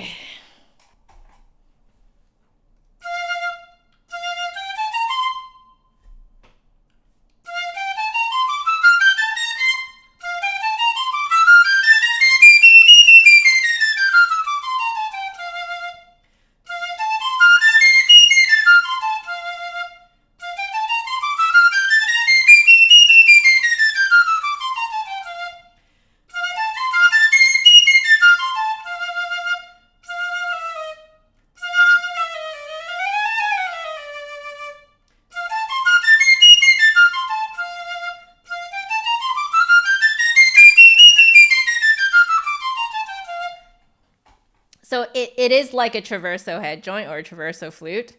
I am tonguing more so along the bottom of my top teeth. It's more so around here. Put a little T there. And it just stays there for the entire range.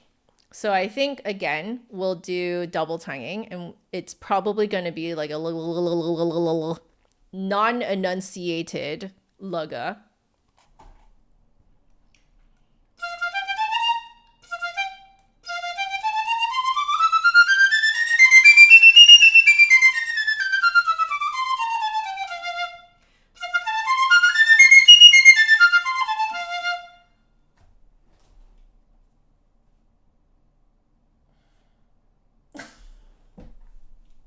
It is. That is exactly what it is.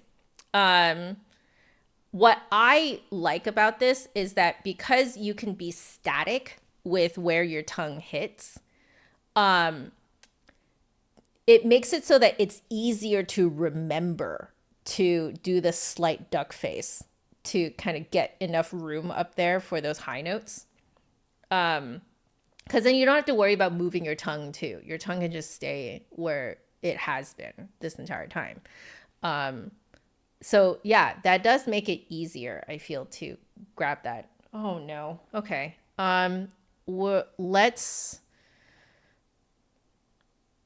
This is essentially the Trevor James version of my Yamaha backup piccolo.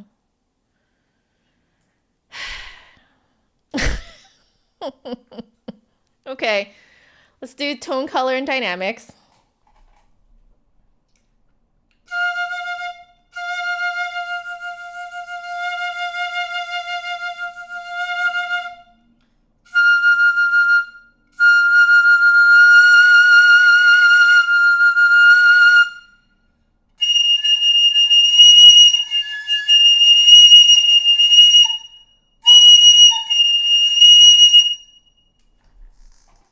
It's the chipmunk thing. And it moves with where the air bubble is. So what I mean by that, for anyone who's dropping in, what I mean by that is, so you want to open up the space right like to the side of your lips on the inside of the mouth. So on the inside of the mouth, you want to kind of like pretend you're a chipmunk and you're storing some nuts on the side of your mouth, but it's air. Okay, but it has to be on both sides of the air bubble. So you can't just leave that space static as you're going up and down. It does have to move with you. All right. So I just learned today that is something I have to do on some traverso head joints. So some Baroque style head joints on flutes. So, you know, I finally made the connection today that piccolos are just tiny traversos. They're just tiny Baroque flutes. So I'm not surprised that that's what I need to do. And it's fairly comfortable for me to do because the air bubble is sitting far enough back that I have enough space to do it. If the air bubble is sitting too far forward, I don't actually have enough space to do that. Okay, so that's tone color. Let's look at dynamics.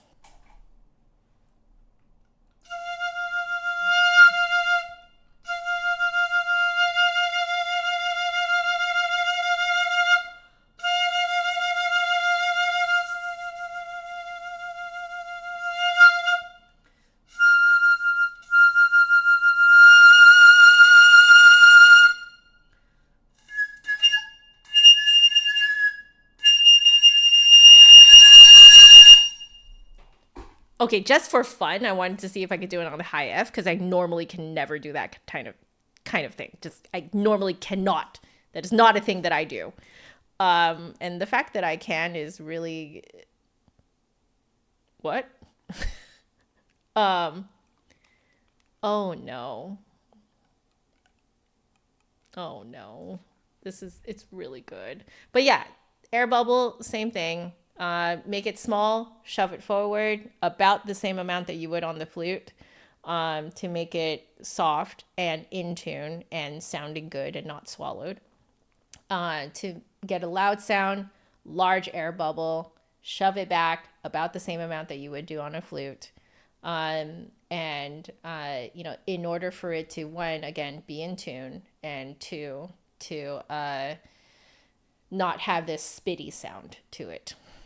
Okay, so I really want to try playing something on this guy before we finish up. The bane of my existence is a few things. So Stars and Stripes Forever. Let's find that. Okay.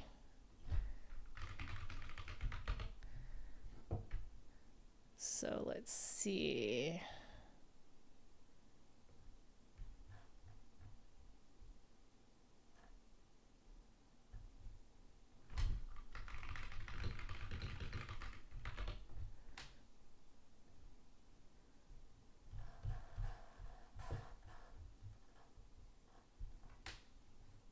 I'm trying to find a good...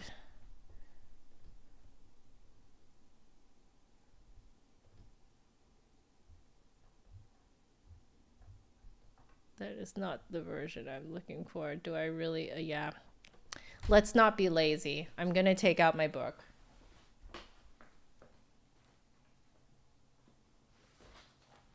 Okay.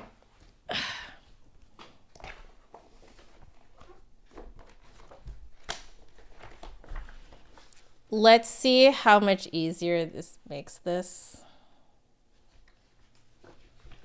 I'm going to say something absolutely shocking, but I actually think this is easier to play than my Nagahara Mini for me. That is wild.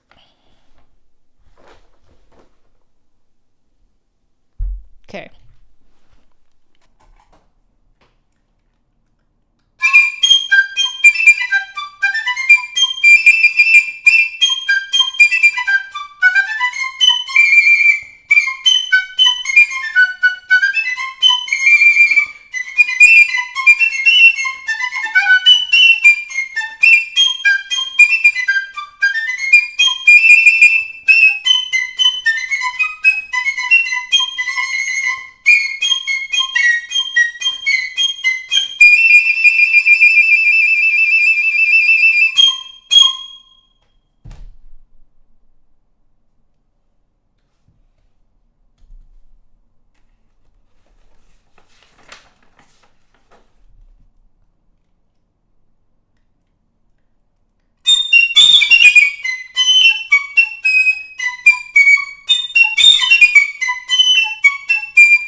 What the heck?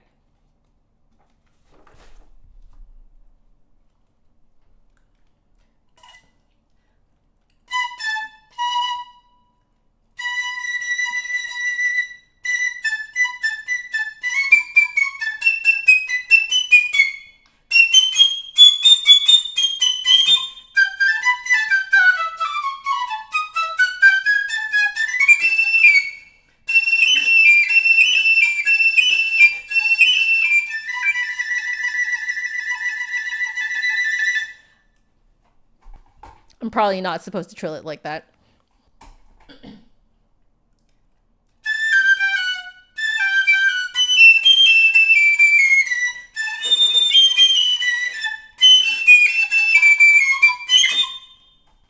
Okay, I'm getting tired, but I feel like I've made my point. Yeah, I've been live for 4 hours. I'm actually about to go.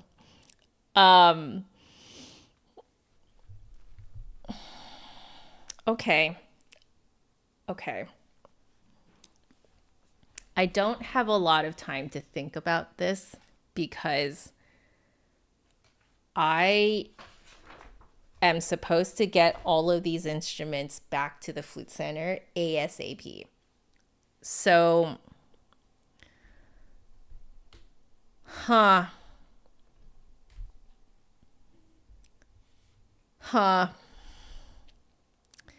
Okay, here's the thing is I don't actually play the piccolo that often, but wowzers, that was super easy to play.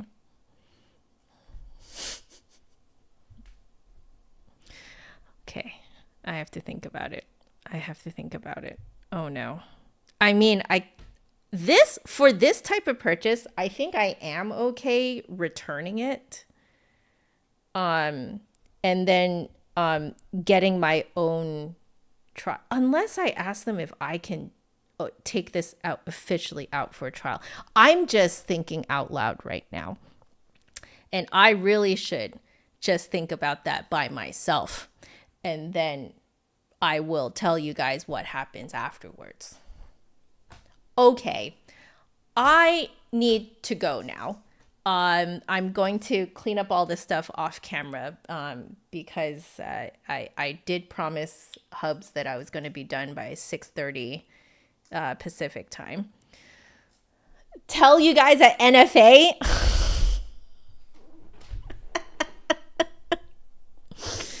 All right, I'll tell you guys. Yeah, so we'll see. Cause god damn, I shouldn't swear, but wow, that is ridiculously easy for me to play. Like, this is ridiculously easy.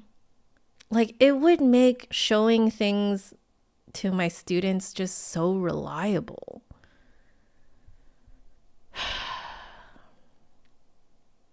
Oh my goodness.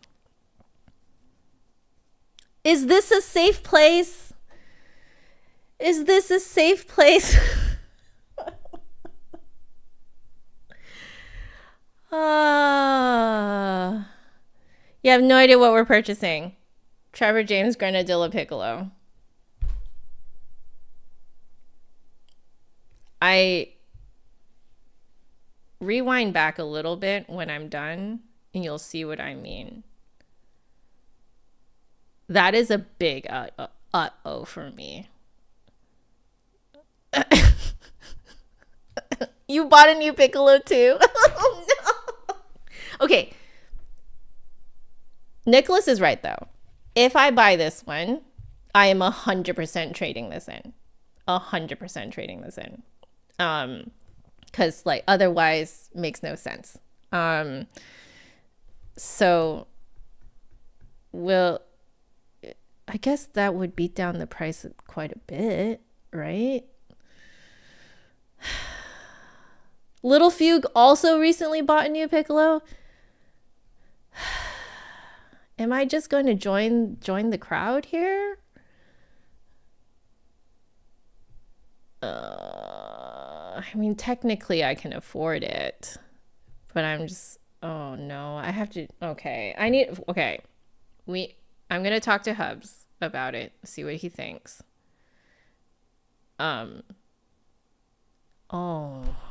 Anyway, I'll go now. I'm going to go.